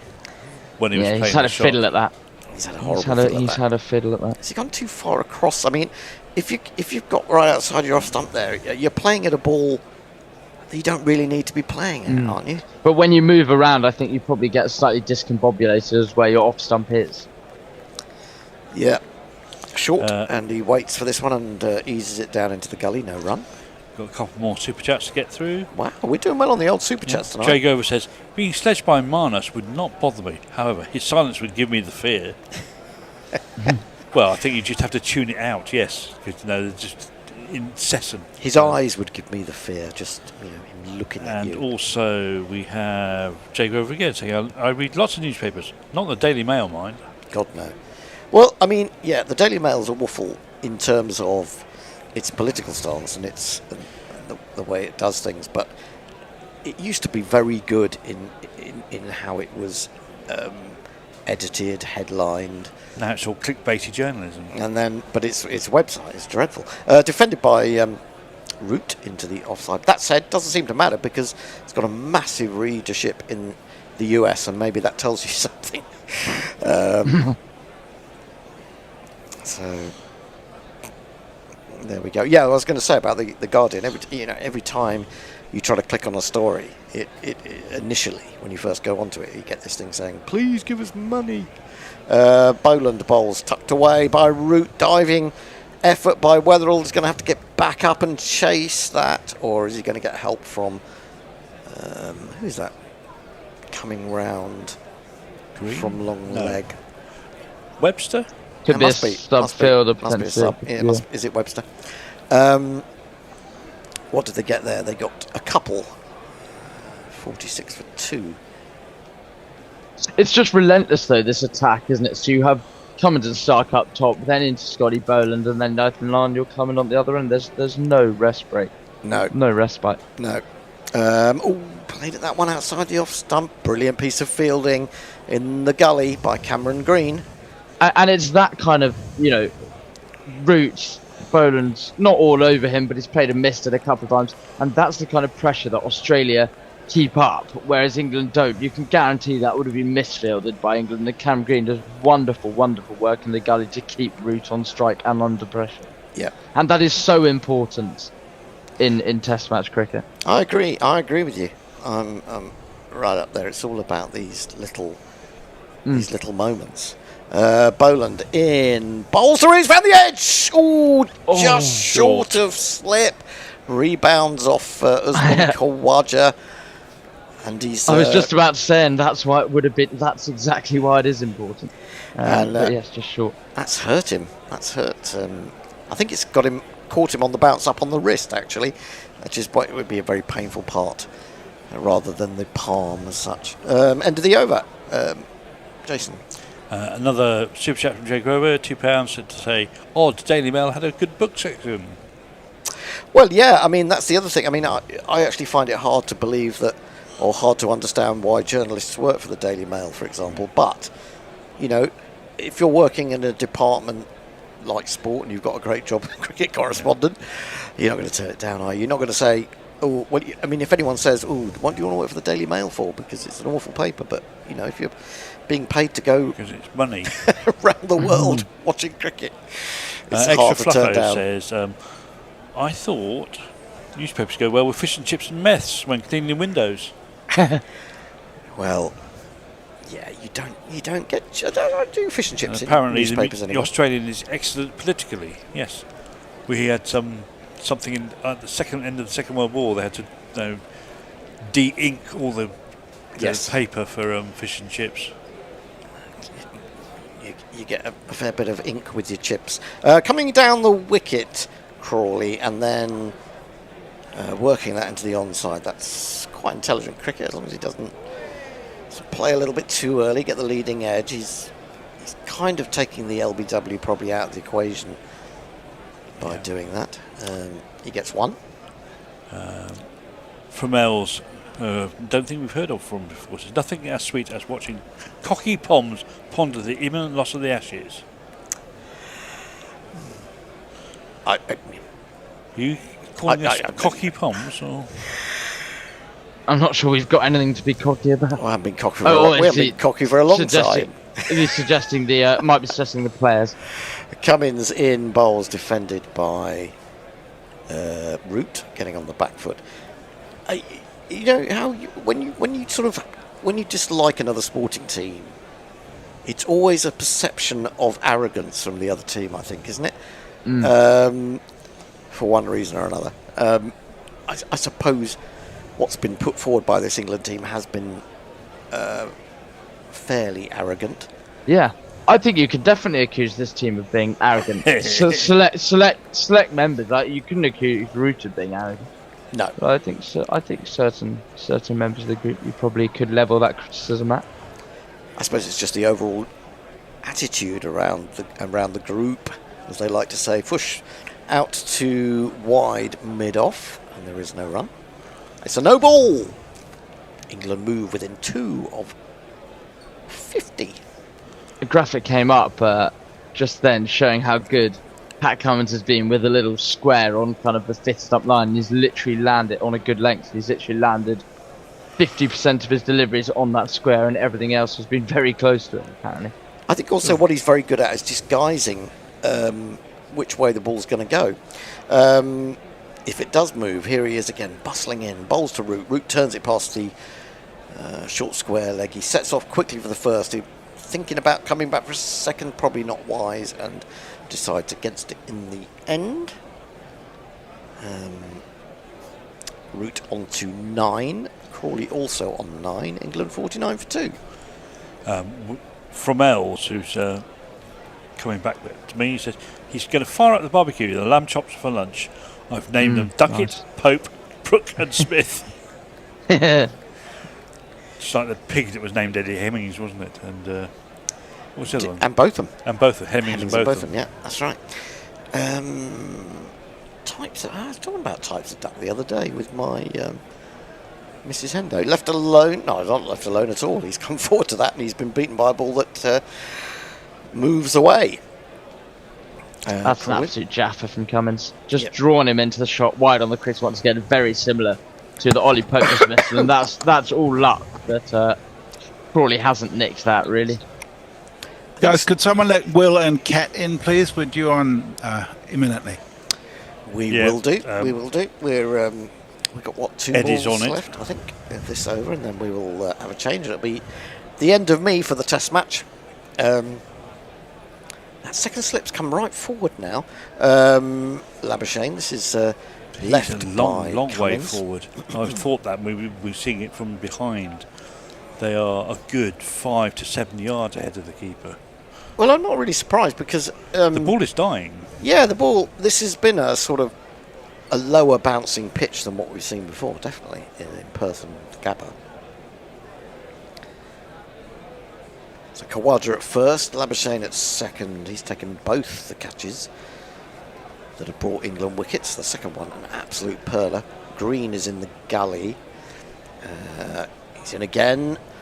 Full outside the off stump, defended on the front foot by Crawley. It's the end of the over. Cummins 2 for 19 from 7. England are 49 for 2, and we'll have a few more socials, and then it'll be time for Cat.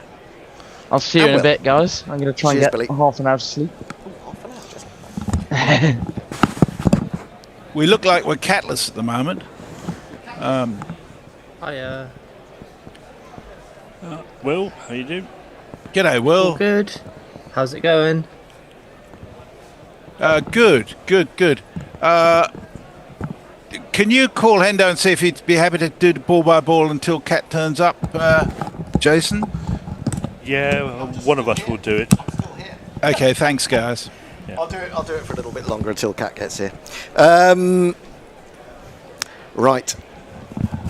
49 We're on a drinks break, by the way, so nobody's missing anything. Well, good, yeah. Well, do some socials.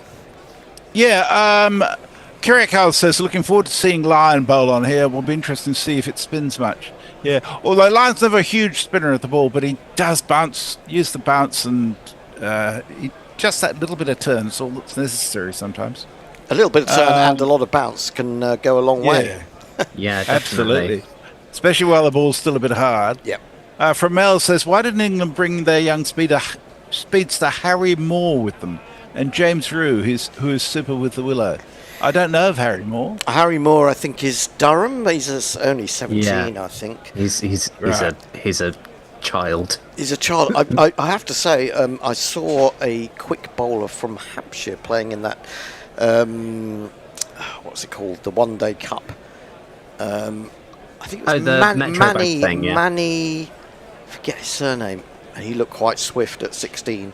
But then again, if there is a problem in the England system, as we were talking about with all the injuries, then will he get to 20 and be, ruined by then? You just don't know. Oh, is that the kid that's from Devises? I think I know who you mean. He's supposed to be like an absolute demon. He is quick. I mean, I know he was polling on a fairly quick oval wicket, but he did look quite swift. I'm sorry, whenever anybody said Devices, I immediately think Devices. The kid from Devices. Well, that's interesting. Yeah, it's 3:15 and I know it.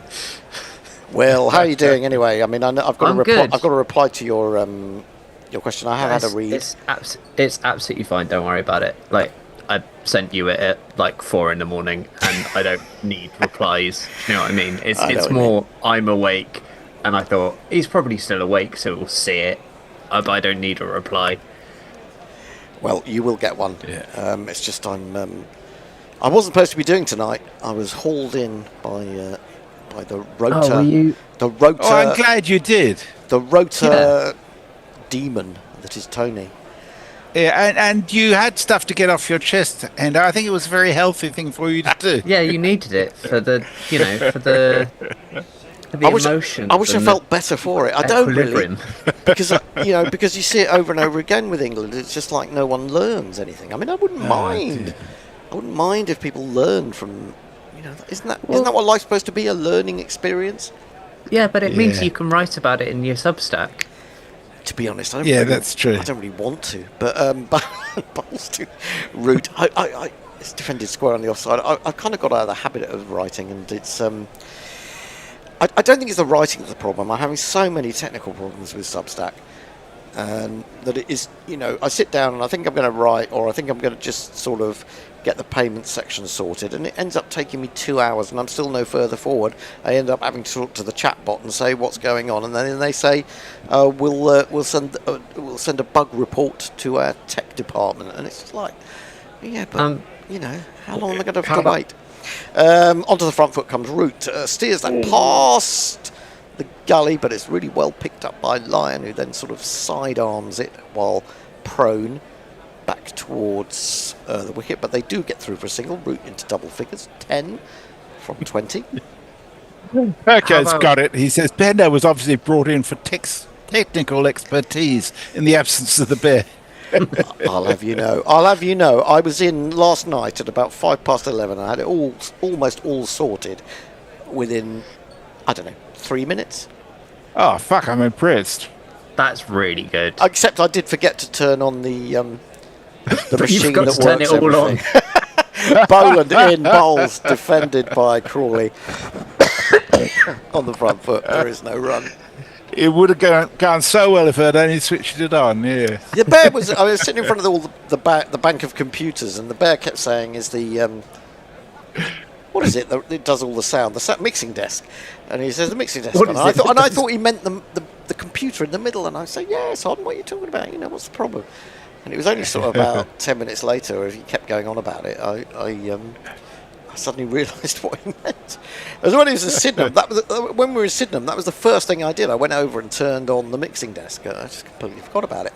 Outside the off stump by Boland, left alone by Crawley. Crawley 9 from 38. England have edged their way up to their first half century. Well, how about this? How about I help you out with the technical side of Substack, and then you can help me out with the technical side of putting a sentence together.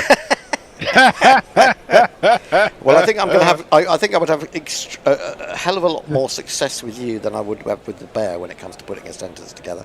Boland worked to mid wicket by Crawley, no run. It's just. I don't think that I'm doing anything wrong. When you go to publish a piece, there's a little thing up in the corner, right at the top left-hand corner, saying publish. But on my computer, it's just the word publish, and there's no and it's not button live. to click. Yeah, it's not clicking. Have you gone to the bit at the bottom that there's a little ticky box in the bottom right corner, I think? Yes. That says make payable or something. Ooh, no, I haven't seen make payable. This is played towards mid wicket, and they take a single, keeping the strike. Zach Crawley. I was talking to them and saying what was on the top left hand corner and what was down in the right hand bottom corner, but neither of them worked. I don't know how. Once or twice. I mean, I have eventually got these things published, but I don't know how it happened. Ultimately, it did just somehow go over in the end. End of the over. Is Pat Cummins going to continue? He's had a fairly long spell. No, he's not. And, well, be afraid. Be afraid. There's been considerable chat about the lack of Leach in this touring party, and I think Kirak has got it. He says the problem with Jack Leach is he doesn't pray at the altar of baseball.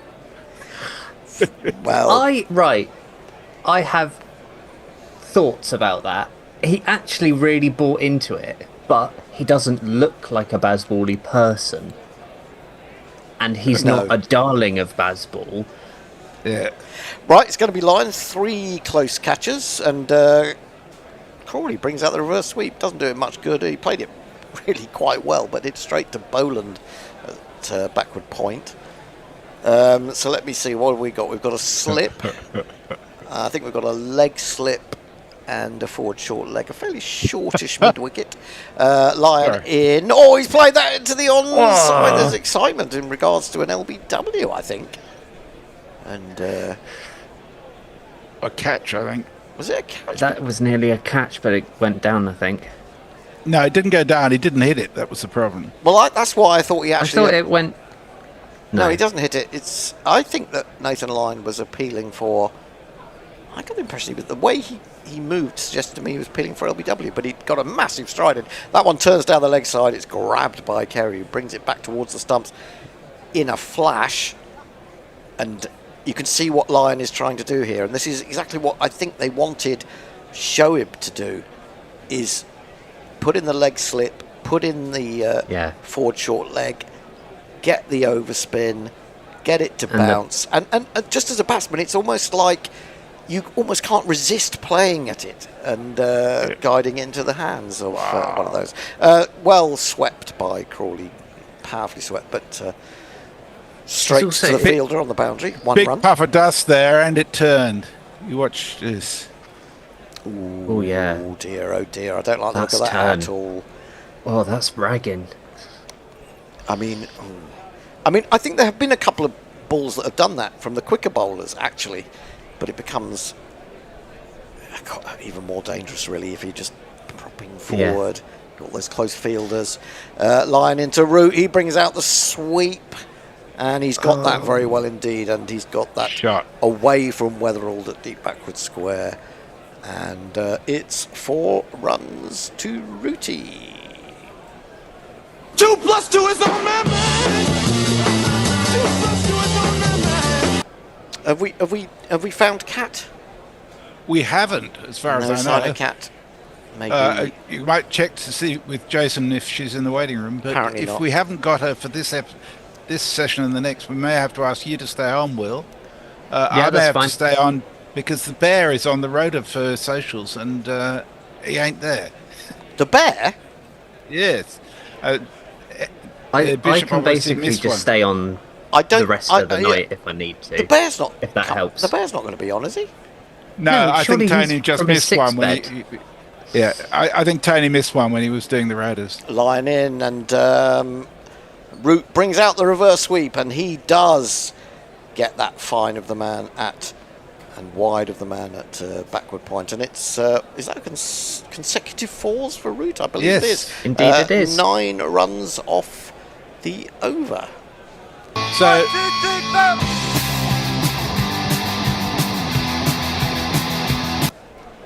I think Perko's identified the issue in the studio for you. He says, Hendo's, oh, bloody hell. went and moved on me. He says, Hendo thought that the mixing test was where the booze was mixed. Oh, good point. Yeah, yeah, very good, very good.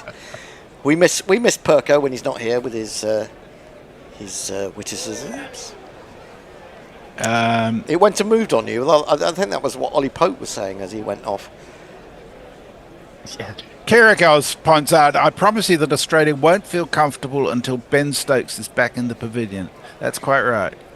Boland into Crawley, leaves it outside the off stump. I can't believe all this Australian gnashing of teeth. I mean, Messi, you do it quite a bit. Yeah. But, I mean, why? Because you always win. You Yeah. always win. Always. Well, against England that tends to be the case, but we have exploded against India in the past, and we lost to the West Indies at the Gabba, for fuck's sake. Well, I mean, that was a really good bowling performance, wasn't it, by Shamar Joseph, if I remember rightly, yeah. Defended on the front foot by Crawley, bounces over Boland on the way up to mid-off. I don't really get it with the Aussies and how angry you get over it. Like, I don't know about you, Hendo, but I'm just totally resigned to anything that happens on a Aussie Ashes tour. I just kind of go, if we grab something, great, but I'm not expecting anything. You see, Australians expect to win and get angry if they lose, or are in danger of losing. Yeah, Boland Is that in a nice again. trait? Crawley defends down in the ground. It's certainly, when he plays that down in the ground, it's bouncing very high, curiously. 60 for 2 England. Yeah. We have 2 super chats, by the way. Okay. Jay Grover sends us a $5. Thank you, Jay. It says, Will knows far better than I, but Leach were a proper part of the Stokes-McCullum era. Yeah, well, I guess Edgbaston... Oh, that was pre... No, that was pre-Baz. Wasn't it? If you're talking Headingley, the great partnership in which Leach got 1. That was pre-Baz. That was pre-Baz, yeah. What I was... Worked nicely by Crawley. He's only going to get 1, I think, as Cummins slides. Slightly misfields, but not sufficiently that they would risk another. And Darren Paul has also sent us £5. He says, it's great to hear those classic jingles. The Ian Bell clock one is my alarm tone. Brilliant. Wow. And for some reason, That's I've got the incredible. Bearstay Yogi Bear one in my head. Yeah, I mean, the longer Gorilla goes on, some of those classics are sort of being consigned to history, aren't they? Sadly, and there's some. Not that we don't have plentiful good jingles now, and new ones and newer ones. There's Played Down into the Gully by Root. There is no run. But I mean, there have been some crackers. I suppose the more we've done, the more we've sort of lent on Mog and Perko, particularly Mog. We have a cat. That's a cat. We have a cat. We do. We have the ghost of Cat too. Oh, not the ghost of Cat. Yeah, sadly, it is the ghost of Cat again. God, anyway, I'm happy to defer to whoever's taken my place here. No. Well, no, you can take over because I can go home now. Oh, right. Sorry. I totally expect it to be 8 down by the time I get there in 45 minutes. Will, you can do socials after the session instead of the Bear who's on the radar. Yeah, that's absolutely fine. I'll do that. Okay, Perfect. I'll say my Thanks. good nights and I'll see you all for the for Melbourne. Thanks, Hendo. Hi, Hendo. See you later, Get then. home safe. So, hello, Will. Hi, Messi. Hiya. G'day, Cat. So we've got Root on strike, and he's pushing a ball down to Gully, who takes it on his knees. No run. Yeah, sorry, I was Christmas shopping and didn't get back in time to take the start of my shift, which is very slack, I know, but oh well. Oh, well.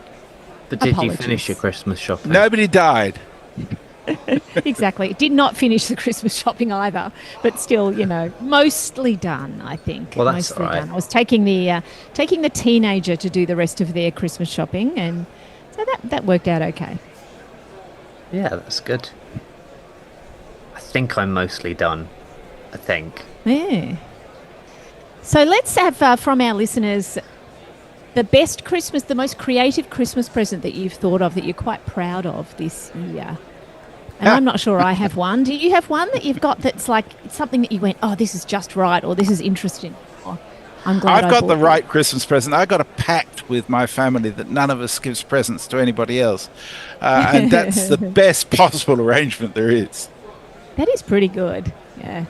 We'll let everyone else have a think about this as we now have Lyon coming into bowl. He'll be bowling to Crawley shortly. Crawley's on 12, which feels like a good innings from Crawley. Good solid double figures as Lyon comes in. And Crawley's on the sweep, and in fact he's popped it up in the air a little bit, but it's gone down to fine for a couple. I think they're going to take 2 here, which I think it popped off his gloves there. Will, did you get to see that? I think so. I think it was a glove, but I'm not entirely sure because my feed's a bit jumpy, but it looked like glove. Yeah. It's definitely gone down as the batter's runs. Yeah. Music Cat's King says, welcome, Cat. Looking angelic again, I see. Yeah, that's right. We had some good theories yesterday about what my picture looks like as we have another ball to Crawley. And again, he's turning it backward of square. Kawaja cleans up there and they run through for another single. It kind of looks quite X-Files. You know, that early sort of CGI thing. Yeah, I could be an alien. I could be halfway through getting beamed up to the Enterprise, someone said yesterday, which I think is quite a good call. And we have, this time it's Root on the sweep. And it's going out into the deep for another 1 run.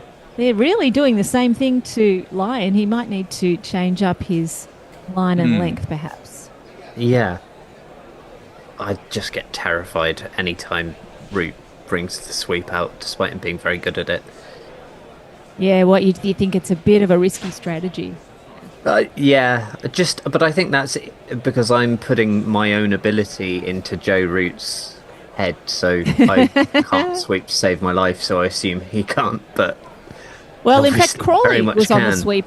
Crawley was on the sweep that last delivery. Lyon has bowled to Crawley, and again he's swept it for a single. And that brings Root on strike. Lyon is racing through the overs here. And another one chipped down to short fine. So we have 2-1-1-1-1. Is that the fourth? Yeah. No, that was a leg by, I think. Yeah. Possibly. I think it might have been on the leg. Anyway, Crawley's back on strike for the last ball of Lyon's over. Lyon is only in his second over. And Crawley's on 16, Root on 19. The score is 67 for 2. And, of course, the target 435 for the win. Line is coming in again. We haven't quite finished. We have in Australia, but not in England. That's Lyon's over the wicket. And Crawley offers a straight bat defensive. End of the over. Now it is the end of the over, 67 for 2. Off you go, Sorry, Messi. I did it again. We've got a vastly enhanced feed here in Australia. It's about 30 seconds ahead, so it's quite hard. I was going to say, you guys know exactly what's going to happen, don't you? Yeah. We have a super chat from Mel, who was very kind and sent us $2.99 Australian with no message at this stage, but we very much appreciate that. On the Christmas gift front, Esther Fluffo says a Brute gift pack. Music Cat's King says that's not creative. What are you talking about? Music Cat's King says, I'm a grieving Grinch. The best you'll get from me is Happy Summer Solstice. So Dennis Eaton Hogg says socks for my boss with his face printed on them. Oh, okay. Well, that's not bad as we have Boland coming into the attack, playing a ball to point on the bounce and not taking a run. Socks themselves are not very creative, but with their boss's face on them, I think is quite something. Yeah. Well, managing to get a photo of your boss without them noticing is quite creative. Yes. Yeah. Yeah, unless you can just get the official one off the website or whatever, which also makes me think that might be quite fun. Now we have Boland, who's going to be bowling with 2 slips in place. I can't confirm who those slips are, but maybe someone can see them. We will in a moment confirm, but this will be Root on strike as Boland's his right arm over the wicket, and he's actually going straight past his outside edge and through to the keeper. So good, jolly good idea to put those slips in, I think. Yep. I heard there was some talk earlier about the sort of placement of the slips. I think I'm actually more with the kind of Aussie sort of theory of sort of spreading your slips out a little bit more, which is what they seem to be doing. I'd always like to have a sort of a 1.5 kind of thing. A 1 and a 1.5. So you like they actually look pretty tight here, I think, Will. They are tight now, yeah. Yeah. They're very tight. I think they've taken a step in after you suggested it. As another ball's played down to gully and there's no run taken. So yeah, very tight. It almost looks like they're next to each other, but of course one is deeper than the other. Yeah. I think Jeff Perkins has got you pinned. He just says you're the ghost of Christmas presents. Yes, there is a Christmas present. Actually, they took a single off that last delivery, so we were not paying attention there. But we have had one run taken now off Boland in his 4th over, and we have Crawley now facing up as Boland steams in, and he's playing it into the onside where it is fielded smartly by Kawaja there, and they don't get a run this time. I think Kawaja's been pretty tidy all round. I think the sort of calls for his head have been, I think, a bit premature. I really like him. Yeah. I always have. I've had a soft spot for him for a long time. He's one of those weird ones. He's pretty good still. In the field, they used to hide him, but I think he's really improved as a result of that. We do have Labuschagne as one of the slippers as Boland bowls again, and this ball's just played to cover, and there's no run taken. Yes, Labuschagne is one, and who's the other one? Can anyone see? We'll confirm, but anyway. Doesn't matter because Labuschagne's probably covering the entire slip area. I think it's Usman, isn't it? Head? Oh, it's Uzi. Oh, yeah, it might be Uzi, yeah. Labuschagne's in the floppy hat. Another so random... we've had Go on. No, go ahead. I was just going to say we had 5 balls so far in the over. So Boland getting ready to come in. Last ball of the Boland over. It'll be to Crawley. And Crawley's again defending a ball into the offside. The short fielder comes in and takes it. End of the over. Just 1 run from it. 68-42. Kiriakal says, I have the same pack, Messi. We just bring a nice dish each too, so not even too much cooking. Aussie Christmas is too hot to fuck around. It's different in England. It's dark and miserable. Yeah, it's going to be 40 degrees here on Christmas Day. You really don't want to roast the turkey in that. Wow, that's insane. Not quite 40. We got a super chat from. We got 2 super chats. In fact, Mikey J. Sent us $2 Australian. Aussie. Oi, oi, oi. Let's go 3 up, lads. So getting all this Australian money coming in. That's great. It's almost like the mini Ashes. Who can do the most? Who can do the most super chats? It's Australia versus England, and so far today, Australia has the upper hand in the most recent. Well, I think Jay's doing his bit for England. He sent us another £5. Says Cat's ghostly hand is just waiting to flip us all off in an ectoplasmic way. I buy 3 presents for everyone. Scattergun. Okay, 3 presents for everyone. That's my mum's approach as well. We have Lyon coming in, and a ball is played out through the onside into the square area, and they take a single. That was a single to Root, who moves to 21. I usually do that. I do a book, a pair of socks, and then something else. Yeah, something I need. Something to eat, perhaps. And there was a lot of turn there from Lyon's last delivery. It really jagged right into the right-hander. Now we have Crawley on strike to Lyon. Lyon's hoping to get a bit more spin here. He's making Crawley wait. We have a short leg in. Oh, it's a reverse sweep that Crawley doesn't make contact with. I was about to call a wicket there, Will. It looked like it was going to be a wicket. That was terrifying. I don't like it. They need to put that away. Stop this. Stop that, Crawley. That's not one of your strengths, Crawley. The fear. Oh, because he's so. That was so tall. close. It takes him an hour to get down there. Yeah, that's true. Anyway, he's back to his back foot defensive for the next delivery, which is a jolly good idea. So we have one slip and a short leg in place while Lyon is bowling. I think that they should start farming the strike already. That's how little faith I have in Crawley. He's on strike now. He's sweeping again with no footwork at all, down on one knee, but he's getting it all the way to the mid-wicket boundary, and that'll be 4 runs to Crawley. Nice shot.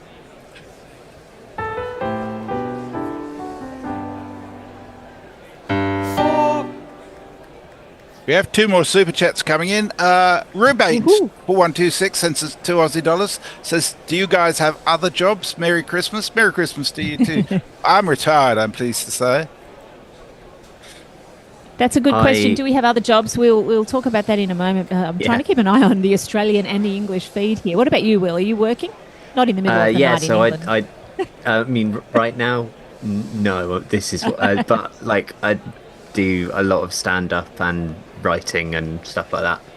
Ah, wonderful. So you're flexible for commentary, which is great. As another ball is turned square by Crawley just into the ground and fielded out there.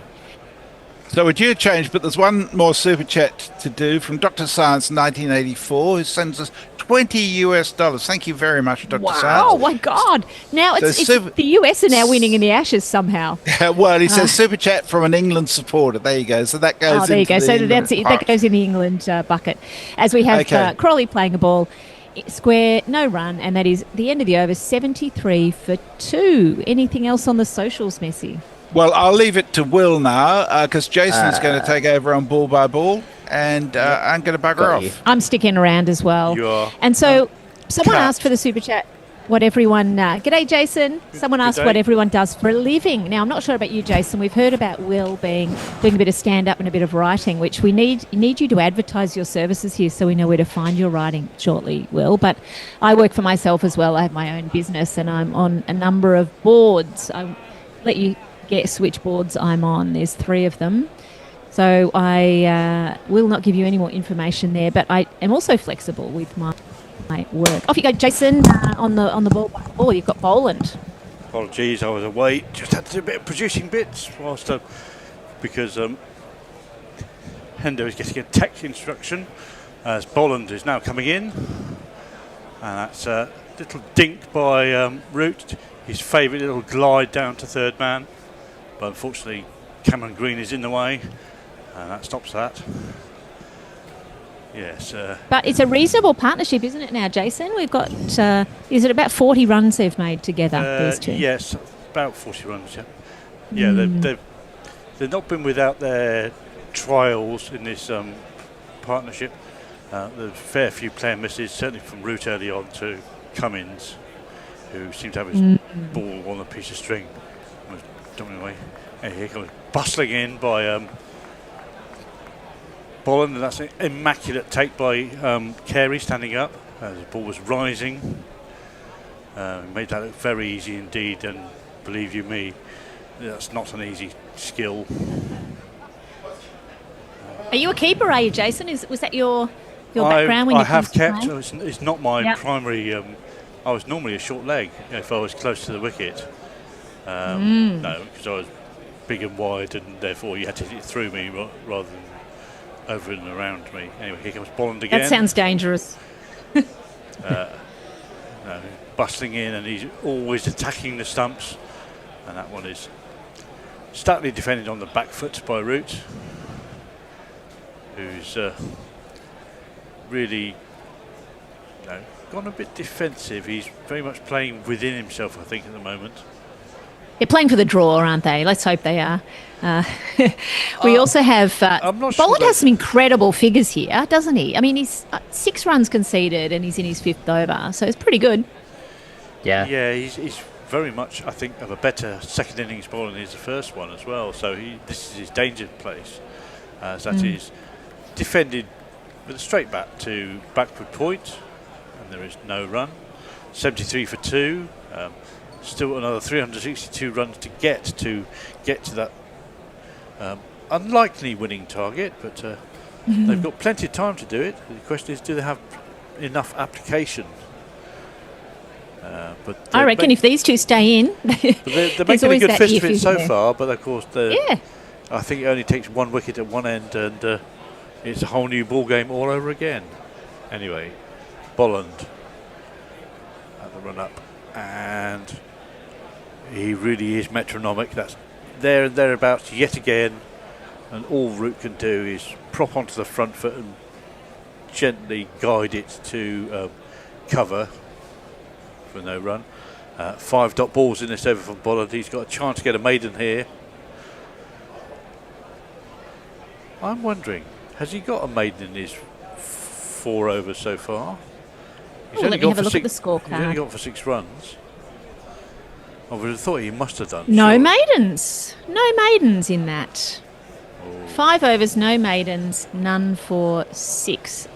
Well, let's wait and see if this is a He has got a dot ball. maiden now, because that is another There we go. rinse and repeat ball that's just defended into the offside, and Bolland ticks over, 6 dot balls, gets a maiden, and that's the end of the over. Right. Lockie says Cat could be online makeup influencer. Any truth in that, Cat? No, that's not. I would love the idea that that's possible, That would but be I think I would amazing. have a better video setup if that was my job. So, yeah. I want more guesses. Bring more guesses. And then Amit says the reason why India won in Australia twice was because Lyon was completely ineffective. And Lyon thinks he's got him there. That ball has turned in very slightly, wrapped Crawley on the front pad. He's really remonstrating with the umpire. Now they're going to have a conflab over whether or not to review that, as the umpire has not answered in the affirmative. I think that's probably going to be turned down. It looks like it's going to be turned down. Yes, it has been turned down. You've been told to bowl a bit better. I love the jazz hands, though, on the appeal. I mean, that did turn. I think they might actually have turned a bit too much on the front Yes. foot. Yeah. I mean, it's pitched outside off. It's hit him in front of off. It might just be clipping leg stump. Anyway, Lyon's coming in again. Missing.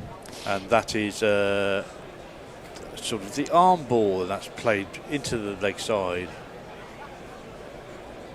As we see. So, we've just had the replay a bit earlier in Australia, and it's definitely missing the stumps. But it was turning such a long way, wasn't it, Jason? The turn is incredible. He's getting a lot of purchase. That's full and floated, and Crawley doesn't have any quarrels about gliding that through the offside. Lovely shot all along the floor for 4 runs. There's not one boy for me, I must have 2 or 3, I need 4. Just a real tempter there from Lyon to Crawley, hoping he would not get the technique quite right, but he was all over that one. Weight was well forward. It was all the way along the ground. And there's that reverse sweep again, and that's hit very well, but straight to the man at behind point on the boundary. So it's only worth a single. Yeah, you got that quite well. So, but the previous one, glorious cover drive. So it looks like they're scoring. All of a sudden, things are happening. Does that mean a wicket's coming too, Jason? Let's hope not. And that's dropped into the offside with another reverse sweep by Root this time, and it's short of the man at third man, and they do scamper through for a single as a result. I was just wondering, Lyon, before he became an off spinner, was a curator, was he not? Yeah. Was he curator here? Yeah. Yes. Yeah. Well, No one's ever discussed this before, so I'm glad you brought it up, Jason. It's a bit of a running joke in Australia, but yeah. Defended, and there is no run, and that is the end of the over. 79 for 2. We've got a super chat from Jay. He sends us £5, and he says, "Whilst I love Cat's non-corporeal form, I'm gutted we have no Christmas Batman and Robin and Bobbin." Oh well. Yes, I can. Look, I can put Batman up to the for that super chat. I will try and put Batman up to the camera, and you never know if there's any more commentary to come. I should be able to find my camera by the next test. Let's see if I can find Batman. Keep going, Will. And then Andrew Kelleher says defending before lunch, and then just talks about Crawley. Cut me off when the over starts. We are going to have a change of bowling. They brought in their partnership breaker. It's going to be the big lad, Cameron Green. And the first ball is that little route guide to behind point. As a very warm-up ball really from Green. There was not very much on that. It was a wide of off stump. It was just right for Root to pick up an easy single off. And he moves to 23 and the score moves to 80. Yes, apologies, I can't quite get Batman to show, but he did make an appearance there. He was just also a ghost. I suppose the one good thing about Green bowling is that Green won't be in the gully to catch the edge. And here he comes again. And that's another good ball, rising just a little bit wide of off stump. I'm going to give Crawley the benefit of saying he played inside that, but he wasn't that far away from it. No, that's not true. He has made a real attempt to play that. I thought he was a bit further away than that, but yeah, he missed it. Oh well. He won't miss it. He won't miss the next one, will he, Jason? No, so Green's into his work already. As he lumbers in, it's short, and Crawley has flashed that through square leg to the man on the boundary. I think it's Weatherald who picks it up and throws it back into the keeper. Straight to him, so there's only single taken. Crawley moves to 20. Some good field placement here from Cummins, because everything's going even on the boundary, going mostly to the fielders. Yeah, it's been the hallmark, I think, of some of the play from Cummins, that the field placements have been excellent. And some of the changing of bowlers, the bowling changes have been timely and inspired. Right, that's gone wide and angled in by Green, and that's driven smartly by Root, but he can only hit it straight to head with the fielding pads on at mid-wicket.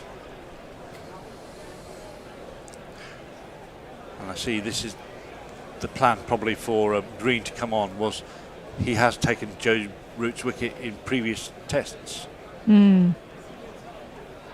Yeah. But I mean, it's reasonable to have a plan. It doesn't mean very much, really, because Green hasn't bowled a lot to Root, I wouldn't have thought. And that's rising quite close to Root. Root does very well to chop it down in between slip and gully, and it just bobbles away to the boundary at third man for one of these.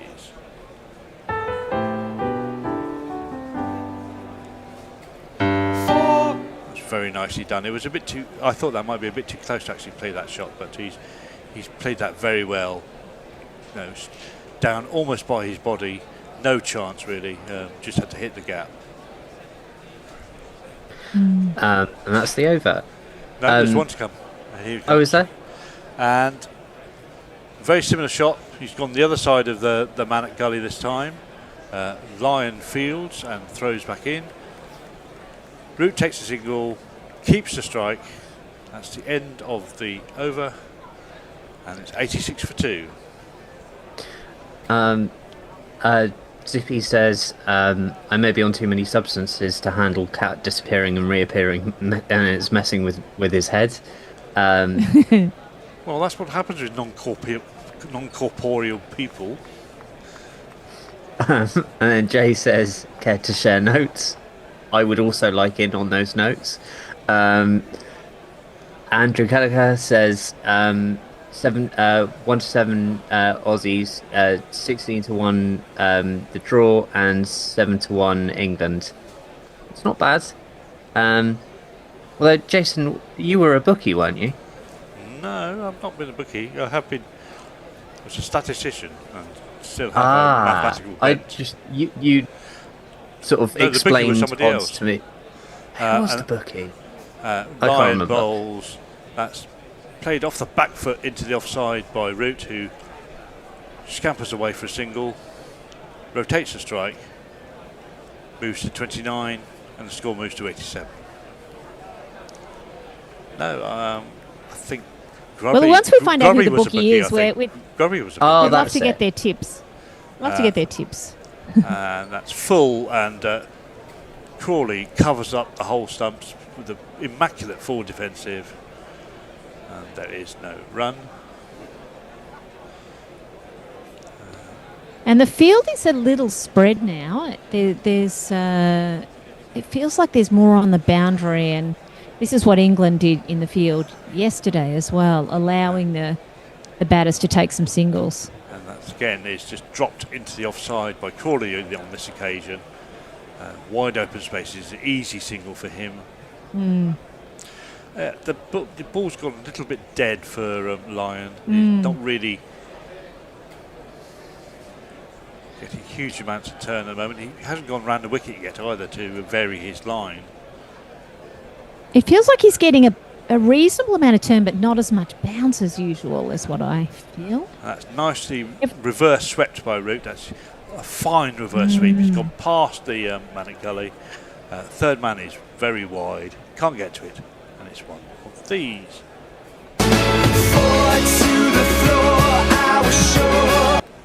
Lovely shot. Nicely controlled.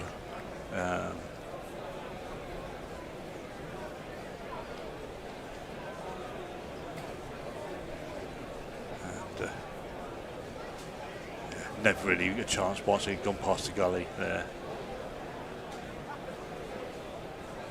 92 for 2. Defended by Root, somewhat ungainly off the back foot. He chopped it into the ground. It did jump up, and he had to then cover the stumps with his body to make sure it didn't roll back onto the stumps. Yes, hit the ball twice there. It looked like he almost trod on his stumps. I'm always worried when they're deep in their crease. Quicker ball by Lyon. That was quicker and flatter, and Root was down on it in time to defend that ball. That's the end of the 24th over. 92 for 2.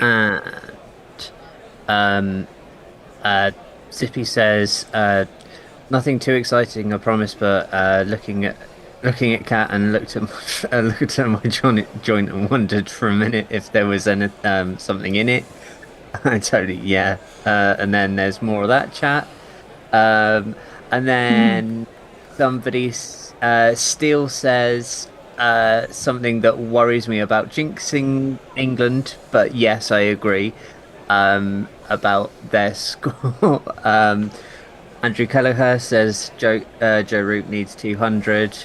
I guess that is kind of true, but that's a bit of it. I'm trying to avoid the jinx. It feels like both Root and Crawley both need 200 here. Yeah, well, that would get us to within about 20. Sorry, full by Green, and Crawley whips that off his pad to deep square leg, but straight to Weatherald, I think it was, who comes in, fields, throws the ball back, and takes a single. It feels like England will be quite happy if they even just get to 100, 2 for 100 without losing another wicket. So small steps. Let's just go with a tiny little goal. Let's see if we get 7 more runs, Crawley and Root, before the next wicket falls. Again, then we'll go for the next goal after you that. You are so jinxing it, Kat. Stop this. Yeah. Oh, it's only 7 runs. Come on. Firing into the stumps by Green. That's defended by Root. Which you see Mitchell Stark warming up. Is he going to have a blast just before the interval? Yes, I think they'll get Cummins and Stark both back on, won't they, for a couple of overs? No blasting. This partnership, though, now is 63, so they're well set. Short and fetched by Root, but all along the ground in a very controlled manner. To square leg, who's getting a lot of work here. And that is another single to Root. Moves to 34. In good time, he's 34 or 47. In typical Root style, he's not been tied down particularly. Crawley is a more circumspect 28 from 71. And so you say the partnership is 63 off 90 balls. We just have the one slip in place now, who's getting ready for Green to continue. Green's cranking it up over 140 kilometres an hour. As he comes in. And ball bowls a heavy ball into the deck, rising, but Crawley's a tall man. He gets over the top of that, just knocks it into the leg side. But there is no run. Yep, so England chipping away at this total. They require another 341 for what would be the second highest or highest chase ever. Highest, I think, by about 10 or something. Yeah, I think 418 is the previous one, which is West Indies. Yeah. But plenty of teams have scored 400 and whatever. But not to win, yeah. No, not to win. So, it's been done before. It's just this weird kind of arbitrary psychological barrier. But teams can do it in the fourth innings, including India, right? India did it recently in Australia. That was punched into the offside by Crawley for no run. Yes, I mean, in the famous timeless test, I think they required another 40-odd runs to win. They'd scored 650 at that point. Chasing down 690 odd to win. Yeah, I was only going to go back. I was trying to go back 2 or 3 years, but I can't remember the details. But I think it was India who scored a huge fourth innings total. And that's knocked back very straightly by Crawley. Almost hits the stumps at the bowler's end and beats Green, but the two men at mid-off and mid-on converge to stop it getting more than a single out of that. That's the end of the over. We've got a super chat from Jay. He sends us £2 and says, "Oh, to have Devon Conway and the West Indies bowling. Yes, to all of that would be lovely right now. And a ground with small boundaries. Yeah, if we could bring it all in, that would be great. As opposed to the vast acreage of the Adelaide Oval. Yeah, if we could move this to the nursery ground, that would be fabulous. The nursery ground isn't that small. It's smaller than this, though, and it's our conditions. Right, we're going to see a change of plan from Lyon. He's going to go round the wicket now to. Oh, this is what you asked for, Jason. Yeah, well, it does open up both sides of both edges of the bat now for the one that goes straight on and the one that turns. It brings LBW into play as well. But of course, Crawley being Crawley, not bothered with that at all. Reverse sweeps the first ball to deep point, takes a single, gets off strike. 95 for 2.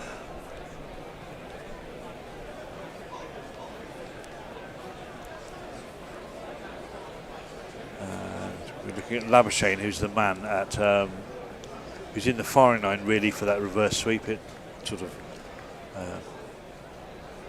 short third man, deep gully. I think that's a fielding position specifically for the reverse sweep, really. He's not going to catch anything there.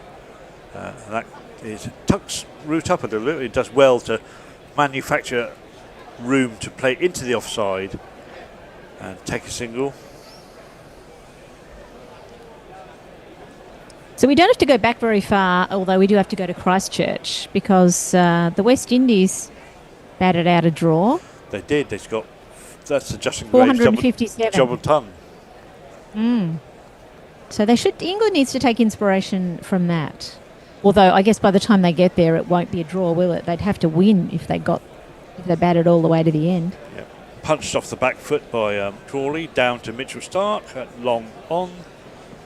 And it's another single, so 3 singles at this over. So yeah, what do you think, Jason? The scenario where England does bat out all day tomorrow, is it a win or a draw? Or could it be either? I guess it could be either. That's an attempt to punch the ball past Lyon, who moves smartly to his right and dives on the ball, and there is no run. I think if they play out the whole day tomorrow, they'll be close to the winning score, so they may as well go for it in that situation. Yeah. Defended by Root to a ball that's just outside off stump and spinning in slightly. So Particularly after three singles, is 2 dots. So it's a bit of a comeback here from Lyon at the end of the over. So I am misremembering. Go on, Jason. What can Root do with this last ball from the line over? He's over the wicket this time, and that is full and worked with the spin to the leg side. Takes a single. That's another 4 off the over. The end is on 99 for 2. Kiriak Hodge says Calvin Hodge is. Sorry, I totally merged words. Calvin Hodge is on the verge of his second ever 100, which is cool.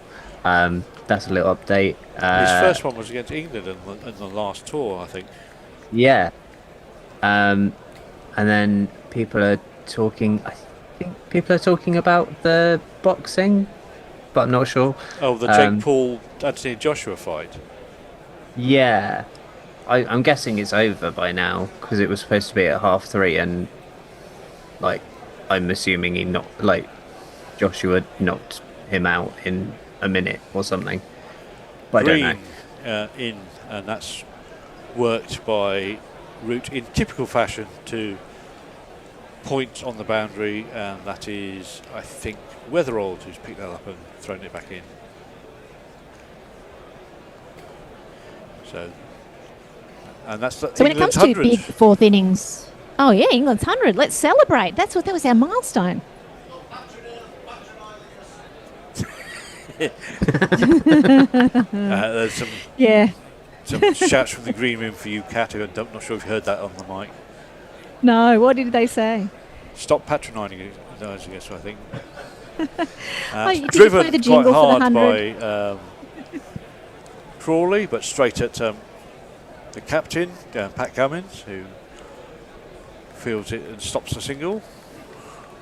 So I've got some stats here for the large fourth innings chases, which I can gradually dribble out for you as we wait for. I can remember the 550 that England needed to chase at Christchurch in 2002. They got 450 odd for a draw. Wow, not bad. Sorry, that New Zealand needed to chase. Sorry. That's a beautiful shot by Crawley. That's the best of Crawley. The full flow of the bat, all along the floor, weight over the ball, eyes over the ball, and it's a lovely shot for 4 runs through cover.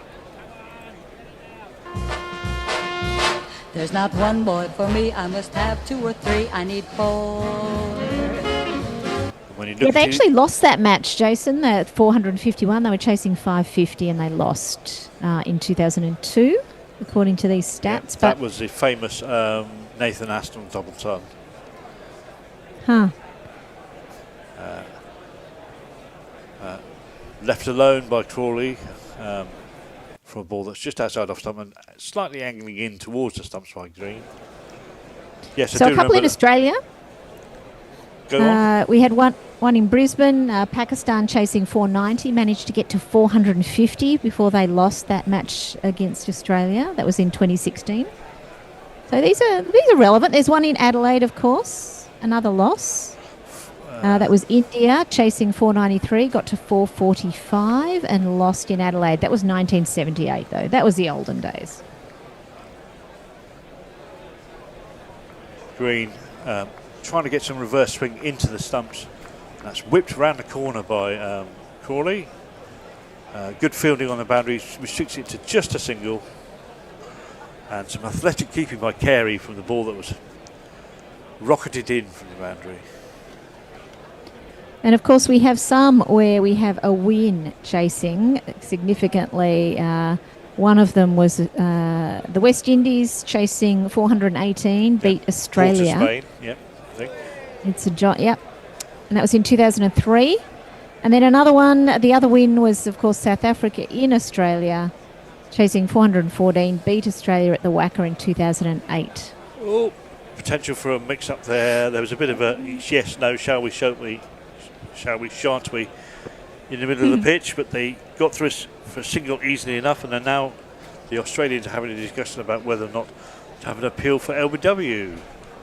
But they've allowed the DRS timer to expire. I don't think there was much going for it anyway. And we're coming up to the end of the session. Yeah, it's going down a leg, isn't it? We must be sort of nearing that time. We are, in fact, I think this may well be the last Yeah, over. this is it. I think they've just wasted their way. Australia's just wasted the time so that we can't get another over in and we're finishing up. That is it. The batsmen are walking off. That's the end of the session. England finish on 106 for 2 or 2 for 106, depending on what part of the country world you're in. Crawley finishes on 36 of 80. Root finishes off 37 of 53, and that's not been a bad session for England. They've done pretty well. It's pretty decent. I'm giving it to England. A great session for England. Only lost 2 wickets. Still have a fabulous partnership here, and they've got to tea on day 4. Only 4 more sessions to navigate, and England win this. Yep. So you talk dangerous talk. Do you want to put? I want this to be a win. It'll suit some of my bets. You're gonna No, I would actually rather it was a draw. So, anyway. Okay. Hendo is off. We should probably be off for 15 minutes respite before we come back. Yeah, we're off for an ice bath. We'll see everyone after the break for maybe the last session of the match. Oh, you are trolling us, Kat. And you're not back again, are you? This is you done for the day. This is me done for the day, but if you need, you can send me a message if you need anyone to fill in, because I know it's a dire time of day there for you. Okay. Well, we'll see. See you then. You didn't take a wicket, did you? No. Oh, no. No, I'm a good commentator. You're the anti-fourthy. Yep. Right. And I'm not sure who won the super chat to Ashes either. I think it's a draw at this point, or maybe a tie. I don't know. Maybe I think it's. I don't know. I It think was England might be edging I think England, it. yeah. Just. Yep. Okay, Yeah. let me Good find work, some England. highlights Won for the 10 super minutes, chat. and then we'll be back. See you All then. right. See you in a bit.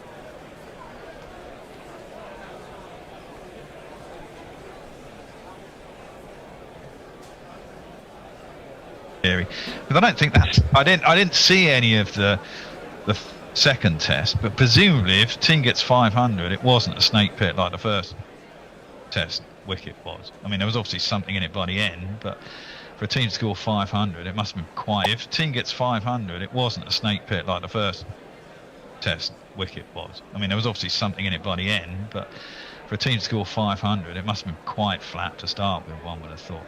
I can't wait to read your scientific paper, The Snake Pit Theory. Well, I call him Nigel Walker. But whatever. And you know, and to a degree, you know, Ed's right. They have been doing this for years. I mean, the last 2 tours that England have gone over there, we've won the first test on a pretty flat deck, and then they've switched completely and gone, okay, well, if they're going to beat us on a flat deck, we're going to create a Bunsen burner, and England have just fallen apart. So, you know, you to a certain degree, they have been hoisted by their own petard. If you make, you kind of regress to it being a lottery if you make it a Bunsen burner, because even with pretty average spinners, you can get shed loads of wickets. I mean, as Raj put on that, there was the Kiwi guy who got a 10 for in one game, wasn't there? Never to be seen again. You know, it's like, where is he now? I don't know. Probably playing in you know, the equivalent of county cricket in New Zealand and never getting anywhere near the test side. But for that one moment, he was, you know, in the sun. It's good level, very good level of cricket that is, by the way. Okay, so look, last orders. The bell is ringing. Mix up your pints and your gin and tonics and your caramel Espresso latte, martinis, whatever you're all having. martinis, espresso nice. martinis. That was it. Yeah. I'm very awake now. We've got one more question for you, but for you all. And I'm wondering if this is your answer is generational or not between us. So Bear and I have probably a combined age of about 130, and obviously yours is somewhat less. South Africa, fantastic test win. They don't play another test for a year when I think, guess what, it's Australia, if I'm right, next October. India have got the best part of a year, I think, Arnav, haven't I right, before they play another test? Maybe it's June or July. I just find that desperately frustrating and sad. Am I just out of date or what? I'm not sure. I just don't feel it doesn't sit happily with me. I don't know about you, Bear. Where do you feel about that? You're World Test champions, and you're not playing the game you're champions at for a best part of a year. Doesn't well, seem okay, right. they could probably only play away because they've just completed a Test series and they've got their SAT 20. But then you've got and the they're World also redoing all of their grounds as well. I think. and then you've got the World T20, so everyone's going to prepare for that, and that's in February, March. And then you're out of season in South Africa anyway, and then there's the IPL. So they could only, and then they would have to play away somewhere in the summer, which would be, England, May all the way through to probably September, and they can't play cricket again until the South African summer, which is, funnily enough, around about October next year. So it's the only thing that they haven't done is organise an away Test series. How many teams? Well, it costs them too much. Although aren't the ICC changing the regs so that away teams get some money out of away tours now, which it seems, well, it certainly should. It should have been doing it for years. It seems ridiculous that the away team doesn't get any money out of what they're providing to the contest. But hey, that's another thing. Let's get the lads to answer though, because I'm keen. I think we're saying the same thing. There are practical reasons, but I'm just curious. To me, it just feels it leaves a yawning gap. So I don't mind who wants to take the question first. Is it just the way the world is, or should something be done? No, I do agree with you. I think they should have tried to do more. I get like you kind of way you've said about how there are reasons why they can't play, but I kind of even think if I was a player, I still think it's the pinnacle, and I think it's a format I would want to play the most.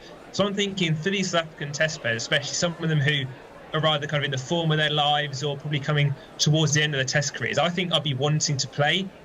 But I wonder almost if, like, obviously it's not their decision, but I wonder if maybe the players could kind of make more of a point of kind of trying to maybe even put pressure on kind of trying to play a bit more. Because I remember at the end of the championship season last year, Carl Verena talking on the Knots kind of radio about it, and he seemed kind of quite frustrated by it. And I do think, especially for the players who aren't all format players, I think it does leave a bit of a gap. And there's even things like, they're the world champions, so I think they should want to play it. And obviously, like, one, kind of give people like the experience to watch them, kind of fans. Also, it's like, you're not going to get better at the end of the day if you don't play. And so if they kind of want to kind of keep up kind of where they are now, and obviously that series against Australia will kind of be a big part of that, I think surely you would want to try and play as much as you can and find those opportunities to play to kind of keep kind of staying on top. Yep. Okay. Well, it's interesting that, yes, I do now you mention it, recall that Kyle Vereen discussion, and he was very clear about that. Ed, what about you? Where do you stand? Yeah, I completely agree on how much of a shame it is to have such little Test cricket for nations like South Africa.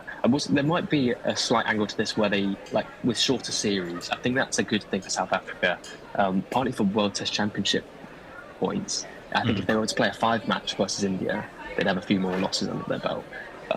And so there's something in that where getting to a World Test Championship final, like they did, is a big thing for Test cricket in South Africa. And so if they have to play short series to get there, that's not the worst thing ever. But they've changed the rules for the next cycle, though, haven't they?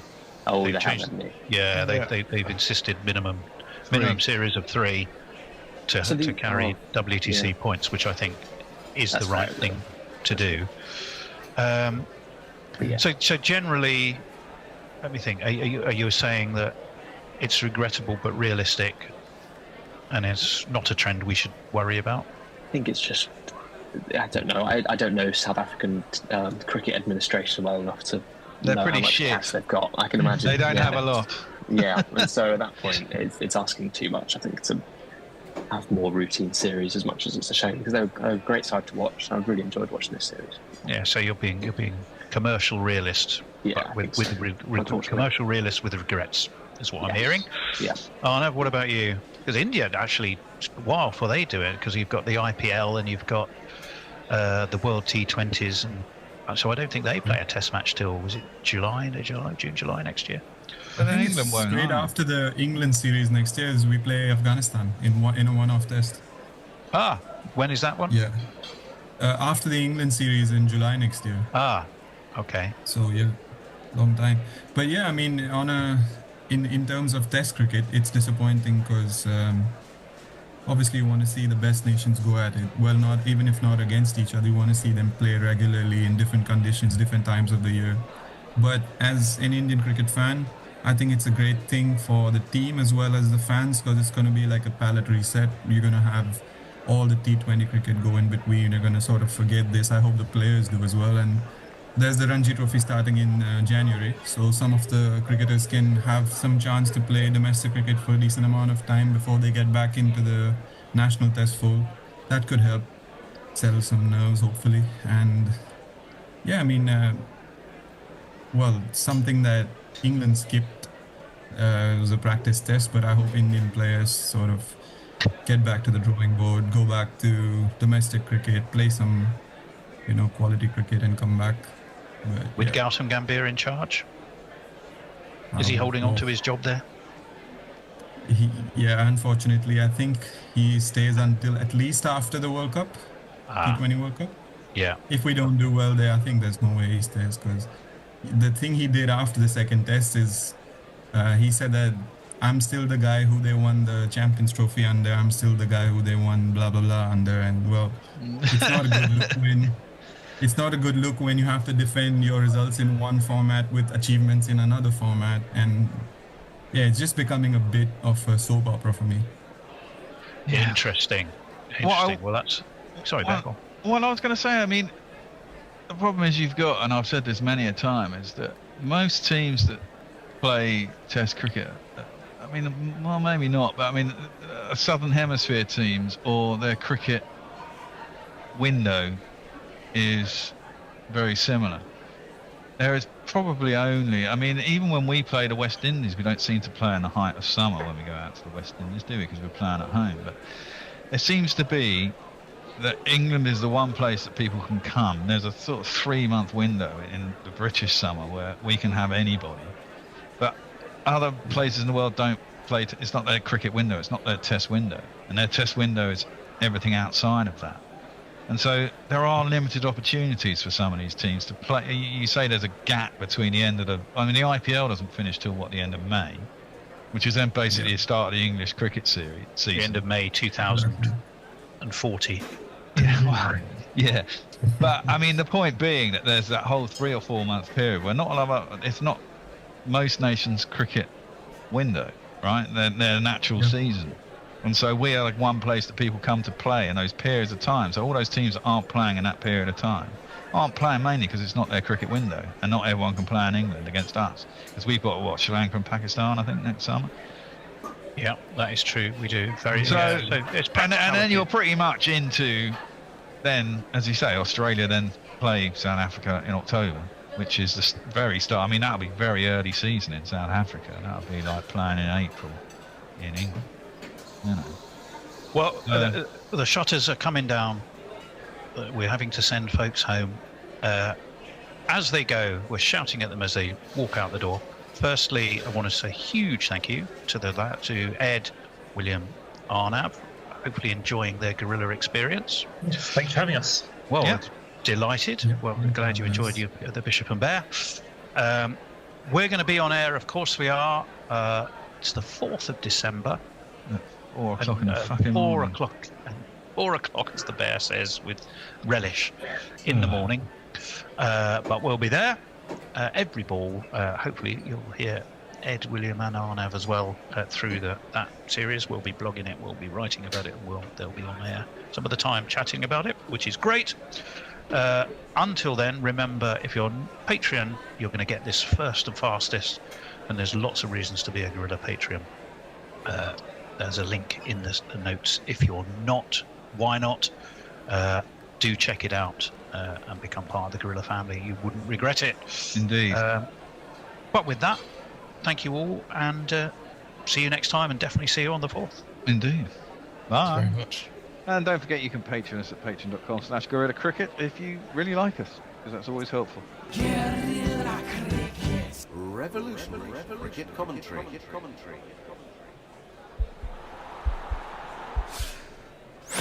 This podcast is part of the Sports Social Podcast Network.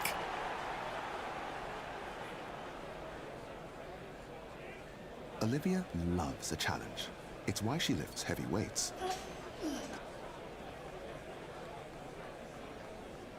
Hello everyone, this is Jack from the Cricket Podcast. Did you know that 18% of men over the age of 20 struggle with sexual performance?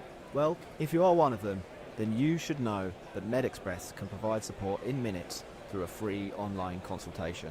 Dealing with sensitive health issues can be challenging, but getting the help you need shouldn't be. MedExpress is here to provide that help. As one of the UK's leading online healthcare providers, with over 1.5 million customers, they make it easy to get support. Simply complete a free, quick, online consultation, and their UK-based clinical team can provide guidance and suggest options for your concerns. Everything is handled discreetly and sent straight to your door, and you don't even need to visit your GP. Visit medexpress.co.uk to check eligibility or complete an online consultation. The Chancellor announces a change. Markets react to the latest updates outlined in the autumn. Attention turns to Westminster. Headlines change, but smart investors stay prepared. With IG, invest commission-free on all stocks and shares. Plus, earn 4% AER variable interest on your uninvested cash while you plan your next move. Whatever the autumn budget brings, stay in control at IG.com. Your capital's at risk. Qualifying criteria applies. Valid on SIP, GIA and ISA products only. Other fees may apply. Did you know that nearly 1 in 5 men in the UK experience changes in sexual performance as they get older? MedExpress makes getting professional support simple, private and entirely online. Whether you're experiencing performance concerns or just want to feel more confident again, help is available from home. MedExpress has been one of the UK's leading online pharmacies since 2013, trusted by more than 1.5 million customers. There's no need to visit your GP or have uncomfortable conversations. Complete a short online consultation and their UK-based clinical team will recommend the most suitable treatment options for you. Your medication is sent straight to your door in discreet packaging with continued support whenever you need it. Convenient, confidential and designed to help you feel like yourself again. Visit medexpress.co.uk to learn more and check your eligibility today. The Bishop and the Bear, the Bishop and the Bear, and to the delight of everyone, they are here to share jokes and rants and guests and things. Who knows what's any fun they'll bring? Not affiliated with the Mad Bishop and Bear pub at Paddington Station. The Bishop and the Bear, bands beyond compare, buckets of savoir-faire, the Bishop and the Bear. Ni hao, and welcome to the Bishop and Bear. Ni hao, as you probably know, is hello in Chinese. Why on earth are we discussing an Ashes series by saying hello in Chinese? Well, England have lost their first 2 tests in Perth and Brisbane, both by 8 wickets. And then we checked how were the Lions going. Was there any solace or comfort to be seen in our young hopefuls? No, because they lost by 8 wickets as well. So you've got 888. Which is a lucky number in Australia, and in China. In China, no, it's a lucky number in China. You might think, well, that's lucky for Australia, but we thought, well, if we spotted it and claimed it. Has anybody checked whether Billy's in the waiting room? I can find that out for you now. Thank you. He is. He's on his way in. Right.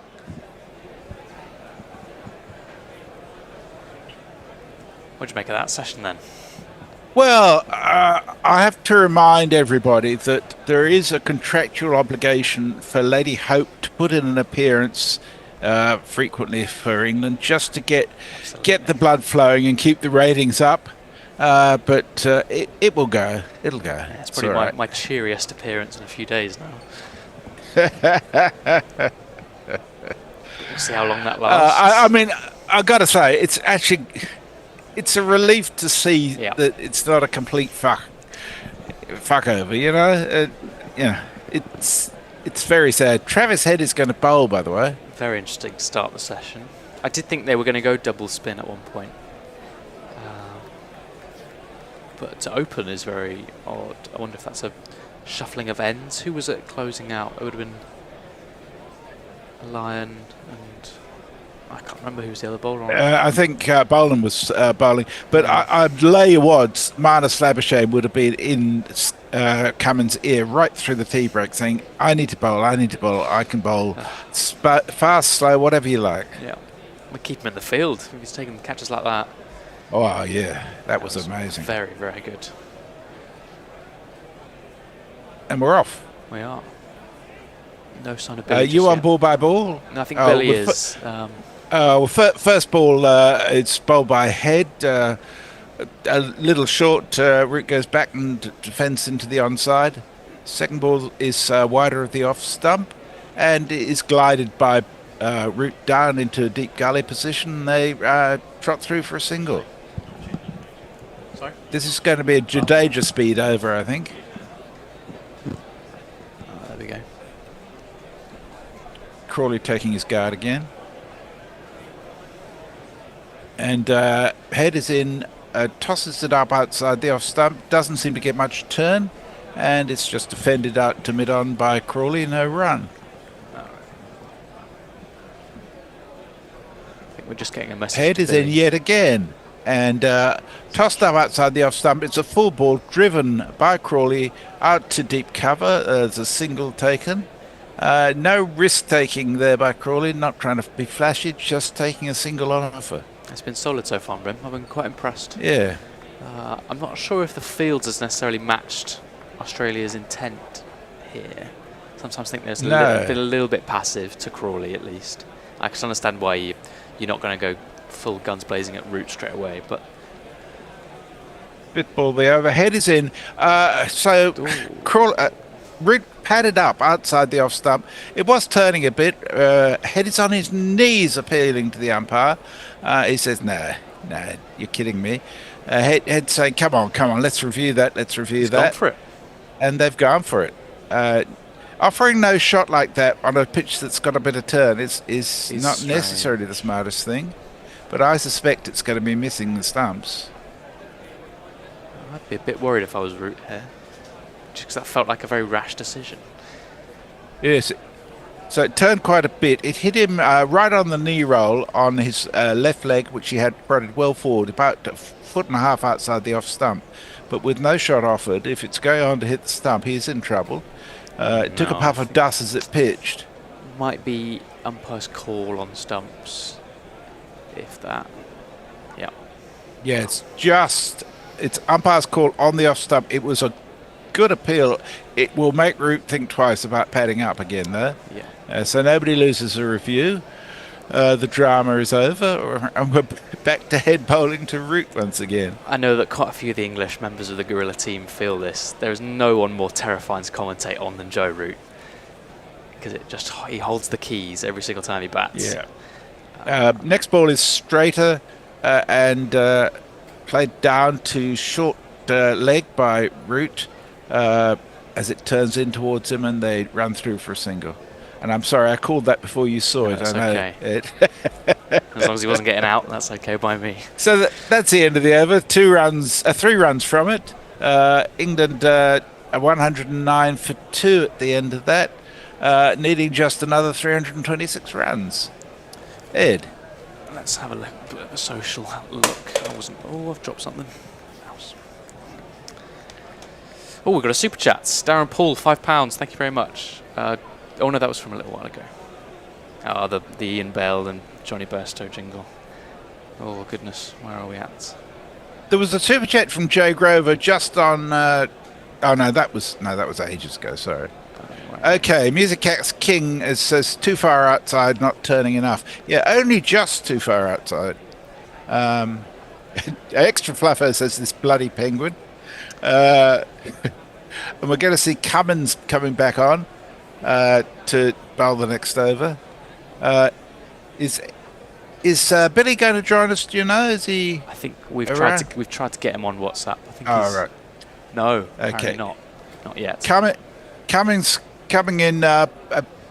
Pitches it reasonably well up, and it's defended by Root solidly back up the pitch, and there's no run.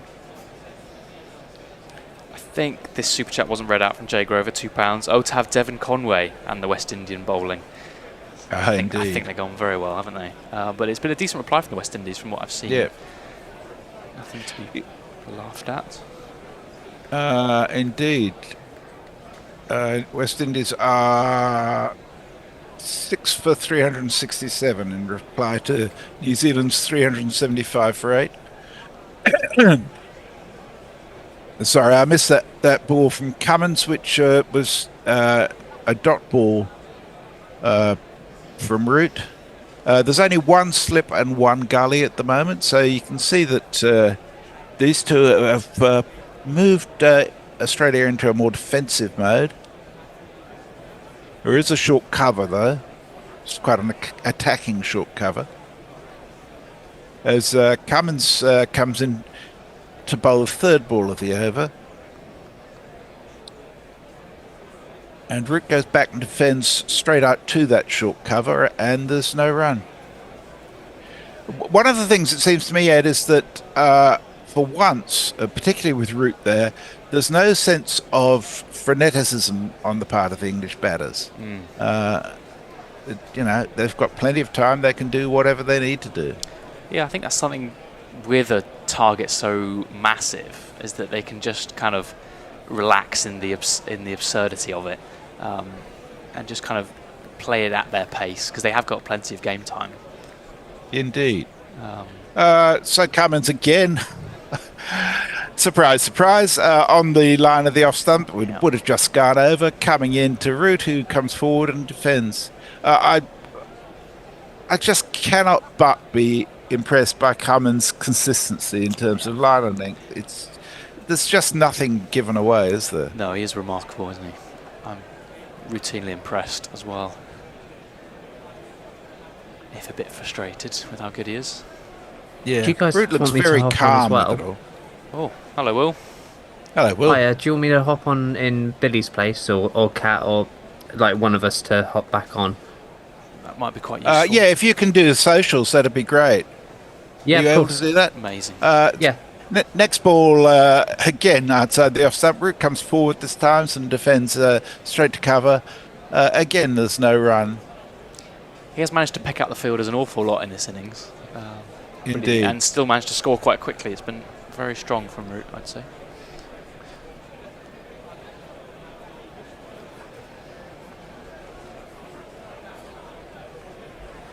So Root is on 39 from 64. Cummins and he's comes gone. in. Oh my goodness. He's just prodded at one outside the off stump, which he didn't need to play out. It's nicked through to the keeper, and Carey takes a very, very simple catch. That was totally unlike what Root had been doing. I have no idea why he wanted to play that at all. It was going to be missing the fourth stump, and England are now 109 for 3. Root made 39 from 63, and as I mentioned, Lady Hope did put in an appearance, but she's just walked off the field along with Joe Root. What do you reckon, Ed? I think I might need to buy a super chat as compensation there, because that was bad jinxing for me. Jay's super chatted us. He's given us £2 and says Crawley and Root like Lady Chastity. What, they like gardeners, or? They like gardeners. They're full of filth. Is Nathan Lyon their gardener of choice? And then Jay follows it up with bother. Yeah.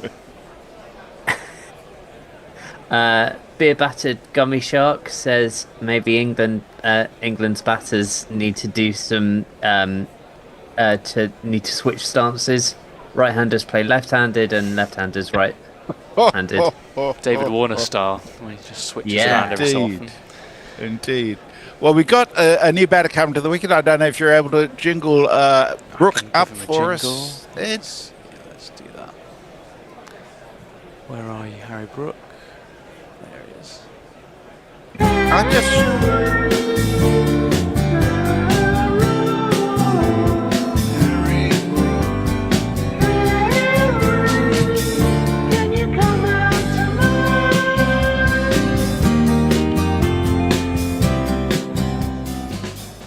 So Root was out of the last ball of the over. We've now got head bowling to Crawley, who comes forward and pops it into the leg side. It goes off his pad actually, past the short leg, and there's no run. The next ball, he comes forward, defends straight to backward point. Sorry, again no run. I'm still getting over that Root shot. That was so unlike Joe Root. It's very poor. Very poor. Head comes in again. Again pitched up outside the off stump. Crawley comes forward, defends, goes straight to the short leg. Who I think... Who is that at short leg? I can't see under the helmet. Probably Marnus. No, I don't think it is Marnus. It may be Head, actually. So is it again? This time he just comes forward, prods it out to Long On, who comes into field, and they trot through for a comfortable single. Yeah. I'll tell you what, this is going to improve Australia's over rate having head bowling. Yeah, it's pretty brief. I was saying with Cummins, he's bowled very well, but 2 of his wickets have been from some of his deliveries that are nowhere near his best. It's been quite frustrating. Yeah. You can't really give a bowler like Cummins that kind of opportunity to get extra wickets.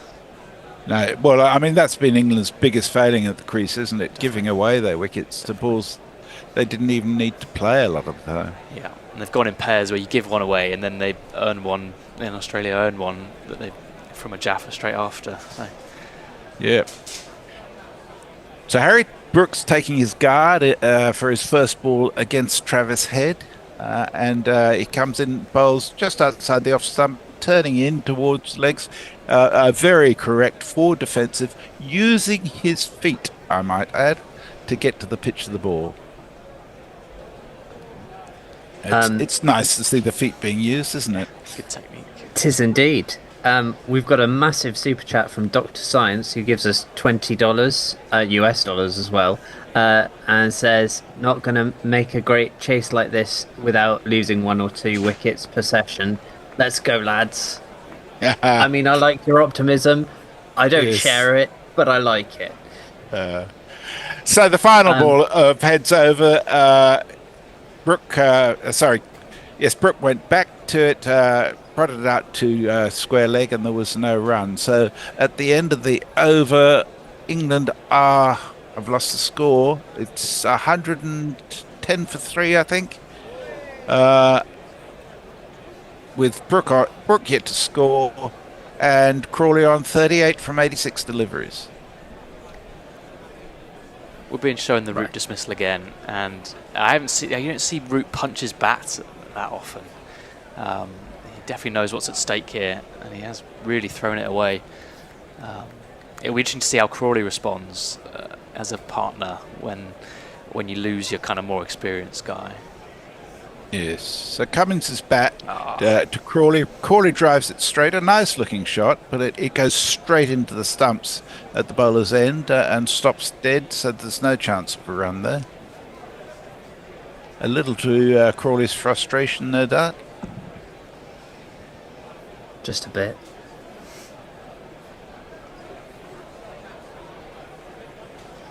You're getting a lot of heat on the socials, Messi, with that commentator's curse. Oh, I'm sorry about that. Dear, oh dear. And he's it again. Cummins to Crawley, who's just prods it to short square leg. There's again no run. Cummins is just continuing to bowl on or around off stump. in that perfect line. And I think he remains confident, even if he's not on the wickets, sooner or later, pretty well every England batsman is just going to play it slip or keeper for him. It's so predictable. He's in again. He does make bowling look very simple. Again, just outside off stump, defended into the covers, and there is no run. Seems to be mixing his pace quite a lot. Pat Cummins. It's not known for his slower ball by any means, but definitely taken quite a bit off it. Still just the one slip and the one gully for him. I think he's moved the square leg around. He's got a shortish mid wicket, and I can't see it, but I think he's got a deep mid wicket now. He comes in and bowls very short this time.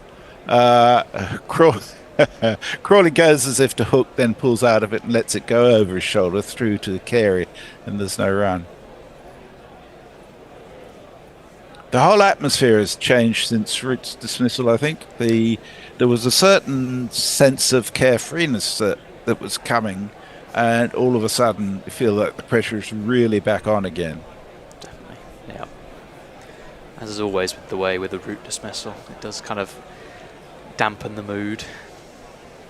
Yeah, you could be just describing the atmosphere in my head right now. So, surprise, surprise, Cummins bowls just outside the off stump. Crawley comes forward and mid-off comes around and reaches out. I think it's Khawaja. Rolls on the floor, manages to field it, and there's no run.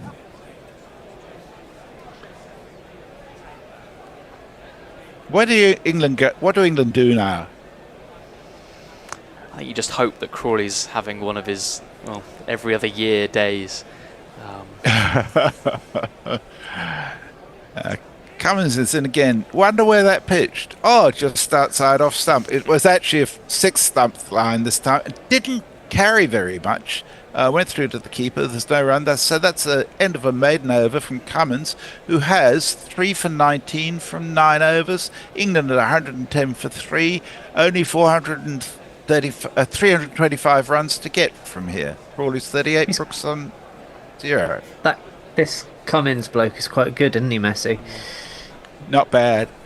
Yeah. Considering he wasn't even playing for the first 2 tests. I know, it's insane, isn't it? Beer Battered Gummy Shark says, did anyone in England ever try the Gilchrist squash ball in the glove trick? Maybe they should. Yeah, that's anything. Anything, whatever. Get the stump out and the golf ball or whatever Bradman did.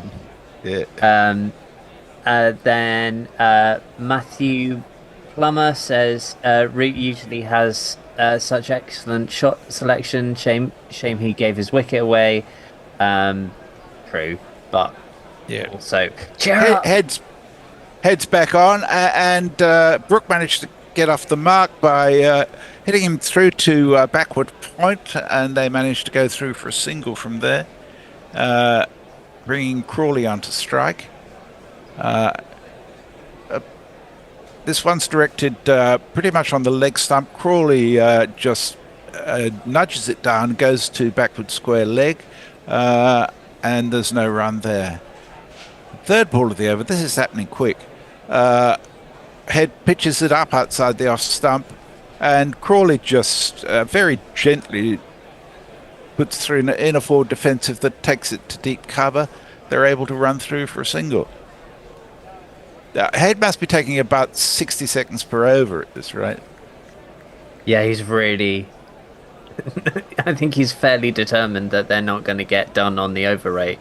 Yeah, he's in again. Crawley goes back this time, which I'm not entirely sure is wise. Sorry, it's Brook who goes back this time, plays it straight back to Head, who returns to his mark and just comes into bowl yet again. This one's a little shorter outside the off stump. Brook goes back, defends it out to cover point, and they run through for a very easy single. The pace at which Head comes into bowl, I'd be inclined as a batter to slow him down by just taking more time to set myself up, because it's very rushed. He's bowled 5 balls with this over already, and he comes in for the final one now, which is just outside the off stump. Crawley comes forward for an immaculate forward defensive, and that's the end of the over with England at 113 for 3. Will? Right. Music Cat's King, that's really hard to say, says, on the contrary, Messi, the Moz is most appreciated. Wrong. Can't please all the people, can I? No. And then Snake says England showing how terribly overrated they are. Mean. Jay Grover says Reed was intimidated with a man who's the own Kent unionize. Jay, I'm sorry, I'm butchering your funniness.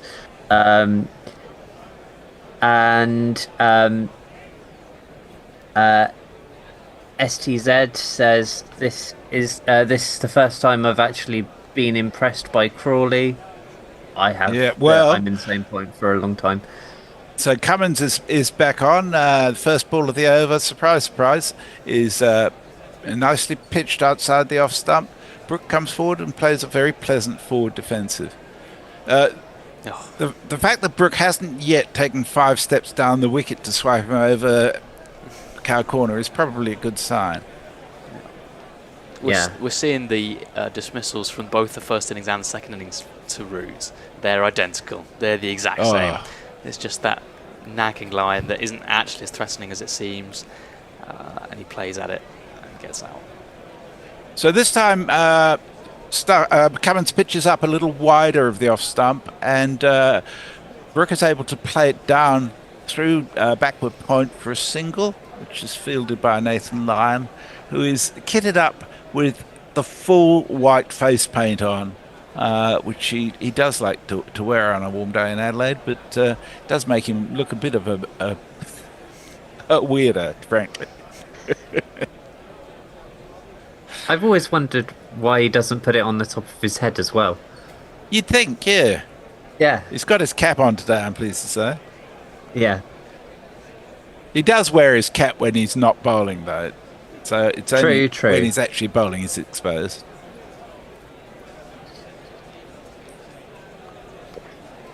I don't know why that's really tickled me. There's a little bit of a field change as the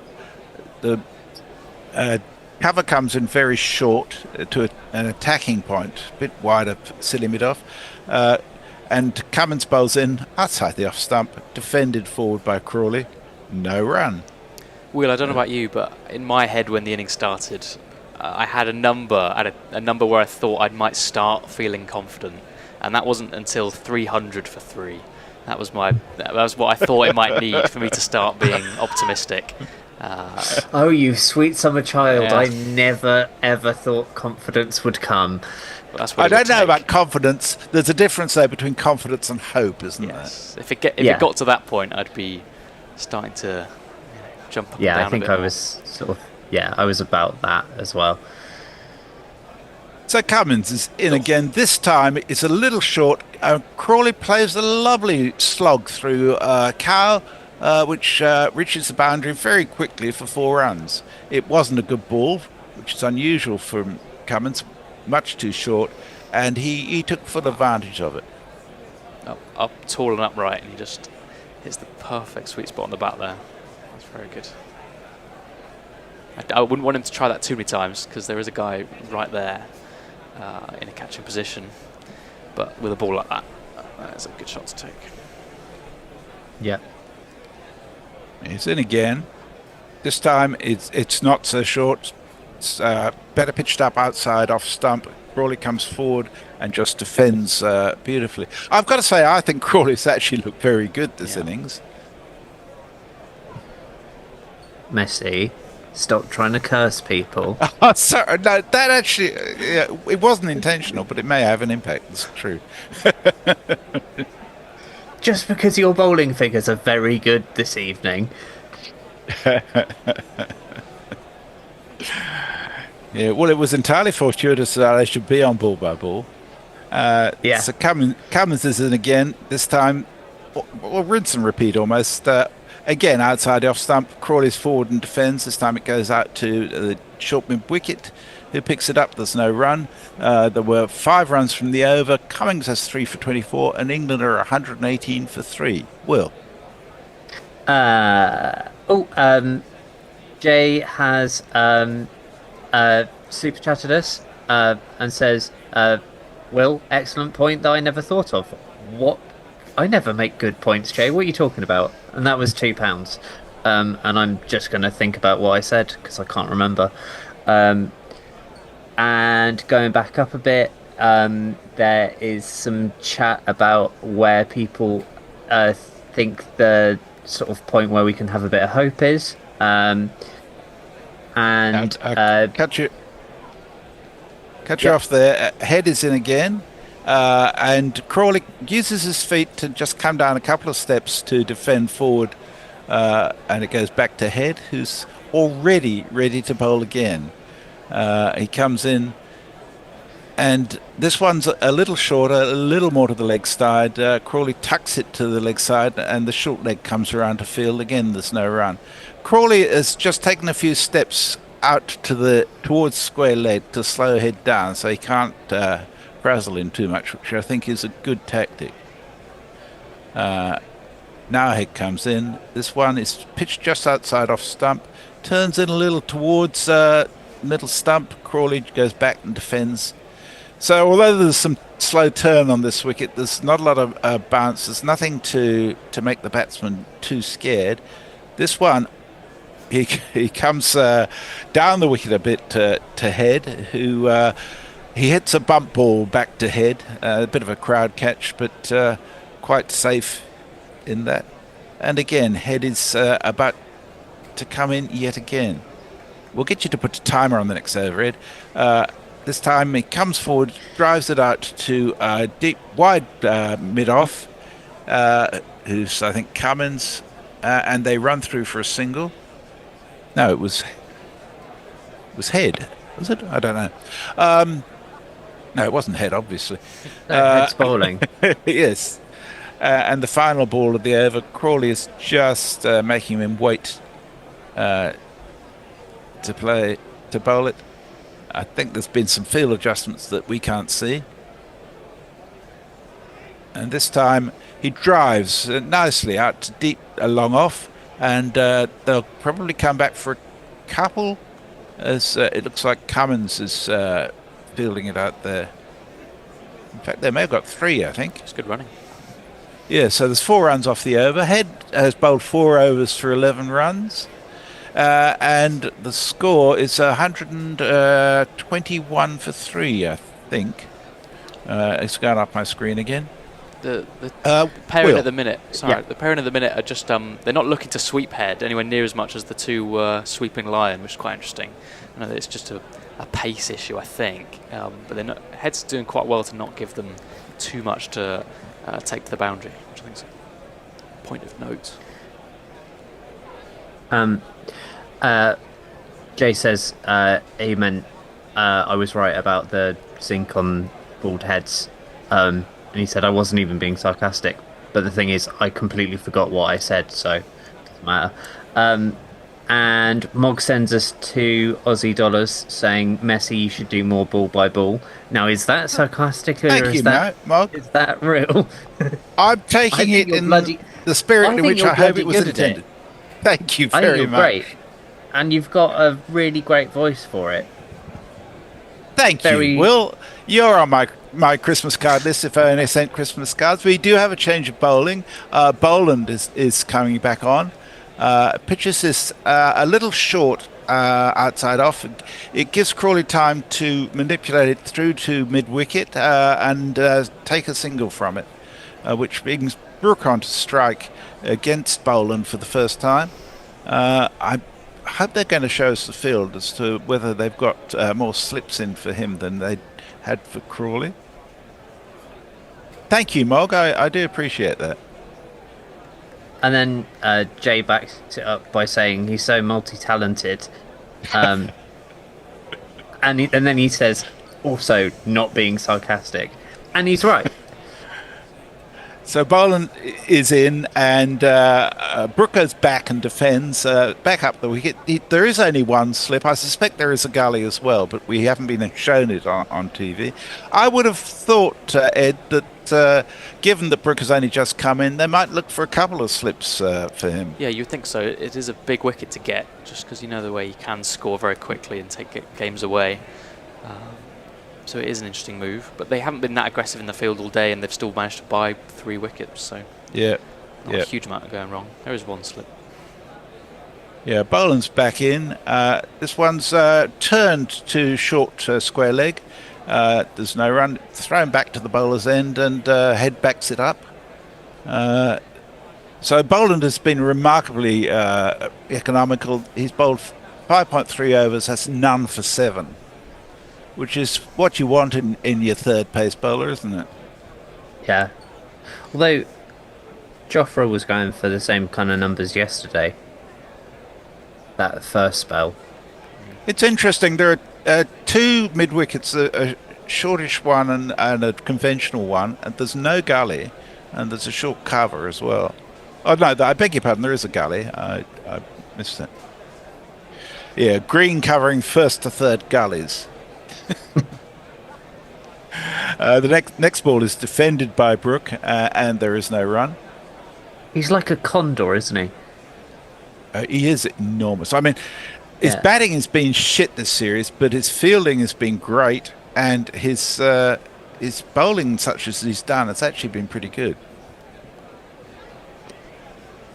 He's the kind of player you can allow to pick him for any of those 3, really. You don't really need all 3 to be clicking at once. That's true. So Boland's in again. This one's pitched on middle, heading towards leg stump, defended to mid-wicket. There is no run. You're getting so much love in the comments now, Nessie. Oh, I love you all. An absolute loving. I am disgusted. Bah humbug.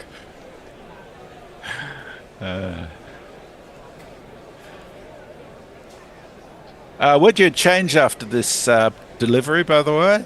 I'll tell you who's coming in. We will have Richard, Asher, Jason, and Billy. Oh, well, Billy's not obviously here. The next ball is defended, and there is no run. So at the end of that over, there was 1 run. Boland has none for 7 from 6. Crawley is 47 from 101 deliveries. Brook is on 4 from 17, and the score is 123 for 3. And I will hand over to you, Richard, who's doing ball by ball. Jason is on socials. Billy, Will, would you like to stay on to do the I can summarising? Do summarising. Yeah, that's because I'm on in half an hour anyway, I think. Great. Go and have a rest, Messi. That was bloody great. That's a tough act to follow. Worth getting up half an hour early for the rarity that is a Messrs ball by ball stint. And here I am at 6 o'clock in the morning on a Saturday, hoping to form a coherent thought or two. No promises, but here is Nathan Lyon into the attack from the other end. Looking for his first wicket, bowls outside off stump to Crawley, who just leans into it and picks out the acres of space in the offside. And there's a very sedate, well, I wouldn't call it a chase really, from Pat Cummins, and they get themselves 3 runs. Was it? Yeah, 3 runs. Well, it's all very pedestrian. That. Yeah. I should give him a milestone for that. Don't stop just cause you got to 50. Don't stop, treat it as a start. You can use this to get a better score. The first 50's done, the first 50's done. Ooh, don't look back. As Lyon continues, this one is defended, but semi-defended a little bit cluelessly by Harry Brook, who looks all around it, great. Trying to figure out where that's gone. Cummins is running in, so I guess there's a fair amount of pad in it from what I can see on the on my image, which is a little bit, well, certainly going to be behind Messrs', but they've gone upstairs. Have they? Was that a T? Because now Cummins is walking away. I think so. Okay, let's have another look at what happened. Here's a proper replay. It has struck him in front of the stumps on the pads as he's trying to defend, and I think that's too high. Now on Snicko. Yeah. So they didn't defend. Is the long and they didn't review. Apologies. Is the long and short of it. And Harry Brook didn't defend very well because he was struck on the pad instead of on the bat. This next ball is going to be a single for Brook, who gets down the other end to have a little think about things and maybe have a look at the replay of that on the big screen. We'll have a bit more of a chance to chat in the next over as a spin is in operation. With Lyon at the top of his run again, and now into his delivery stride. This one spins right across Crawley, who has nothing much to do with it, nor really does the keeper, who fumbles it. It'll go down as a dot ball. The turn on that was quite something. Yeah, there's been the odd one, hasn't there, in this test match? I didn't see the first two sessions. Not sure how it's been. Reverse sweep comes out from Crawley there, and he will get one run down to Scott Boland, I believe it was. Yep. So last ball of the over coming up now. England still requiring 307 if you're into that sort of thing. Yep. Kiriakos says, wow, Kerry did well to get a hand on that, given that he was unsighted. Yeah, it was turned and bounced. And the last ball from Lyon is a little short, and Rook goes back, turns it around the corner for 1, and that ends the over 6 from a 3 for 129. How are we looking on socials? Well, Andrew Kelleher said, give us odds for England victory of 7-1, which I think is a bit generous still, given we've still got another 300, just under 300 runs to get. So yeah, just over. Yeah. Beer Battered Gummy Shark says, is Lyon using their strategically placed Stark footmarks? I don't know. He's hit one. Yeah. But he only needs to hit one and for people to play a false shot on it.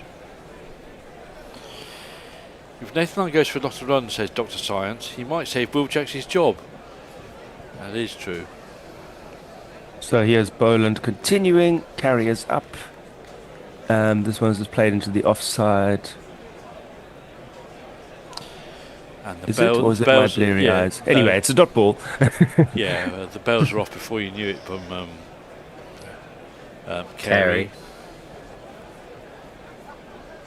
Flash of lightning. I will wake up properly during the course of this over. Coffee's not working yet. You're doing really well.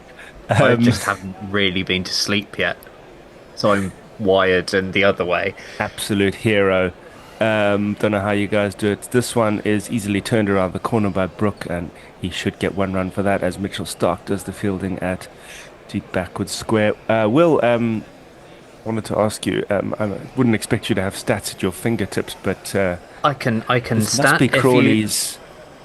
I mean, has Crawley this kind of strike rate? His 50s come up in about 100 balls. This is not typical, and I just wonder if there's ever been a slower one from Zach Crawley. Could it be a landmark innings for him? As Bazball lies cringing on the floor. Yeah, battered and bruised. Well, anyway, Scott Boland's coming in again, and it's played square on the offside. There'll be 1 run for the aforementioned Crawley. Sorry for me saying Boerland. It's just when South Africans see that word. Those who've heard me commentating on this man before will know the problem. It is, of course, a province out. It is the nearest province to Western Province outside Cape Town, and we are automatically, well, we would pronounce it Boerland.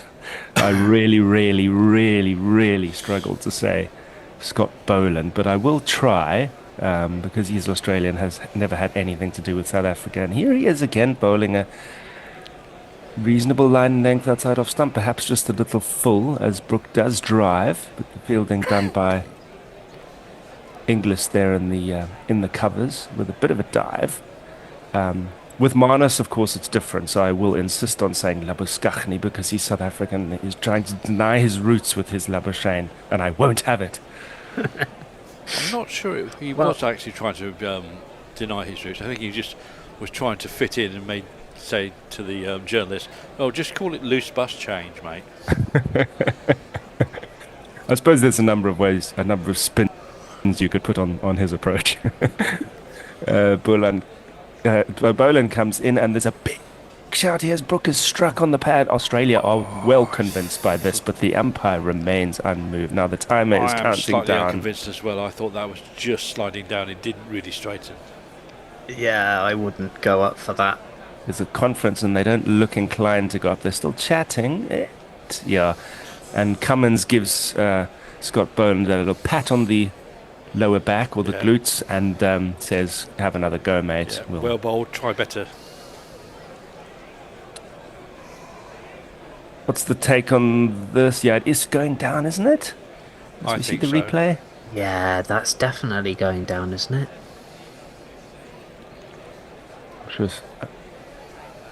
Here comes the official confirmation of that. Yes, we have it from the technology. It's going down, so it was a good call by Cummins not to review that one. Yeah. He's a very good reviewer, Cummins, I think. Yeah, he doesn't worry about it too much if they don't go for it, because he knows that it's England who get another one in a minute. There'll be no run here as Boland wraps up the over, and Brook just plays it into the onside where it is fielded by mid-wicket. So 3 for 131 at the end of the over. Yep. There's a series of messages about that review. Kirako says, "This was reviewed in my opinion." Music Atkins says, "That's too high." Big Battered Gubby Shot says, "Smith would have reviewed." And Kirako then responds with, "Oh, I'm proving wrong, my eyes have let me down." Not too high, but missing, says Music Atkins. Yep. It was reasonably adjacent, but not adjacent enough, not straight enough. There was a definite angle of the ball as Boland bowled that. Not bad, not bad. That's the team that plays a par, by the way. As Crawley comes forward and defends Lyon as we begin another over, the 38th of England's second innings. Do you know, I think that's my favourite thing about doing Gorilla, is I always learn something. Every stint, I come away with some sort of knowledge. Here's the sweep from outside off stump by Crawley. He doesn't really connect it, but no harm done because he was well outside the off stump, and as it has hit him on the pad, a safe distance away from the pegs. Do you refer to the Pearl fun fact, Will? Just generally, but that particular thing, yeah. As Crawley goes back and defends that one. Yeah, absolutely. I hear you on that. We learn a lot about cricket, we learn a lot about life, and we learn a lot about a whole range of interesting people stationed all over the world. What I do find interesting about PAL is the fact that you've got two SA20 franchises within about 40 yards of each other, 40 miles of each other. One at Crawley goes back and chips this one a little dangerously into the leg side, but it's kind of between where short leg would be and the mid-wicket, so it lands safely enough. 4 dot balls so far. Sorry, Lyon's not giving you much of a chance to speak, Jason. As he draws Crawley forward into a slightly wristy shot outside off stump. Again, no run. This is not Lyon and Head bowling in tandem. That yeah, really would be was impossible. so fast. Yeah, well, that was welcome insane. to commentating Test cricket in the subcontinent. Not too bad because we got a quick from the other end. Lyon's already into the last ball of his over, which is respectfully defended, and Lyon completes a maiden 3 for 131, just as it was 6 balls ago. Kyriakos says the South African pronunciation of Boland sounds like how Michael Holding would say it too. Yes, in his chocolatey voice. He was great. He is great. could listen to Michael Holding all afternoon. No. He continues to be great, but he was great on commentary, and he's not on commentary anymore. Like, he's an absolute legend, obviously. Yeah. Little puff of dust by Lyon for that ball that spat, and Alex Carey did a good job of grasping down the leg side as the man with the thumper comes out to pound down the popping crease. Well, while he does his thumping, Jason, you were saying about the two franchises, I think, in the SA20. Yeah, there's a Cape Town franchise, and there's a Paarl Borland franchise, isn't there? They're only about 40 miles away from each other. Absolutely. As Borland continues, it doesn't help talking about Paarl. And there'll be no run here into the leg side. Maybe it's a bit of a... Well, I suppose you could probably say that about a lot of English counties. They're only 40 miles away. I was going to say... I was just going to wonder, is there a franchise at Centurion and a franchise at Johannesburg as well? Yes, I mean, there's, proper provinces and unions and all the whole old-fashioned thing. They've always been close together, even before T20 was invented. So Pretoria and Johannesburg used to be two very distinct cities. With the marbles of modern urbanization, they've almost grown together, but historically they are still two separate unions and two separate franchises. As Boland was about to get into his delivery stride, but he's pulled out of it. So if anyone has any marvelous comments at this stage. Are we going to ignore the sort of elephant in the room that is Lords and the Oval both being in London and being about 15 miles away from each other? In terms of grounds being close. But that's the UK, isn't it? It's so tiny. Yeah, I think the surprise is really that for a place like South Africa, that you could have two so close together, and two examples even of that. As Brooke just defends this one from Boland. It's not common in the franchise world, is it? When you do have two franchises in Melbourne and for BBL. The Melbourne thing really shocked me, actually, yeah. But is Melbourne... are they sort of the other side, sort of opposite sides of Melbourne? I don't know. Well, I think one's at the MCG and one's at the... what's his name stadium? Is it the Docklands? Brooke tries to play this past first slip, but he picks out green in the gully area. They're all standing very, very close, of course, including the keeper. So there'll be another dot ball. As Boland is halfway to following up on Lyon's maiden. I'm always confused with Melbourne stadiums. I mean, the MCG is clear as a historical icon of sport, but then they had a couple of other ones that had names for a while, and then they did that stupid thing of calling them after sponsors. That change every 5 years. Yeah. This is another defensive shot from Brooke. What really drives me mad is it's creeping into rugby now. There are supposedly professional journalists referring to Twickenham all over the place as the Allianz. Which is annoying enough in itself, but there's also more than one Allianz in the rugby world. There's more than one Allianz, there's more than one Emirates as well. And you just want to punch all these people in the face because, I mean, these are historical names and we know what they mean and we know where they are. And then you just bring your insurance name in. Go away. I mean, I have started calling the Southampton Stadium, this year's stadium name is ... because it's been the Rose Bowl, then the Utilita and something Aegeus Bowl as well. Yeah. Boland continues, and here comes the Harry Brooke falls over to offside whilst trying to play the scoop shot, which, like many lately, ended up looking quite inelegant. No run. It's really weird. I was talking to a mate from Ireland, and they said it's really odd because since they rebuilt Lansdowne Road, nobody refers to it as Lansdowne Road. It's still on a road called Lansdowne Road, right? I mean, I know. It's in a residential area. It's on the old ground. Yeah. It's in exactly the same place. and I will do it out of a matter of principle. The problem is my Substack audience only amounts to about 100, so I don't manage to impact the media landscape with the stand I'm taking. I think but part of the reason it's called the Aviva is because they've now built the Aviva offices into the stadium itself. Yeah, it's no excuse. As Smith has to dive to field Carey has to dive to, sorry, it's still early on Saturday. Carey has to dive to field one that's gone down leg from Boland, but there's no harm done to the scorecard. It is a second straight maiden. Woolander still has amazing figures of none for 9 off 8 overs, 3 for 131. Socials. Jay Weber says, "Oh my God, just check the feed. Richard looks like he's the protagonist in a horror film. He's about to be possessed by a demon in the attic." Kyriakos says, well, actually, no. STZ 204 says, Docklands, yep, known as Marvel Stadium. And the thing about Melbourne, says Kyriakos, is that AFL was designed so that cricket grounds could be used in winter, so they have heaps of them now.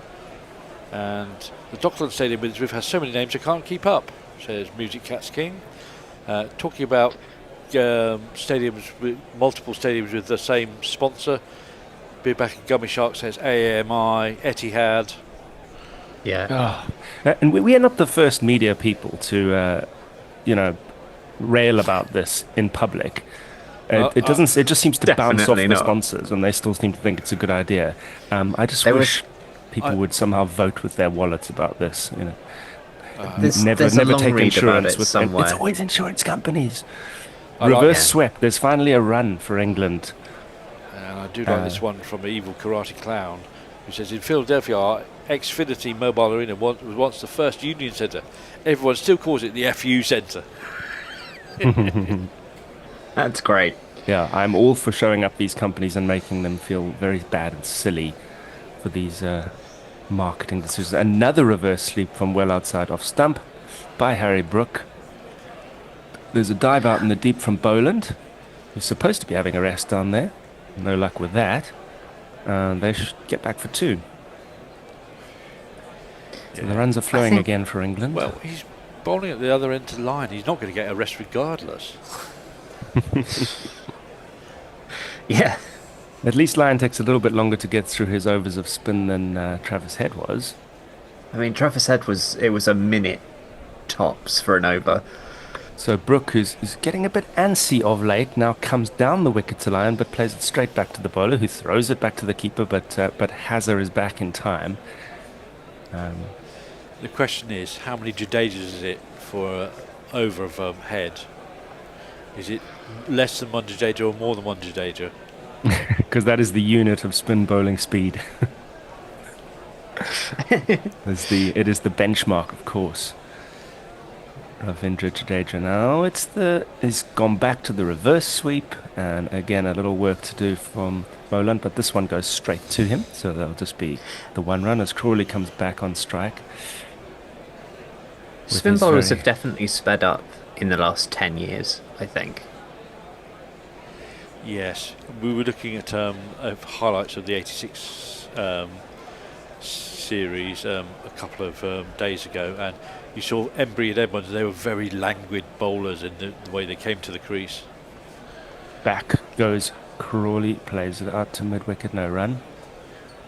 And then you contrast that with some footage of Phil Tufton I saw a while ago, where he was skipping up to the crease, and he was actually had a little bit more impetus and energy through the crease than those bowlers.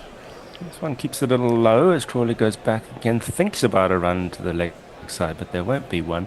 So 4 from the over, so it comes to an end. 135 on the board for England. Yeah, well, Tuffles was a much better bowler than he gets credit for, I think. He's kind of become a bit of a joke. I think since he went into the media and stuff, and he's, like that cheeky chappy, he's a lovely bloke, but he was a much better cricketer than people ever give him the credit for. He's an artist as a left-arm bowler. He had great control of flight and dip, and also spin. He was really something, I think. And if he'd been managed better, he'd have got maybe another 100 odd wickets. Yeah.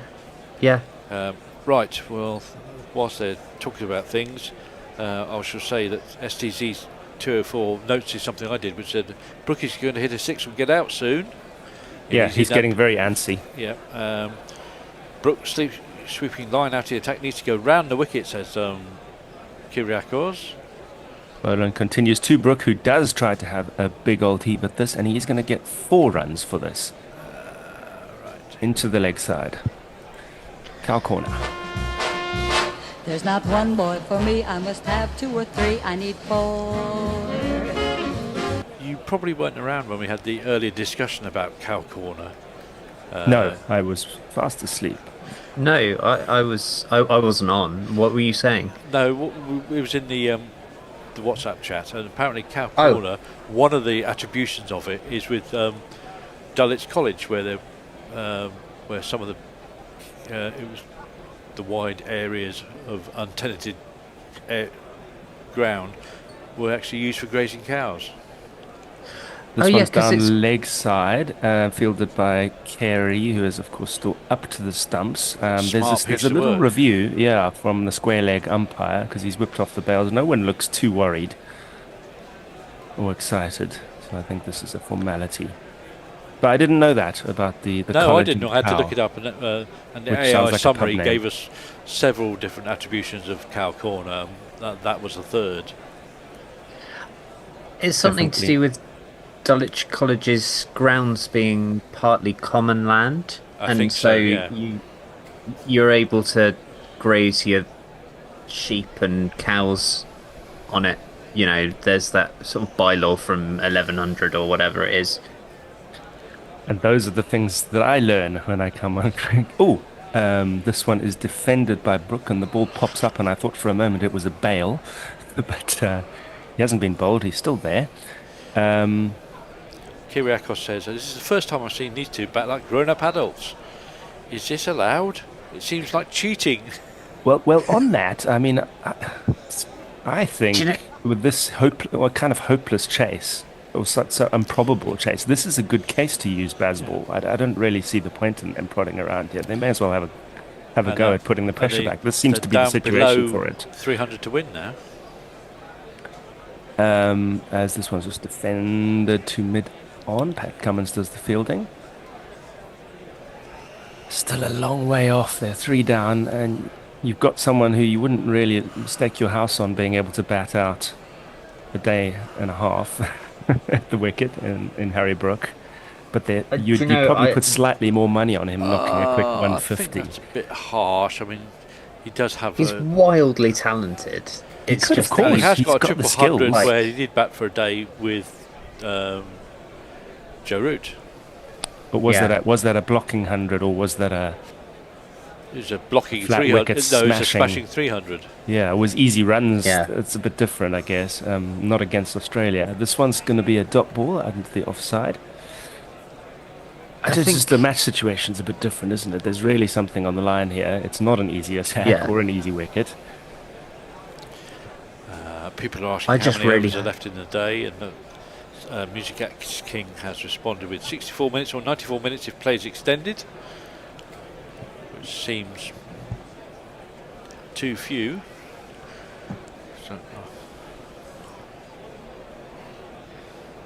As Boland is going to complete his 9th over with this ball, which is defended. So 3 for 139, target 435, a long way off. Dan De Castro says, world record chase, question mark? Why not? Smiley face. Alright, enough of the jinxing, people. Calm down. Say nothing, don't move. Are you clinging to hope, Will? It's not an enjoyable event. Yes, I don't know why you should give up on hope already. STZ 024 says, I won't feel nervous until they need less than 200 and Stokes isn't out yet. And we have a super chat from Jay Grover, who sends us 10 UK pounds and says, Tufnell never really thought he were a good bowler and needed people to convince him. He spent half a media career hoping people would think he were stupid. Excellent bowler, not stupid. No, he's a really smart bloke. He's also really lovely. I mean, I met him once round the back of the Oval, and he was really sweet. Was he sneaking off for a quick fag at that point. Yeah, like I've seen Robert Key do. Yeah. So Lyon is continuing. Like, exactly He's got his hands in the air as a sort of half appeal for a caught down the leg side by Carey, but well, I think half is probably generous. Quarter of an appeal. Sharp They're going to turn. get on with it. Very sharp turn. He will continue looking to turn that into a wicket as Crawley goes back and defends with ease this time. Yeah, he was really sweet. He gave me a cigarette, and we just had a chat for 10 minutes. And do you smoke, or did he just give you as a present? Oh no, I smoked at the time. I've given up now. Just okay, rubbish. Good for you. I hate it. No, it's awful. Goes Crawley. They find some space in the offside and picks up 2 runs. Hate smoke or hate giving up smoking? I hate giving up smoking. It was one of my only pleasures in life. Oh, they never put that on the television adverts, do they? No. Yeah. Give up smoking. Be miserable. Be miserable and angry with everyone you love. Once again, Crawley employs the reverse sweep with some success. He'll get a single for it to bring Brooke onto strike. I do hate that essentially being like healthy, they might as well just say, stop doing everything that brings you joy. Drinking, smoking, eating. Drugs. Eating. Gambling. That goes Brooke, works Lyon into the space on the leg side. He'll pick up one, and there's a Messi Jez has appeared because we're one ball away from a commentary change. Oh, sorry, too early. Well, not where you are, but we're still in the old world here. And Lyon has one more delivery to bowl to finish us over. It's quick and ends up being fielded down the leg side by Carey as Crawley doesn't really have a lot to do with it. So 143 for 3 at the end of this over. I'm staying on summaries. I'm vacating because Ed is going to come back in. And I think I'm shooting off. Yeah. Thank you very much, Will. Cheers, Will. For jumping Thank you, in when we one. needed it. There's a super chat from Jay Grover who's sent us a huge 10 quid. Who says Tufnell never really thought he were a good bowler and needed people to convince him. He spent half a media career hoping people would think he was stupid. Excellent bowler, not stupid. Yes, indeed. He's got a very appealing way about him too. But he then says, does Tufnell smoke silk cut? If so, dead to me. I also have some big news. In the hour since tea, we've had 15 overs, believe it or not. Ooh. Gary will be having cataclysms of delight or something like that. But it'll be Mitch Stark to continue. This could spell trouble. He's got Harry Brook out a couple of times in the series already, I believe. Yeah, this is the beauty of this bowling attack, isn't it? That you can manipulate it in such a way that, it's a 43rd over and this is only going to be Stark's 7th over. And you do feel Cameron Green would probably get more overs in most other bowling attacks. Yes, yeah. Have you been up all night, Ed? I have. Oh, congratulations. Yeah, I must confess I wasn't last night. I was on social media and I saw Travis Head and Alex Carey get going. I thought they're not getting out tonight. I don't need to be constantly refreshing Twitter here. Mm-hmm. I woke up to no wicket alerts, which meant I'd made the right call, which makes a change. Do we want to jingle Stark up again? Yeah, let's do it. Let's find him. Where are you, Stark? Oh, where are you? And he comes to the first ball, defended by Brooke.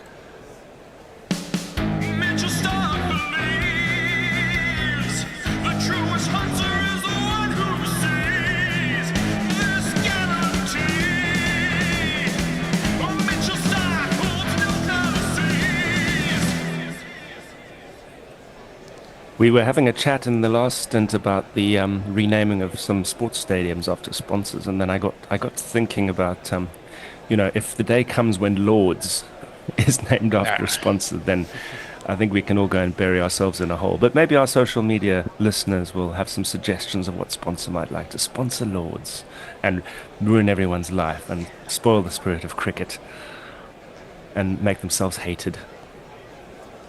In comes Stark. Brook drives. And he's going to get, how many he's going to get here? Just the 2, I believe. Down to deep point.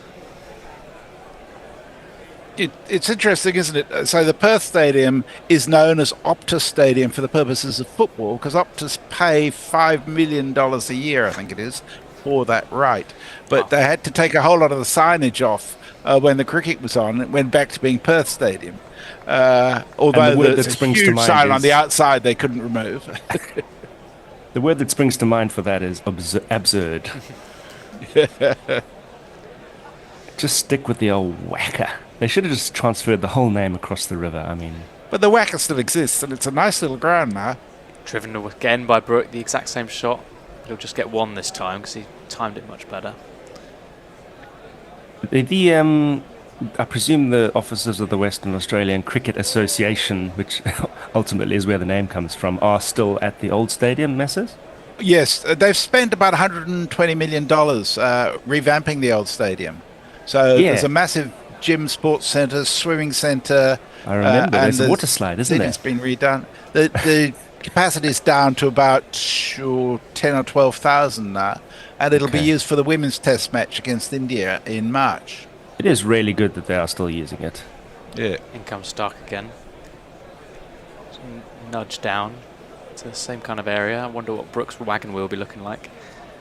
Oh, that was Crawley, sorry. Beg my pardon. He moves it to 57. England 147 for 3. Slow progress this session, you'd say.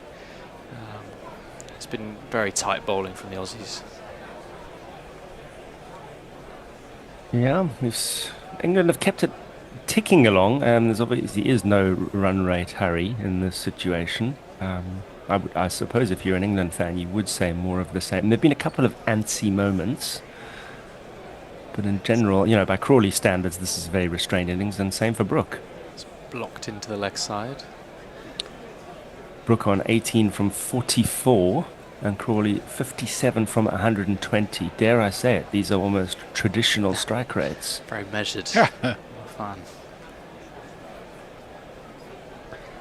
I mean, if Zach Crawley and Harry Brook are here at this time tomorrow with respectively 150 each off 400 balls, that would be something. that will produce some column inches. The angle is ready made for all those writers. With final ball of the over, and it's that shot to point that rolls away for another single. 5 from it. A good over for England in that regard. He's bowling well, but it's just been kind of fairly run of the mill from him. Not too many exceptional deliveries like we normally get. And speaking of singles, it's quite noticeable how easily England have picked them up since I've been on comms in the last 37 minutes. And you do wonder with these two batters who are not renowned for their patience when tied down, you might think about a bit more pressure in terms of the fielding setup. Indeed. The small Tuffers chat. Leah says, I like Tuffers. When he took the piss out of Afghanistan for a good 10 minutes on air without Junior noticing, it was truly TV gold. In response to which, Mog mixes his metaphors by saying Mark Waugh isn't the sharpest bulb. Jay Grover says, I'm miserable and angry with everyone I love, and I chain smoke. So it doesn't necessarily make you happy. Brook charges down the ground, misses it, and they scamper through for a very rushed single in the end. Now, did he miss that, or did Kerry miss it? If it does, it would be Kerry's first wicket-keeping error. No, it wasn't within reach for Kerry. It's come off the pad and then rolled along his other leg. Hard to react to. Fair enough. But that is a risky move from Brook at this stage. Much more measured from Crawley. Gets his head over that one. The shot of Brooks that gave me a huge concern was the attempt to scoop where it was going to hit the wicket if he missed it and just hit the toe of the bat. Yeah. A more expansive shot from Crawley here. They'll get runs. How many? Probably 3. Pat Cummins doing the fielding in the deep. This will be one of those situations where if someone does get out playing a scoop, as we just mentioned, there's plenty of singles out there, and the England fans are on their feet. Well, those that were sitting, because the 150 was up there. Blocked again by Crawley. Head does race through these, doesn't he? Oh, sure does. I mean, if I was bowling at the other end, I'm not sure I'd be happy not getting a breather. Yeah. When it's double spin, it's slightly different, but Mitch Stark won't be too pleased. And Head even finds time to do his own fielding there in the covers. Number 62 on his back. 3 from it with the leg by. And there's an easy single down the ground. Played quite nicely. Oh, they're coming back for 2, and they'll get it. Lyon does the fielding at long on. More steady progress. We have a super chat from Zippy Tuna who sends us $2. Thank you, Zippy. Says Carey has been annoyingly fabulous this series. Yes. I think I get that entirely. I mean, it's hard not to admire someone who's both batted and kept with such extraordinary talent. Yeah, very impressive. Not just talent too. He works incredibly hard on it. He's notorious for the amount of time he puts into preparing and training.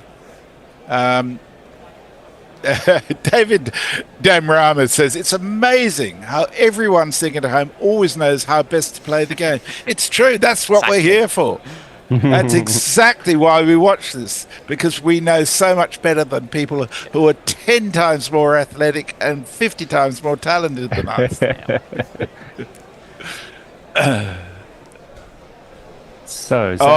Zach has Zach's 3744 has a lovely message. He says Lords will be sponsored by H. Samuel and the ground officially renamed Lord of the Rings. Really good. We're on a drinks break, by the way, because it's an hour and a half session, so we do have a little time. Brooke is getting tempted to play baseball, said Steele 1988. Yes, he's heading that direction. Need him to calm it down, I think. Yeah, and he hasn't traditionally needed much temptation for that. Andrew Kelleher sends us the odds. He says the Aussies are 4-1 on. That's $1.25. England are 9-2, which is, I think that's a bit tight in terms of odds, which is $5.50, and the draw is 14-1, which sounds actually short. I think the draw's got to be longer odds than that. It's not going to be much rain tomorrow. I really can't see this being a draw. But frankly, I mean, if I look on Betfair, for example, it will show me that England are at 20-1, which I think is about right. Yeah, I think that's more reasonable. Yeah. We're seeing the wickets from this morning on the TNT stream. I'm amazed I'm commentating now, to be honest. There was a good chance first thing this morning, that either Australia would still be batting or England would be all out. But it's been much more composed than I initially thought. Yeah, there's of course, at my end, having been cheeky and gone to sleep for the first 2 sessions, when that alarm goes off at 5:30, there's always a quick look at the scorecard and those mixed feelings when you see England are still batting and you can't go back to bed. But then once I'm online with you lovely people, I realise what made me set that alarm in the first place, and it's always worth it, even when it's fun, isn't it? Yeah. The Music Cat King says the Oval should be sponsored by the AFL and called AFL Stadium when we go back to playing a pre-season game there. Yeah. Was there Aussie rules at the Oval in London? Yes, there was. There were a few games played at the Oval in London. I can't remember who.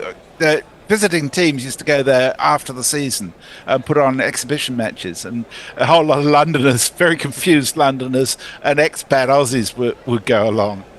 Do you remember there was also one in? There was also at least one in Newlands in Cape Town. Aussie rules. back when I was in high school. And that was also resulted in much bemusement, and I think it wasn't an experiment that lasted long. It's a game that you almost need to meld into over a long period of time. It is a great game if you understand it and if you care who wins. That's totally it, Messrs. You know, I went to one game at the G, as you have to do as a visitor to Australia, but I quickly realized that if you didn't care who won, if you were not barracking for one team, it's very long and tedious. And you can only be barracking for a team if you grow up in Melbourne with that I tradition. feel like that about soccer, to be honest. Exactly. I'm totally with you on that. And the next World Cup's going to be even longer and more tedious because the entire world has been invited and loads of countries like Austria are celebrating qualification. Starks to return after drinks. Brooke drives away. Well timed, but just the one. And you don't want to spoil anyone's parade, but I did want to tell everyone in Austria, you do know that they've invited about twice as many teams to this World Cup as before, so your qualifying doesn't really have the value that it would have done in the past, and your chances of producing anything at the finals are also lower than they're letting most teams through the groups. 3 out of 4 are just going straight through to the knockout round. It's just this horrible money-making. One game of football's too much. They did decrease you basically prices after a have bit to of take out another mortgage, don't you, to go? I think so. In comes Stark to Crawley. He drives, nearly chops on. He lost sight of that. He's rehearsing. He was going to try and pull it, wasn't he? And missed it. Just caught an under edge and then ricochet off the pad. And of course, if you want to watch the next Football World Cup, you kind of have to subscribe to the premise that Donald Trump is a great guardian of peace. And as there will be people, award-winning. I mean, for me, it's a good enough excuse just to not bother with even thinking about watching that tournament. Sponsored by FIFA, which is, I mean, as sports bodies go. Up there with the IOC. Crawley, another false shot there. This time kind of squaring him up a bit, prodding down the ground. And the BCCI, dare we say it? Well, the BCCI is India's own problem. Our problem is the ICC, which needs to take control of DRS technology, if nothing else. That's part of it, the first fix we'd like to see. But many will say that the ICC is merely a front for the BCCI, which is really in control. I'm not equipped to talk about this. Stark in again. Crawley drives, another nice shot. I think he might pick up 2 this time. Lyon's doing a lot of fielding out there. It's a region that the pair are utilising quite well at the minute, off Stark in particular. Crawley's current strike rate, we were talking about this a bit earlier, I was speculating on it. For his scores over 50, I've brought up the stats here, I'm quite proud of myself. This is his lowest strike rate of any innings over 50 in his career. He did come close against India at Leeds earlier this year with a strike rate of 51 in his 65. I'll get another single here to the same region. Oh, two and would be pushing it. 2, they did go for it. Running quite well at the minute. It does look like a lot of easy runs for England. It does. All to that region. 158 for 3. His strike rate is now over 50 in response to you. It's the good kind of jinx. Make use of that. We have set up the context for this fascinating subplot here on Gorilla. And I'm sure the story will go on long after my stint, if Crawley survives 12 further minutes. Now, they're showing the skeleton of Stark bowling. Does this mean anything to anybody?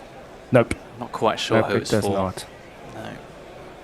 No. It just seems absolutely pointless to me. It really does. And you just think the money that goes into some of this technical, I assume it costs some money. Some of these flashy things. Well, they could have said it on Outrage, couldn't they? Yeah. It'd be a more useful graphic if they used it in comparison with another bowler. And then show the different skeletons at least. But just seeing one Stark skeleton doesn't do a whole lot for me. Crawley backed away from that last ball, so this is the final ball of the over. And it's just defended for no run. Good ball for Stark to finish. 158 for 3 off 45 overs. Quite a measured approach at the minute. Crawley 65, Brook 20. We have a super chat from Dr. Science 1984 who spends us $5. Thank you very much, Dr. Science. He just says, raise a pint for Jay Grover. I can subscribe to that. If I had a pint, I would. Larry Jerry says at least Crawley has secured another decade of Test cricket with this 50.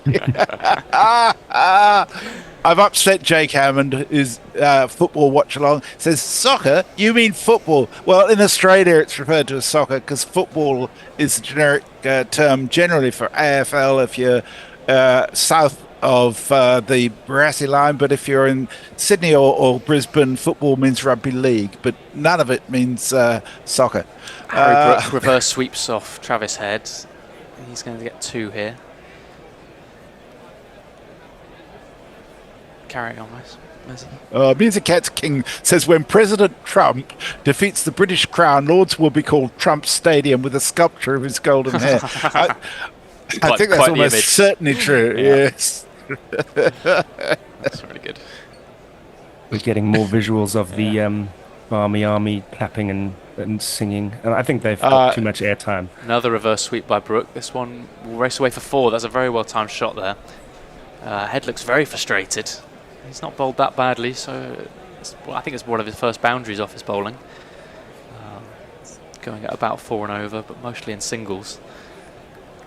Messrs, you've been in one of the stadiums at this in this series. When you watch the television, because the Barmy Army's singing and general presence and fancy dress gets almost all the airtime, you get the impression there are no Australian fans, which I think is rather sad, and I'd like to think not true. Certainly not true, but I'll wait. Same again, Harry Brook. He'll just get 1 this time, I think. But their presence is very much felt. I mean, there would have been 10, 15,000 of them at Perth Stadium.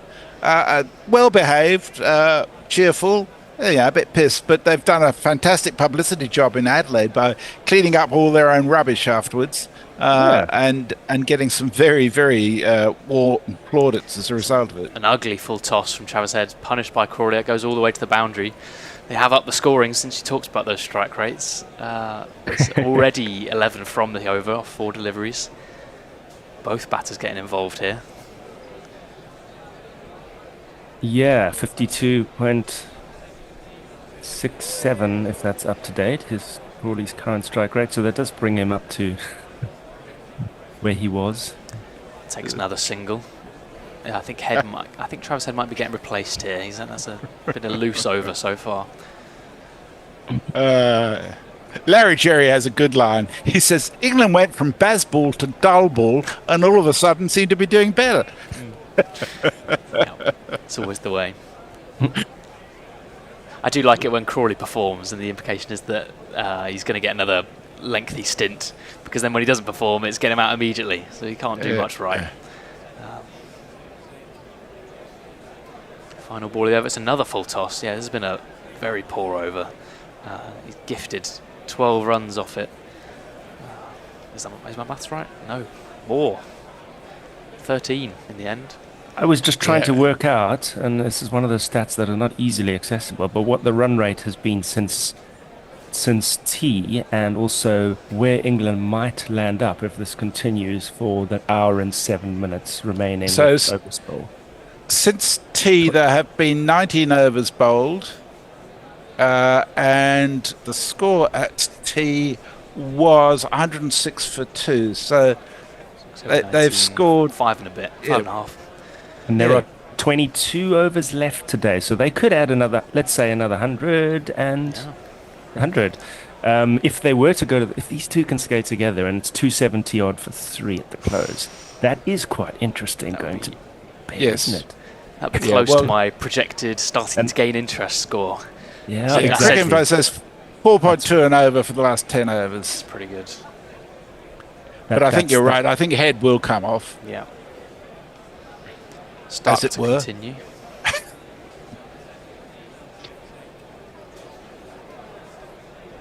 if these two can manage it, and presumably that is the plan, that is the instruction.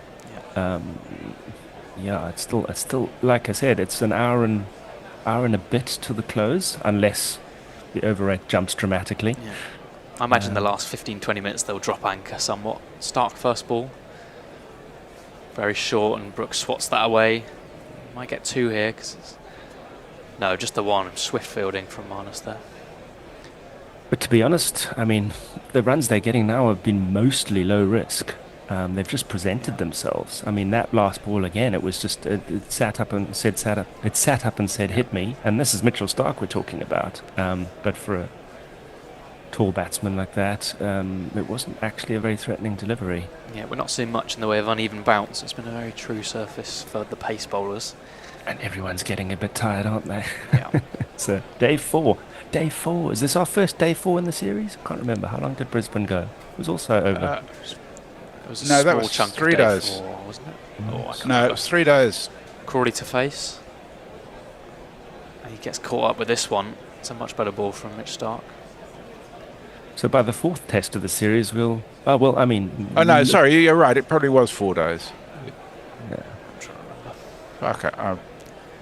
But we're on the verge of a test going into day 5. Crawley was struck pretty hard there, and the ball got jammed in his pads again. He had to fish out a couple from there now. Yes, it did go into day 4. Cheers, Messers. You are good at accessing all these facts. It's all there if you know where to click. Stark in again. Another short ball. Crawley swats this one with a similar rolling his wrists over it.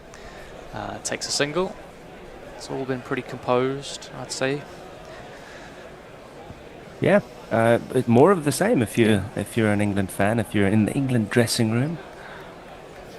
Crawley's on 71 now. It's becoming a very handy innings.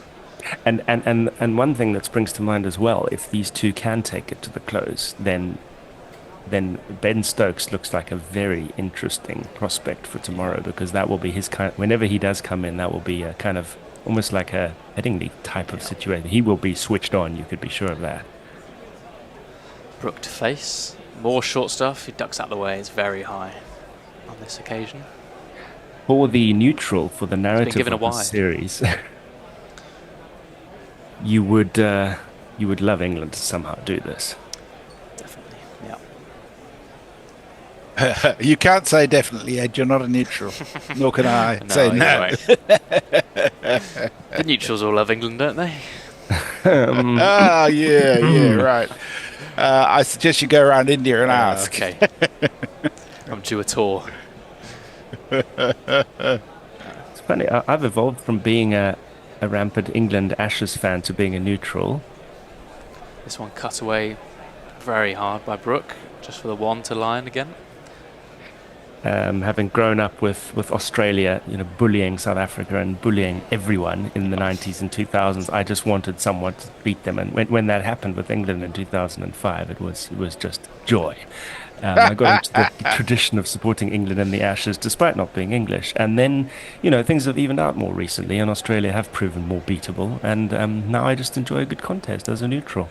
But I would like to see more competitive series in Australia. We've really suffered with one-sidedness on that. Stark in again. Will he go short? No, he pulls away in the end. My least favourite TNT graphic has come up while I've been on commentary. It's the one where they point the green arrows to every possible fielder in the leg side. I'm not really sure I understand the point. Is that worse than the skeleton? It is for me, because it feels like it's done. I feel like it's done on Microsoft Paint. Well, to be fair, it's not their fault because Fox are doing it, so they're just taking the feed. It's no good. Stark in. He does continue with short, and Crawley gets this one, but it's found another fielder, this time a deep fine leg. It's Weatherald for another single. The short ball strategy is only producing a bunch of easy singles for England at the moment. Yeah. So, but maybe there's a bigger picture, a bigger plan. Yeah, well, I mean, certainly in the past they persisted with it, and eventually it succeeded. Yeah. And they've got a few runs to play with. we've seen batters get out to short balls, cross-batted shots earlier this Test match. Of course, my mind goes back to the first morning when Wetherill got a snorter from Archer. Yeah. Start final ball, and Brooke fends this one away, but there's no run. Score is 176 for 3. Crawley 72, Brooke 30. The partnership 67 off 108 deliveries. Dan De Castro says, has anyone seen the BBL chase yesterday? 258 record chase. Old record was 230. So cricket, anything's possible. It was. Did watch most of that last night. It was just silly cricket. There were 36 sixes hit in the course of 40 overs, and I just thought, after watching Test cricket all day, I just thought, this is shit. It's not real cricket at all. Anyhow, I can tell you that it was a good way for people to throw away their money. After Perth had batted, you could still bet on them at $1.01, which meant if you put on $1, you got it back $1.01, and $6.5 million was placed on that basis, all of which went down the tube. At the same time, you could have bet on the Brisbane Heat at 130 to 1. So. Bloody hell. It's crazy stuff. No. That does make you think. Yeah.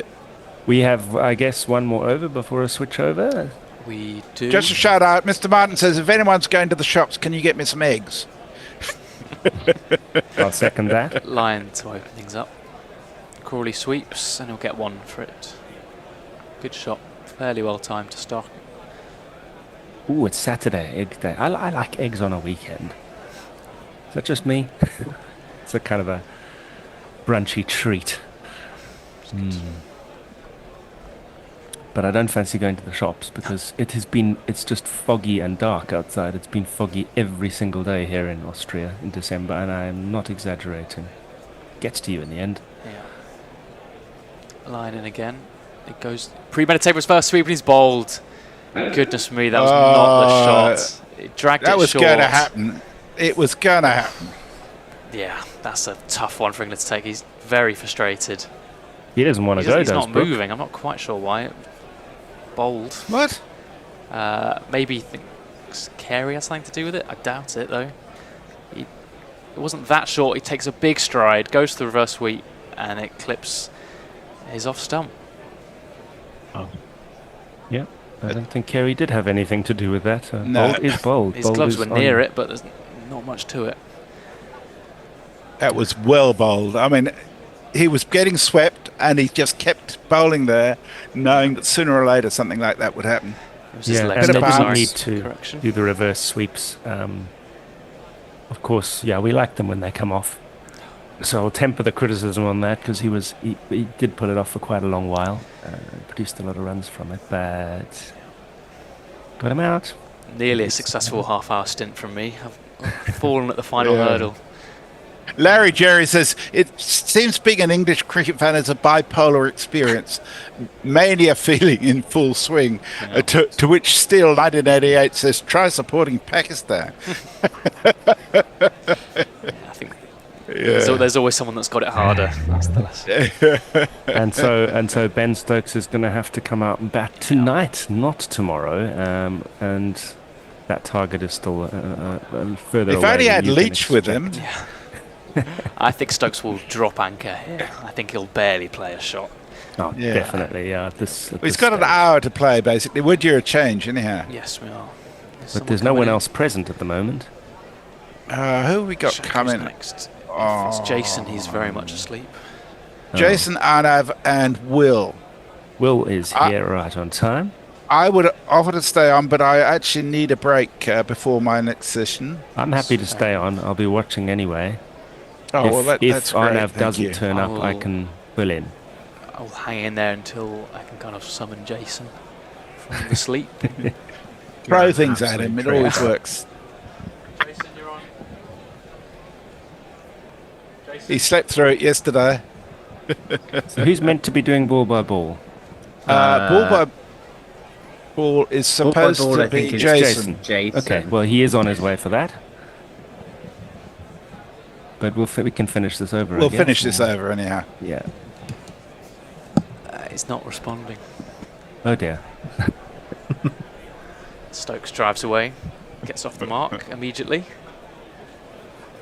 another go at waking him up at the end of the over. Shining Knight 259 takes full responsibility. He says, "I'm sorry, I shouldn't have tuned in, lads." Well, we're glad to have I'm you either so way. glad someone else feels about about tuning into things. Like Perth, I tuned in for about 5 minutes, and it all went wrong, and then I had to turn it off, and I was like, "Oh crap! I'm actually on the bloody broadcast. I'm going to kill everything." Defended straight down the ground by Crawley, no run. Watching that dismissal, that's up. Oh, what has he done there? Crawley stands back and just prods it forward again.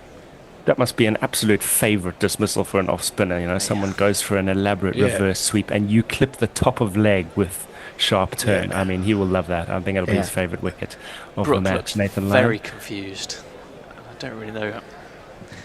He should know better. That's very frustrating. Final ball of the over.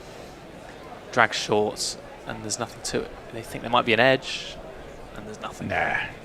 I'll catch you guys in half an hour. Cheerio, Messi. See you in a bit, Messi.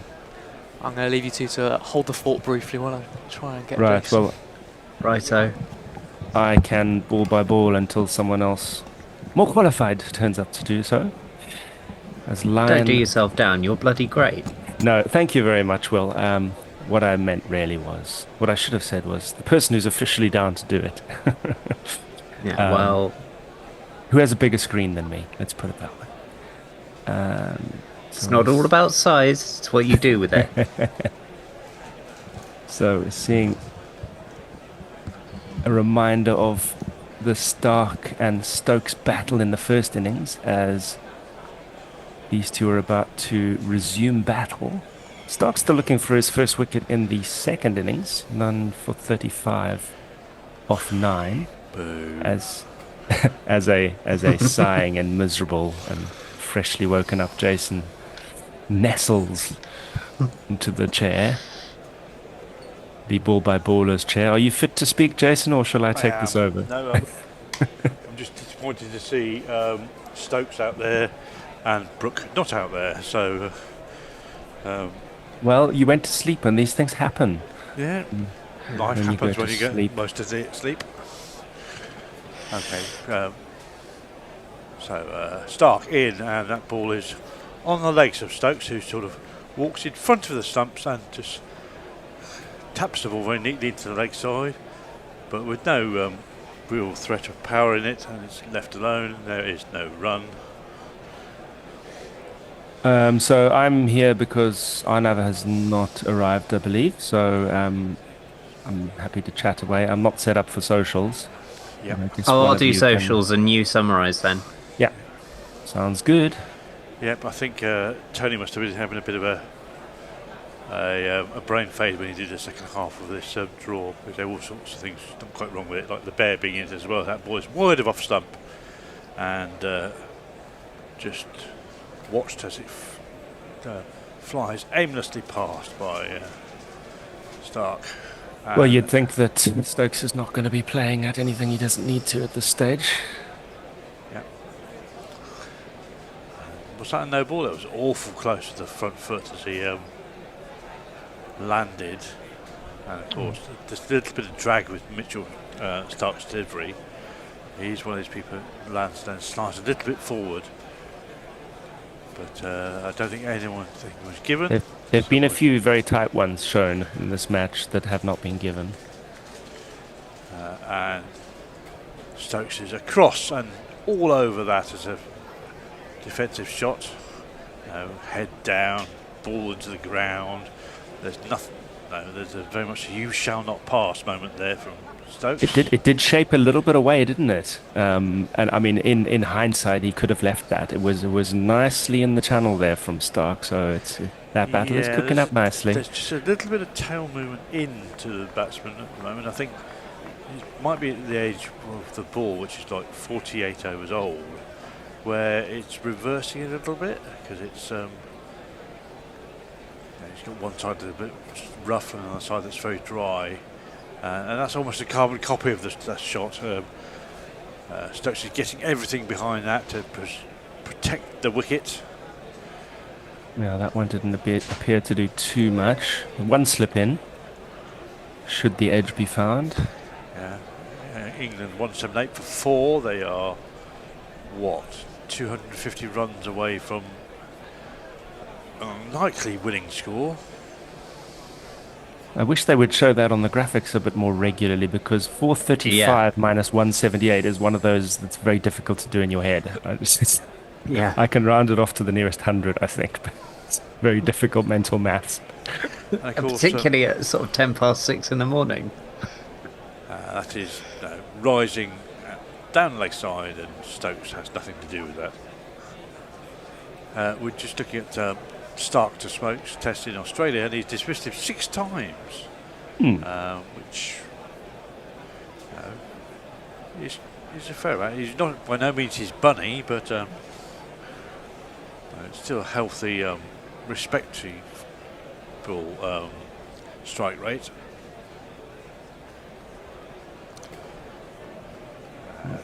Stark stands at the top of the mark and starts to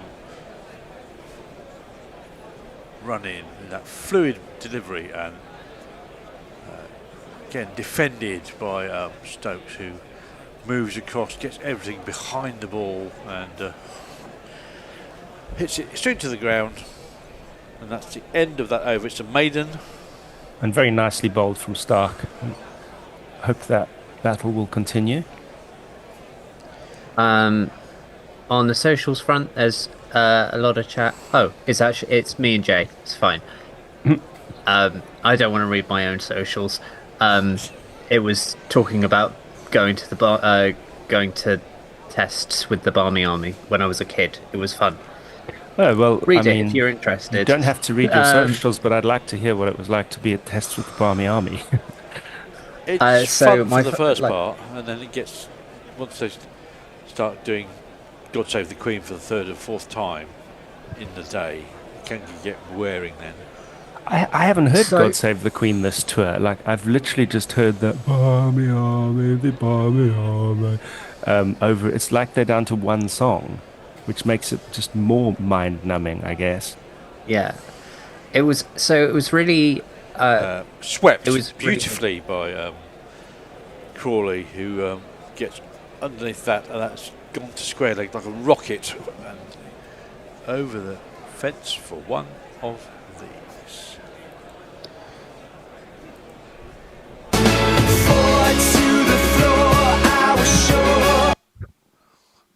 Lovely shot there, and here comes Lyon in again, and that's a straight on ball by Lyon. Crawley plays that off the back, defensive shot, and he's on to 77 now. Yep. An unlikely partnership at the moment. Crawley, the senior man, Stokes at the other end. That's again off the back foot. He's punched that down the ground to wide open spaces, and there's an easy single there for the taking, and moves to 78.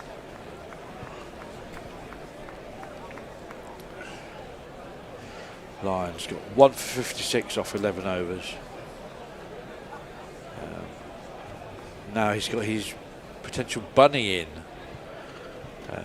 Ball spinning away from the left-handed Stokes. Everything will be fine because Stokes is doing plenty of gardening, taking all the demons out of the pitch, having a good old walk over to square leg for a think about it as Australia adjust that field. 2 slips in. And Lyon is going to come around the wicket with his hopper skip and a shuffle, and he's in, and that ball is straight on and defended off the back foot. And Carey runs out from behind the stumps, picks the ball up, gives it to Lyon, gives him a few words of encouragement as well. 183 for 4. Just about to finish off the 50th over. It's a full floaty ball, and Stokes probably just misses out slightly there. That was there for the drive, but he's hit that straight at the man at mid-on, and that's the end of the 50th over. And England require 252 from here. Yep. 79.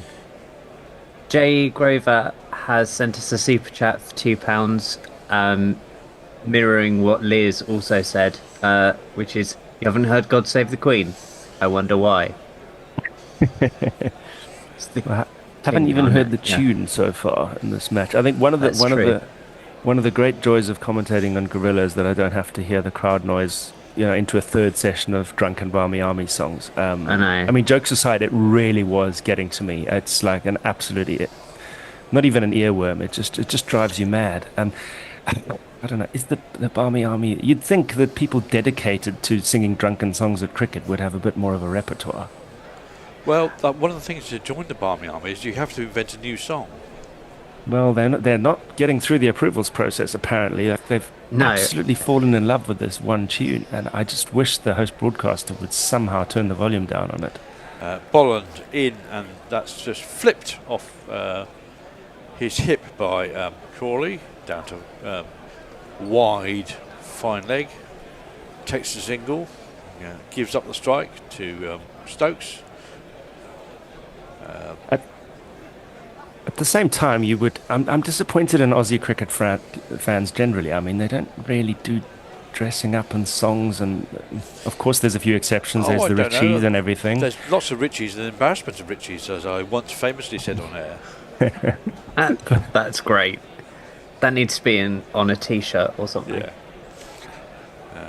But they're not generally as known for it as the travelling English supporters. Yeah, I mean, there was one in the last test, and I did wonder why there was so many Star Wars themed supporters.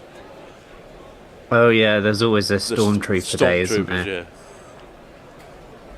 Yeah. Anyway, here comes Bolland, round the wicket, defended by Stokes, the textbook forward defence.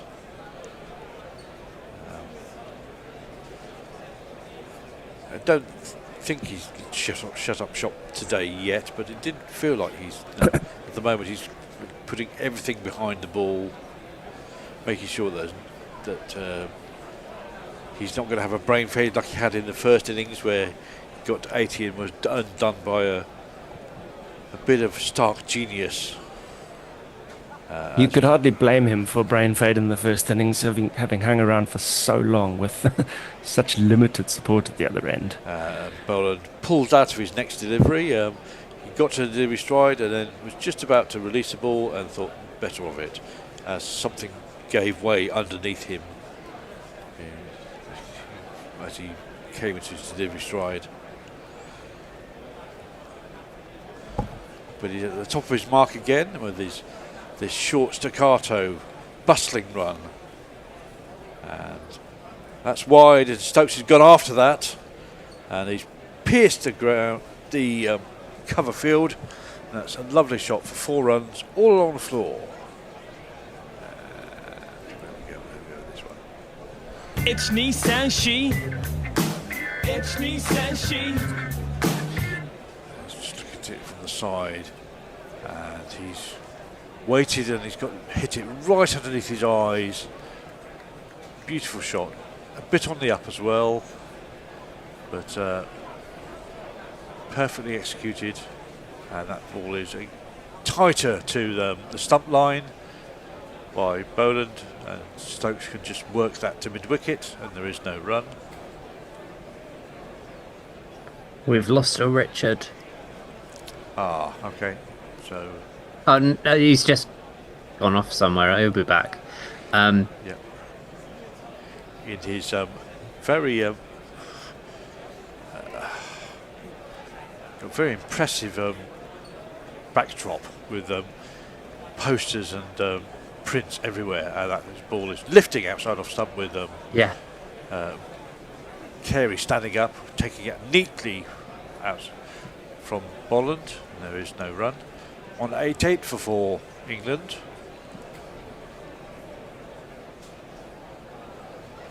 Just the 4. Go on.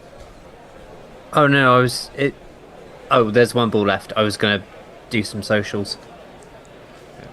Well, still with these impressive figures of 0 for 18 off 10 overs. He's been parsimonious, to put it mildly. And that's a check drive from Stokes, who just pushes that into the offside. Ball goes to cover. That's the end of the over. 5 off the over.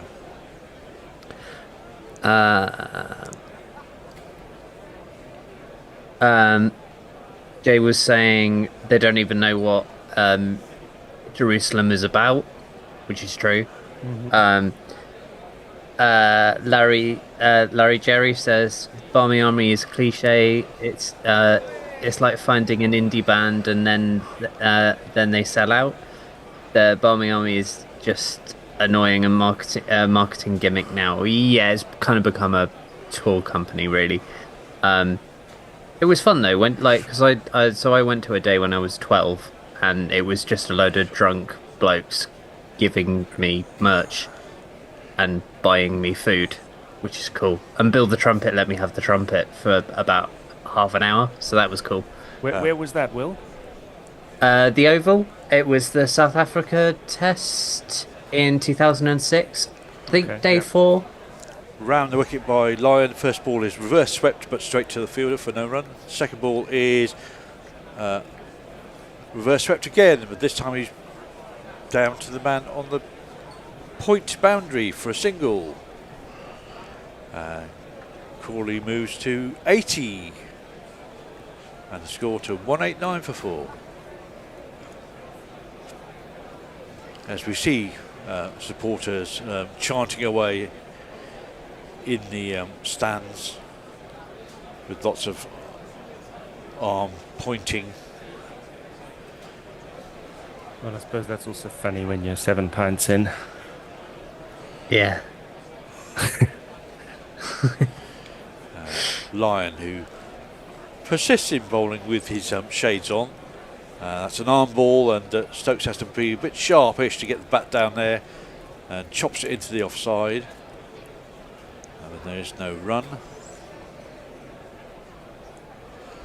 Chewing away furiously on his gum underneath his lid there, and that's studious defence by Stokes to again another ball that's arrowing into off stump.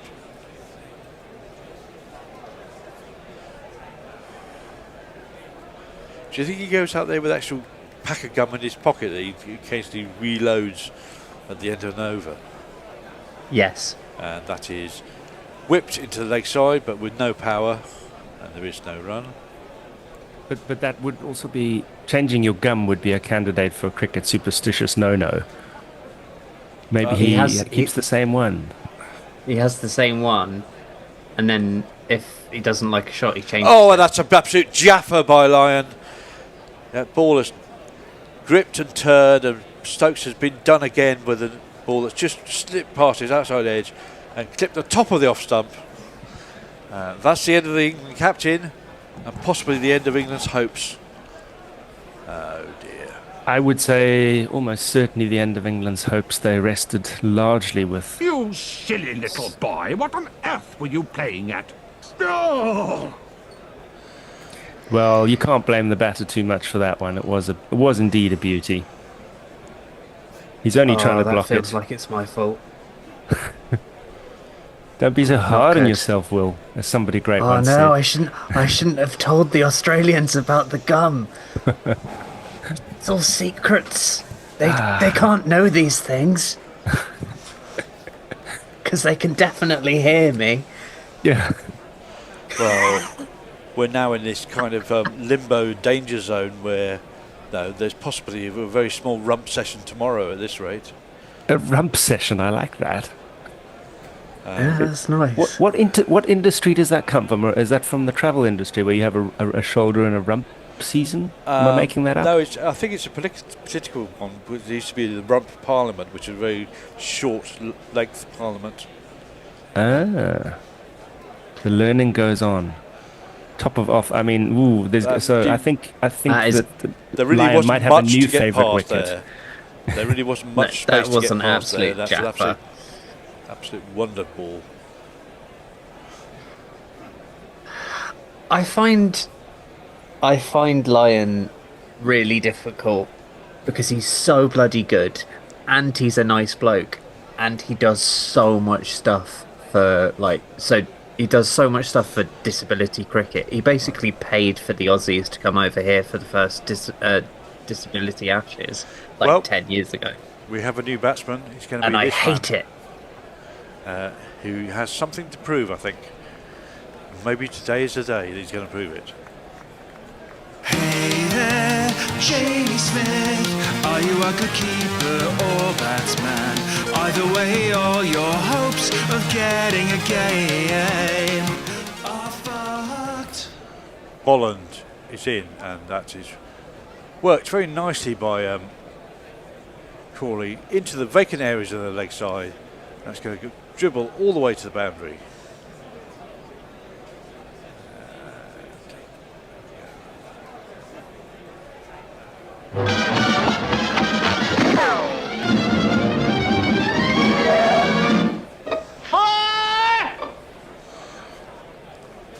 That's Elmer Fudd.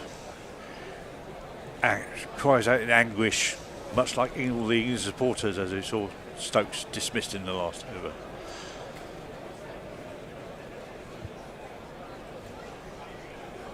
Holland in again, and they go for a sketchy quick single, and Smith has to hurry through, but thankfully the ball is wide enough of mid on to affect that safely. It looked a bit short to start with, but eventually it turned out to be a well-judged single.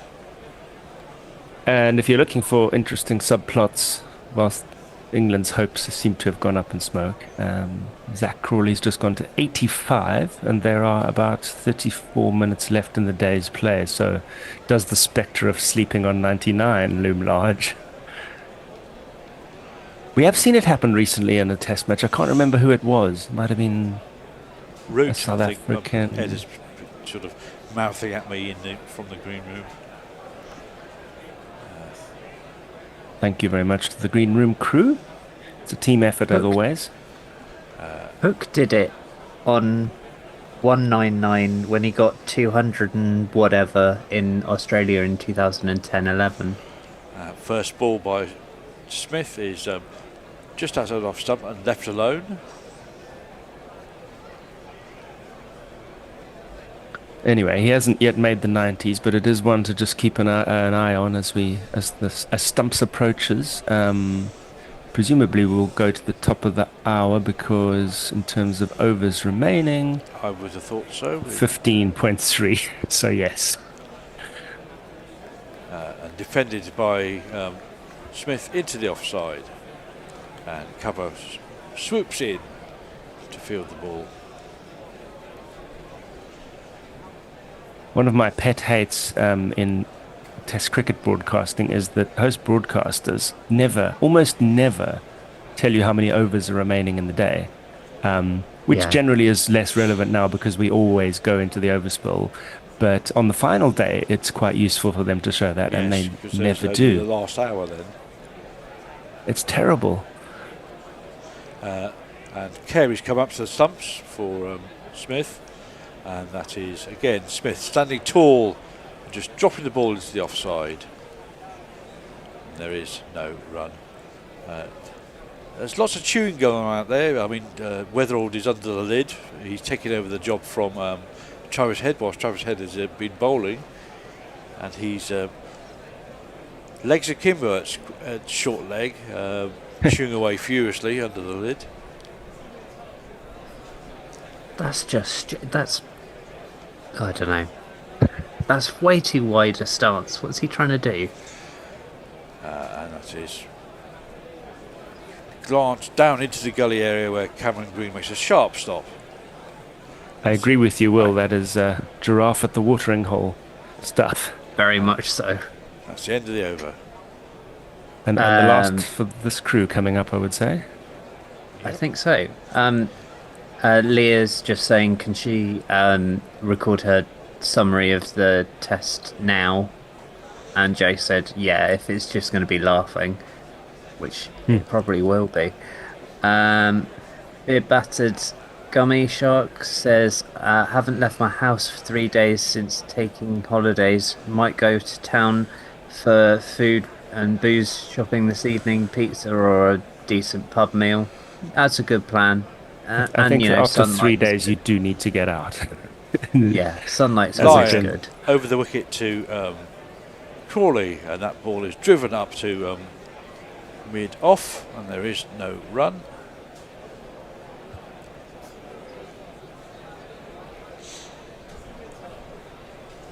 As we're yet again seeing that wonder ball from Lyon to dismiss Stokes.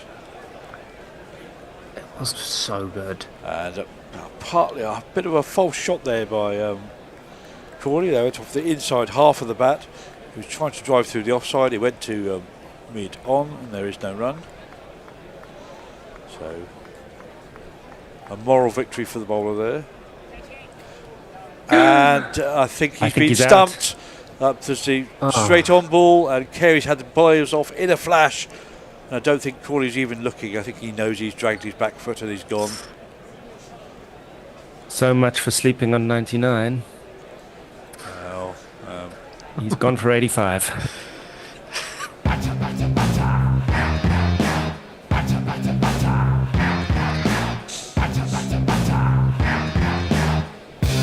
On your bike, mate. Oh, he's dragged his back foot a long way. He's not even close. I mean, he's not even stopped moving forward by the time Carey's got the bowlers off. Well batted, Crawley, but not quite enough. That will still give him another decade opening, won't it? And unfortunately, just what we didn't want is 2 wickets happening at the same time, soon after one another. No chance to build a partnership there. No chance for Smith to get in, whilst the batsman at the other end is still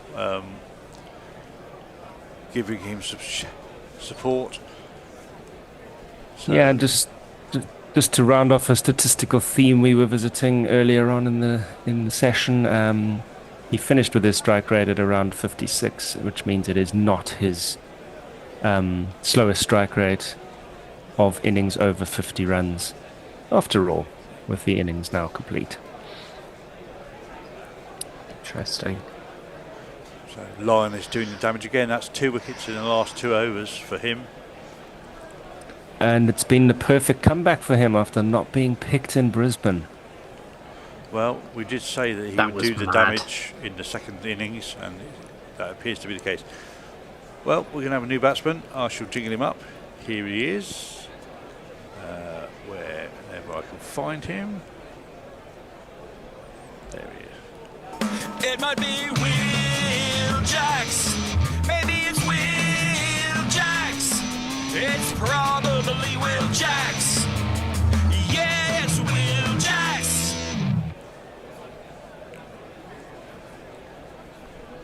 Well, this is the last chance partnership, I think. Both these two can score runs if they hang around. The problem is, can they hang around? And we've now got 2 short legs and a slip for Jacks as he faces up to Lyon. And that is pushed into the offside to mid-off, and there is no run. Lyon's got 3 for 57 now from his 14 overs, almost. And just looking at his figures, that is again dropped into the offside, and there is no run.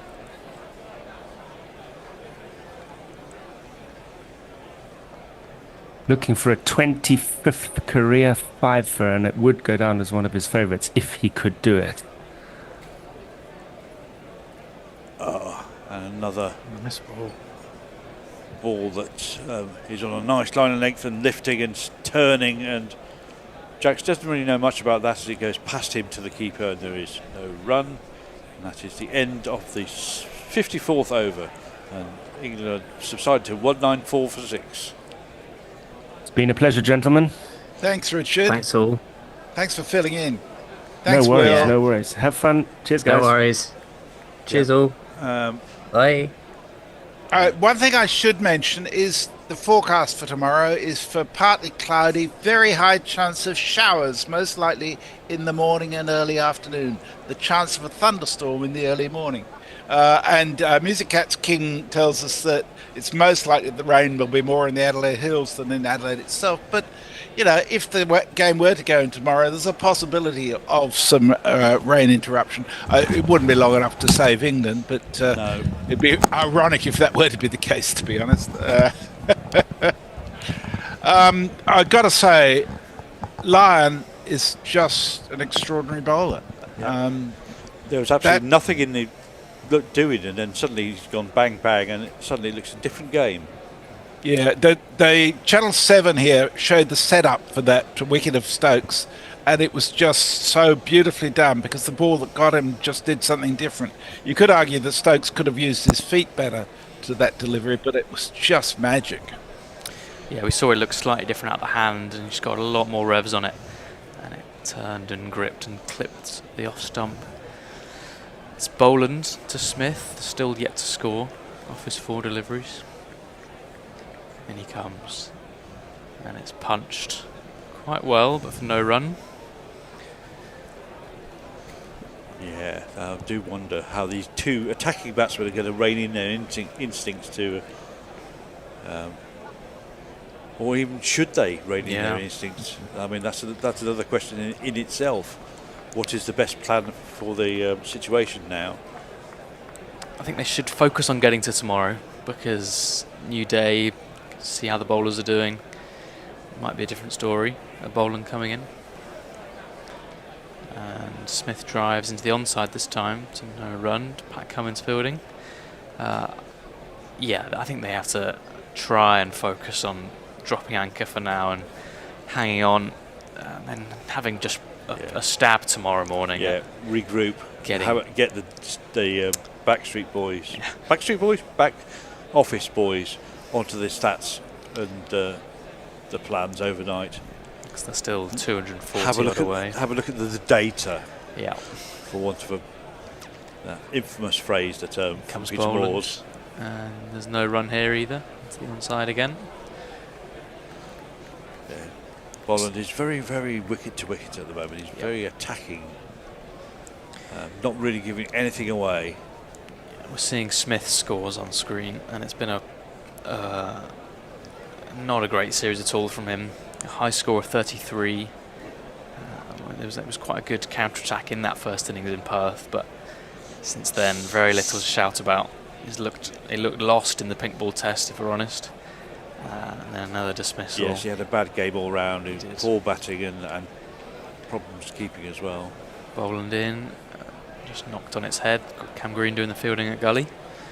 No run.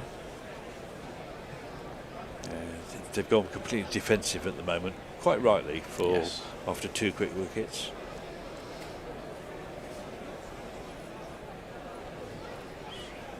We do have 2 super chats coming up at the end of this over. So 4 wickets to retain the Ashes. Yeah, we've seen that graphic for the first time. Things are going bad. It comes Boland. The finish line is in sight for Australia. Is. Driving for no run, quite nicely again. He's eyeing up the bottom of his bat there, so maybe less good than I thought. Well, you've got to time anything you hit it right on the bottom of the bat. Even these Indian bats which are bottom weighted.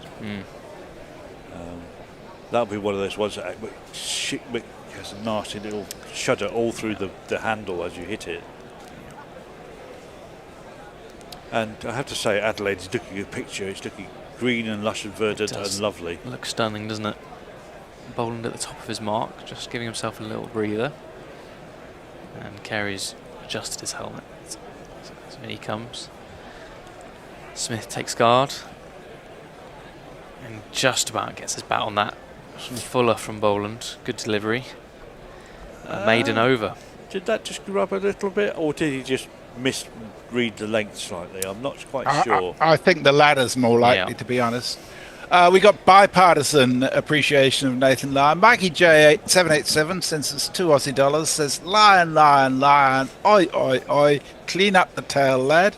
And Jay Grover sends us £2 because Lion is mint. Yeah. And he is. It's hard not to be impressed, to be honest. Very, very good. Yeah. Barney Hall says, I remember Boycott getting stranded on 99 in Perth back in 1979. It's amazing how such an amazing achievement could be so hilarious. Yeah, that was from 285 deliveries.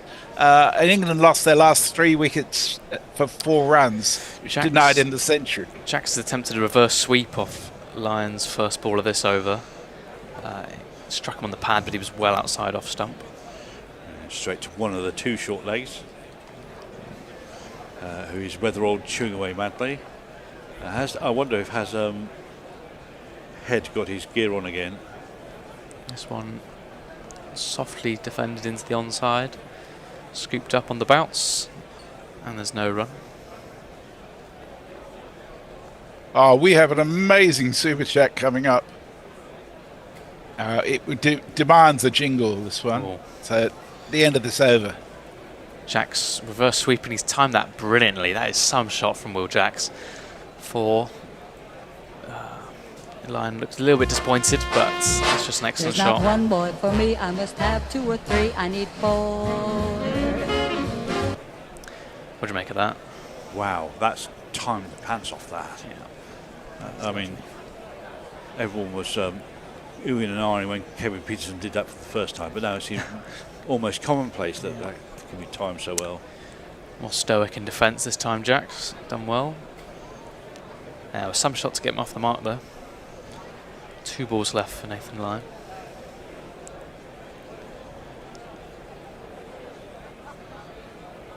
And the answer is yes, Travis Head has got the gear on again. Yeah. As one of the 2 short legs. And those very weird sunglasses that look very different to everyone else on the team. Jacks drives this one down the ground, back to the bowler, no run. Final ball coming up. It's really an examination by a master, this. No, he's just tinkering very slightly. I'll try this. What do you do there? No, I'll go round the wicket. What do you do there? Oh, edged, but safe. Play with soft hands by Jacks. So that was the arm ball, I think, from over the wicket, just trying to get the outside edge, which he did, but it went straight to ground. End of the over, 4 runs from it. Right, you wanted a super chat jingle? Yes, please. YouTube Ride Super Chat. Apophis 2109. I don't know whether you're a fan of Egyptian deities or Stargate, but sends us a 100 Australian dollars. Wow! Thank you very much. Merry Christmas and a Happy Hanukkah and whatever other celebrations you all have. All from an Aussie who has loved your coverage for the last 4 years. Thank you so much. That's very, very generous of you. And apart from the amount, it just warms the cockles of my heart, to be honest. Makes it all worthwhile. It's lovely. Well, no sooner has Travis Head got all the gear on, but they had to take it all off because he's about to come on to bowl. Bowling again for his 7th over, none for 28 so far. England 198 for 6.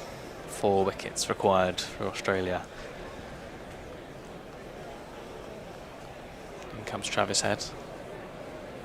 Drives down the ground for no run.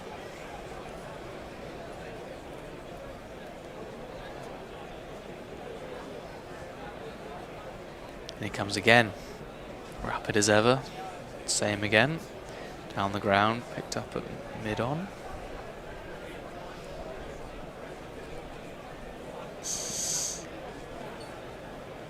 Smith, slight outside edge on that. Jacks sprints up, looking for a quick single. It's not there. That would be a very clumsy way to lose a wicket at this stage of things.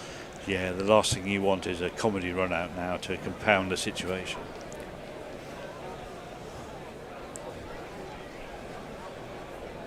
Smith, more watchful this time. Gets his head over it. He's racking up the dots. I mean, he's a dot ball king at the moment. That's 14 now. Yep. And squirts away into the offside. Picked up by Cam Green. No run. One ball left for Travis Head, and then we'll go to socials.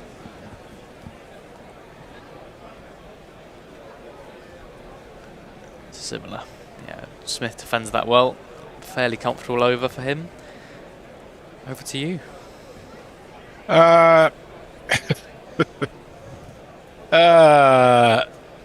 Lots of appreciation to Apophis for that very generous donation.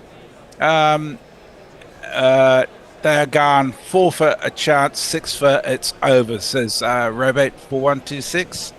Only thing to stop Carey, man of the match, is if Head picks up a couple of wickets here. Yeah, it's close, isn't it? Yeah. I'm not sure who would have... Well, I think if Nathan Lyon gets the remainder ones, then he would come up with... That'd be a 7 for, wouldn't it? A 7 for, and that would probably might weigh in his favour on a batsman-friendly wicket. Yeah, it's... And he has changed the complexion of this second innings.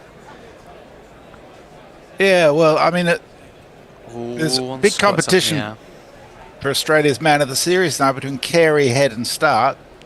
I'm not sure that England has one. No. I'm trying to think. Well, the figures would tell you it was Brendan Carse, to be honest. Yeah. Just a bad sign. Lyon in again. Jacks does get this one away. It looks very uncomfortable facing Nathan Lyon at the minute. Yeah, it was a bit quicker, that one. He was just got his bat down in time. Plenty of chatter from Marnus. That slip. Lyon in again. Jack's managed to get his bat on that. Yeah, Marnus isn't really there for anything other than the chatter. He's just there to be that little sort of white noise in the background. And a bucket pair of hands if he does draw an edge. I'm sure Travis Head isn't exactly quiet at short leg either. No. Sweeps from Jacks. It's a good shot for 1. Stark does the fielding. That'll bring Smith on to strike. He was only faced a little bit Nathan Lyon. He's more been camped at the other end.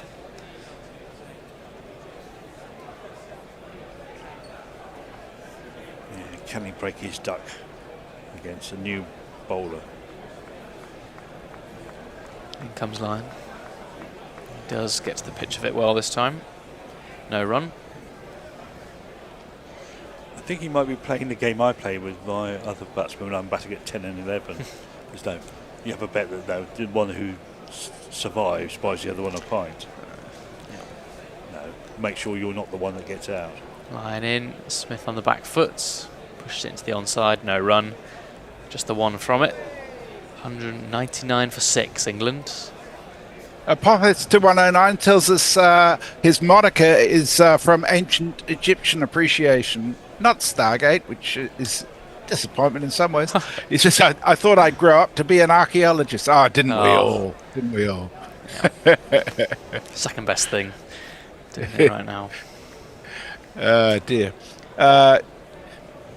Jay Grover says, 170 and a couple of wickets would make it close, says Sudahu says Stark still takes it for me for the series. Yeah, I think that's right. Agree. He broke it open when it needed to be. Yeah, especially in that first test where it was really only him. Yeah. Dragging a good attack, but not to the standard that's been in this third test by any means. Head continuing. Jacks powerfully drives that down the ground. That'll be 4. Good shot. Yeah, slightly underwhelming calls at the minute.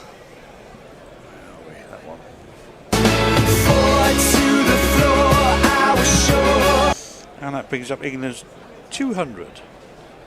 Yeah, he did hit that very hard. Timed it well. It was floated up there to be hit. It was. It was very full. Short this time from Head, and Jacks works this into the leg side. Khawaja does the fielding at deep square leg. I have to say, it's not often you see Khawaja that far away from the bat. Yeah. He's normally absolutely ensconced at slip. Yeah. But of course, he's probably not a specialist slip to spinners. No, probably not. Smith does get off the mark on his 19th go. Just pushing one into the offside where there's a nice gap to work with. Kind of been one of the stories of the afternoon is that England have had the singles when required. Just been some lackluster shots in the second half of this day.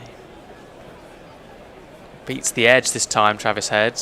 He's claiming the catch behind and also the stump. He's gone for the each-way bet.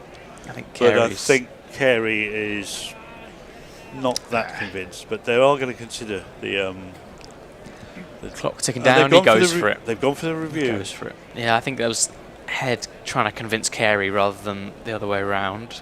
I don't think they're particularly convinced. No. With 3 reviews in hand and only 4 weeks to fall, it's probably not a bad idea. It's possible that Marnus was yapping loud enough for Snicko to pick up something.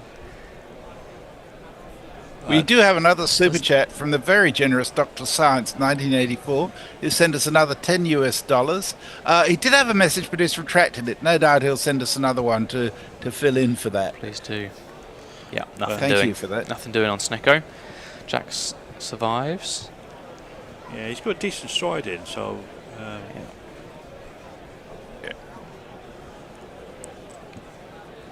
And his back leg didn't really get raised at any point. No, he's done well. Yeah, Carey did whip off the bails, but to no avail. Not out, signalled. Travis Head finishing up. Final ball of the over. Australia 2 reviews left. And Jax defends that one with relative ease. End of the over, England 205 for 6. Jax moves to 10, Smith just the 1. Apophis 2109 says, but I do also love Stargate. Give me the sci-fi. So there you are, win-win. Yep. Lockie 6 says, I grew up to be a fossil. Very good.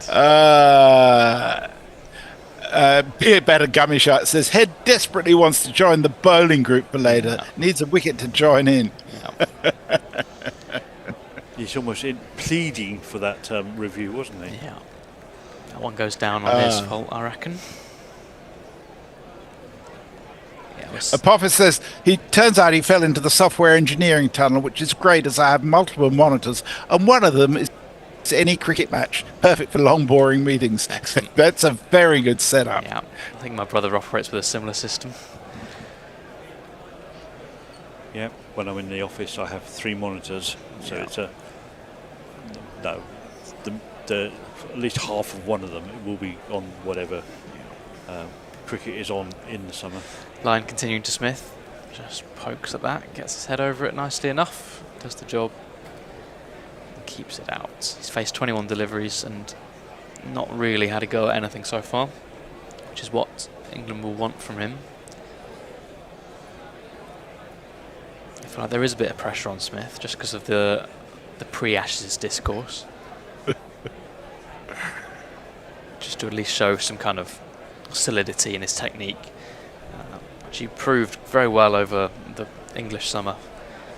He's having a lot more problems.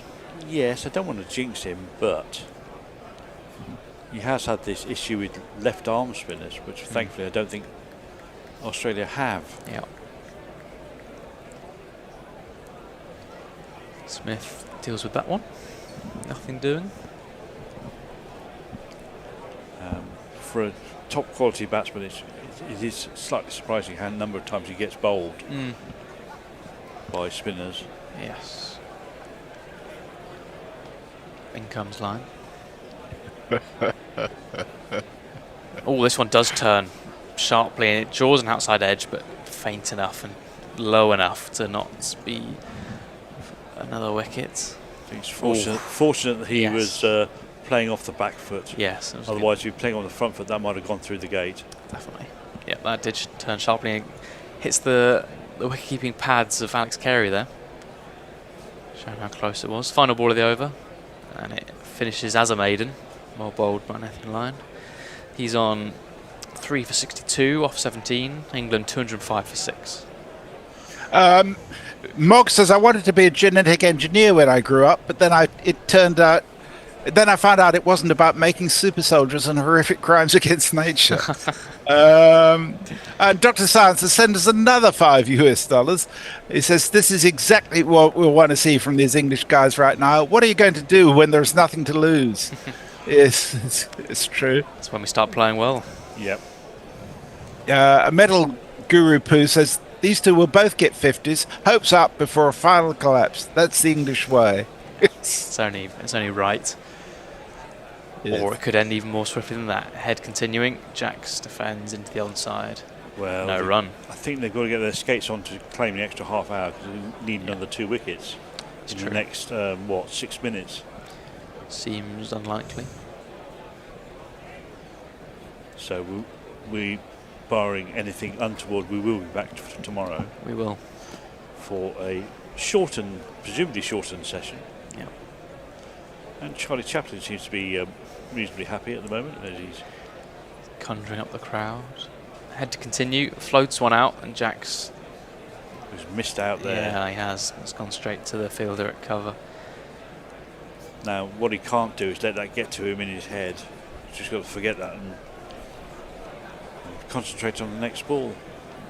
He's a full length again, but slightly dragged back from the previous delivery, so he has to defend on the front foot. I have to say, I think in any other situation, Jackson would be taking one step for those floaty balls from Head and trying to deposit them back over his head. I reckon so. Yeah, defends this one. One ball left for Travis Head. Ball much tighter over this time.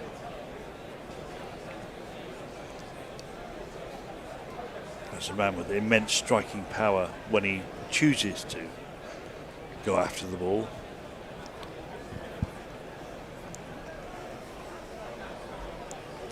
No run off the final ball. Another maiden.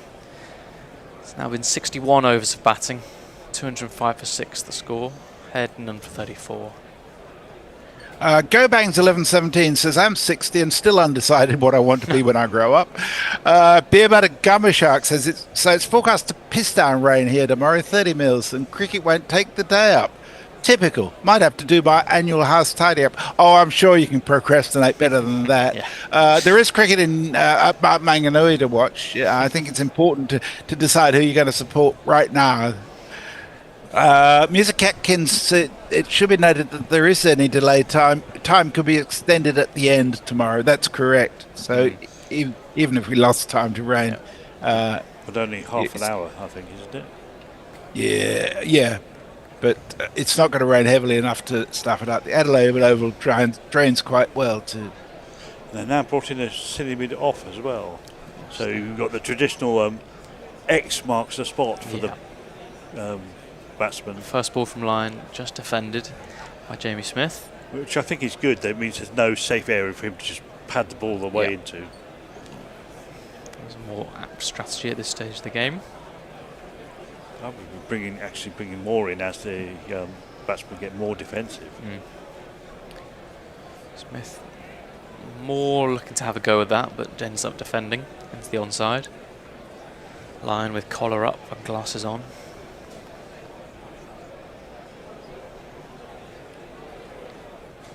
Covered in sun. If they take a wicket in the next over and a half, do you think they'll get the extra half hour? They need 2 wickets, I think. They need 8 down. Do they? Right. No run off the third ball of the over. Smith again, just defending gently into the onside. And given they need, 3 minutes or so for the next batsman to get to the crease, I think it's almost impossible now. Yeah.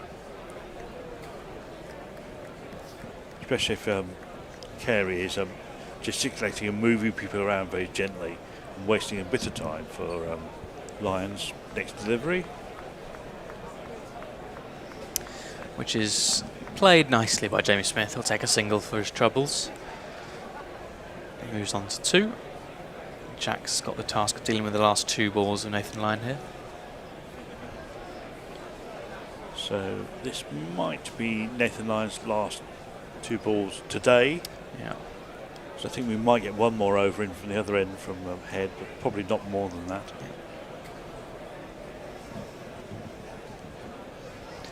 Yes.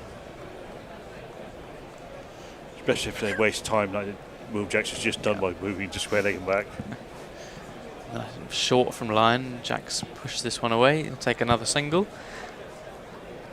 I don't think that they're disappointed with that, because I think they can get more out of Jackson than they can out of Smith at the moment. So they want him on strike.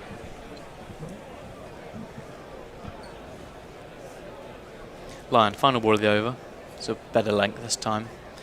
Smith is forced to defend, straight back to the bowler, and there's no run.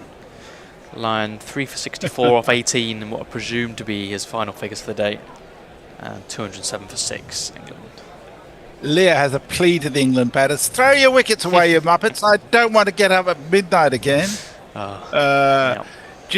Judison York's 7157 says, so what happens if it rains tomorrow? To which Marcus Fox says, to which Sudahu says, people get wet. Well, when it rains, they stop playing cricket, as our jingle says. Travis Head is going to continue. Bowling to Will Jacks. What can he do? It's good length. It does turn, but Jacks fends it off into the onside. Blood.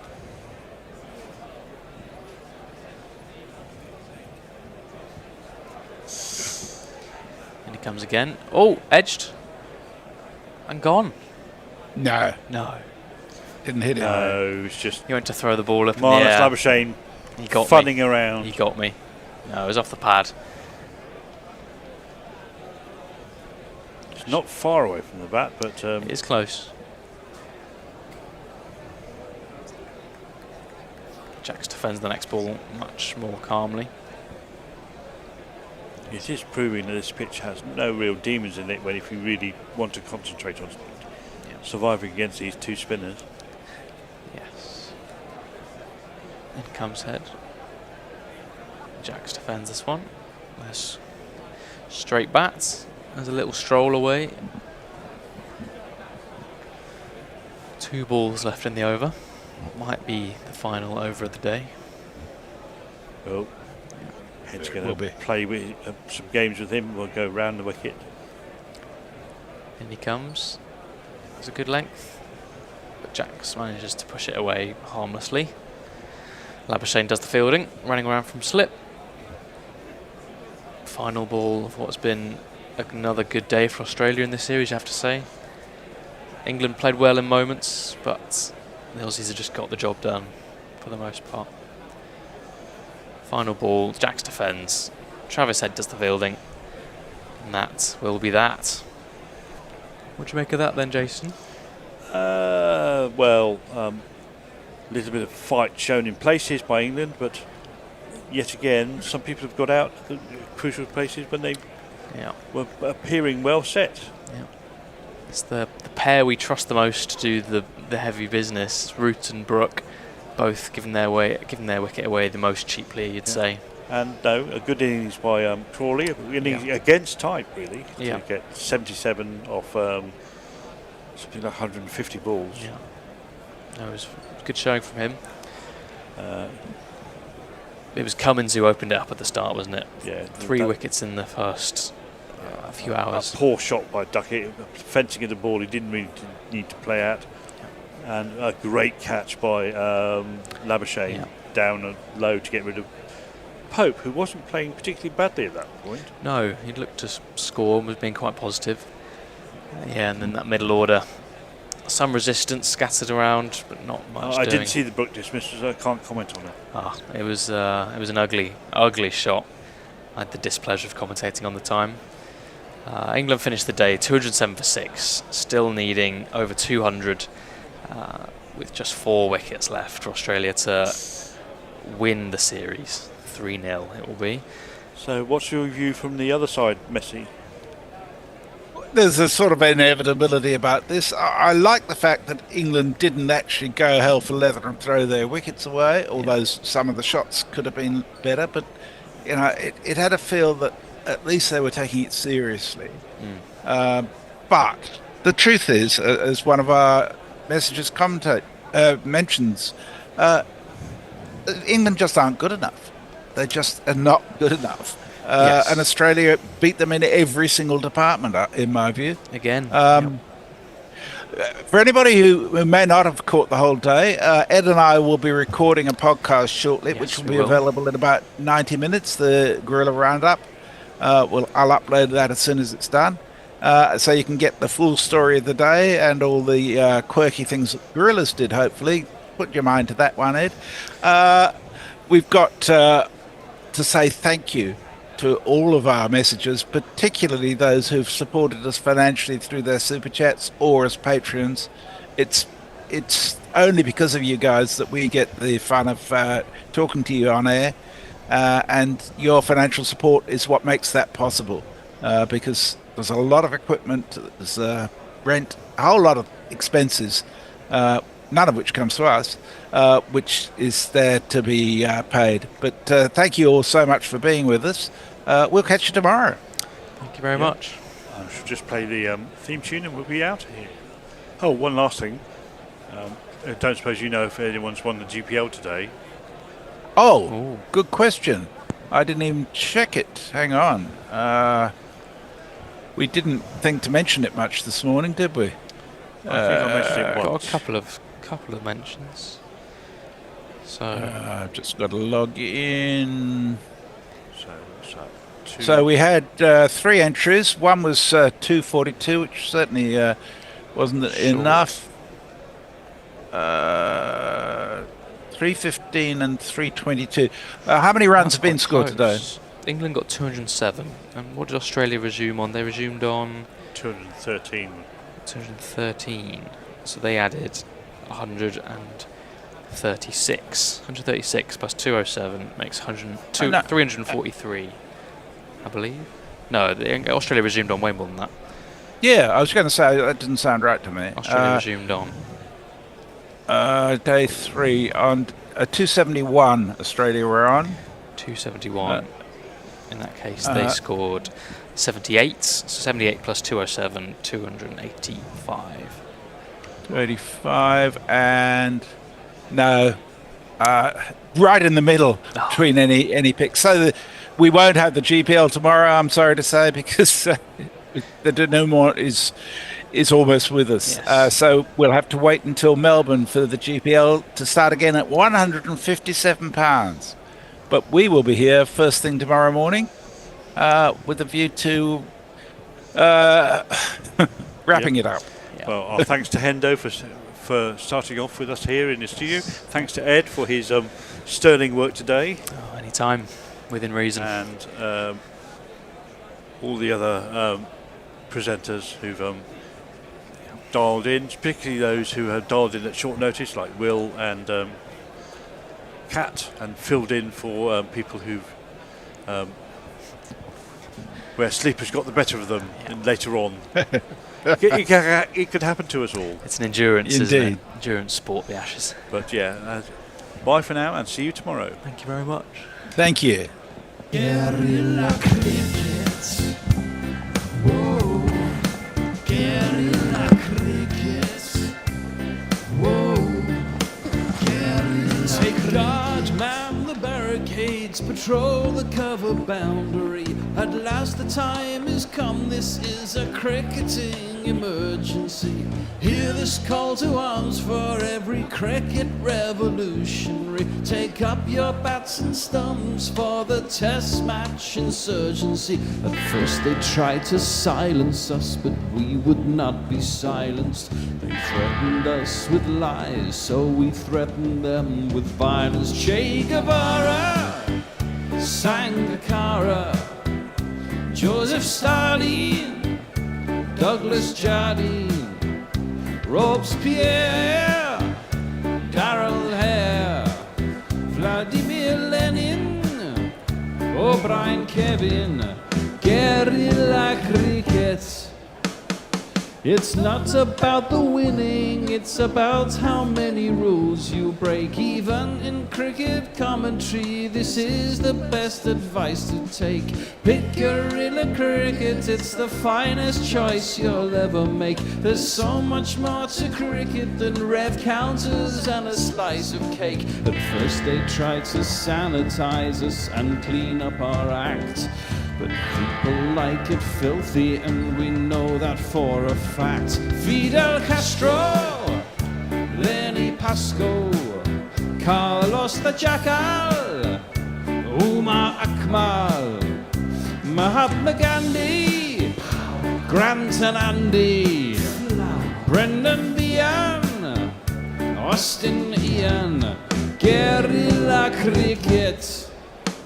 Stick with us, cause you know we're not the kind of thing that you see on the TV and the radio. So vive la revolution. First they tried to buy us, but we would not be bought. Okay, we were, but then we ran away, and we will not be caught. Would not give up the ghost when they left us all for dead. They decapitated us, but we just grew another head. Chairman Mao, Jamie Howe, Ho Chi Minh, Asif Din, Václav Havel, Graham Saville, No Surrender, Percy Fender, Che Guevara, Sangakkara.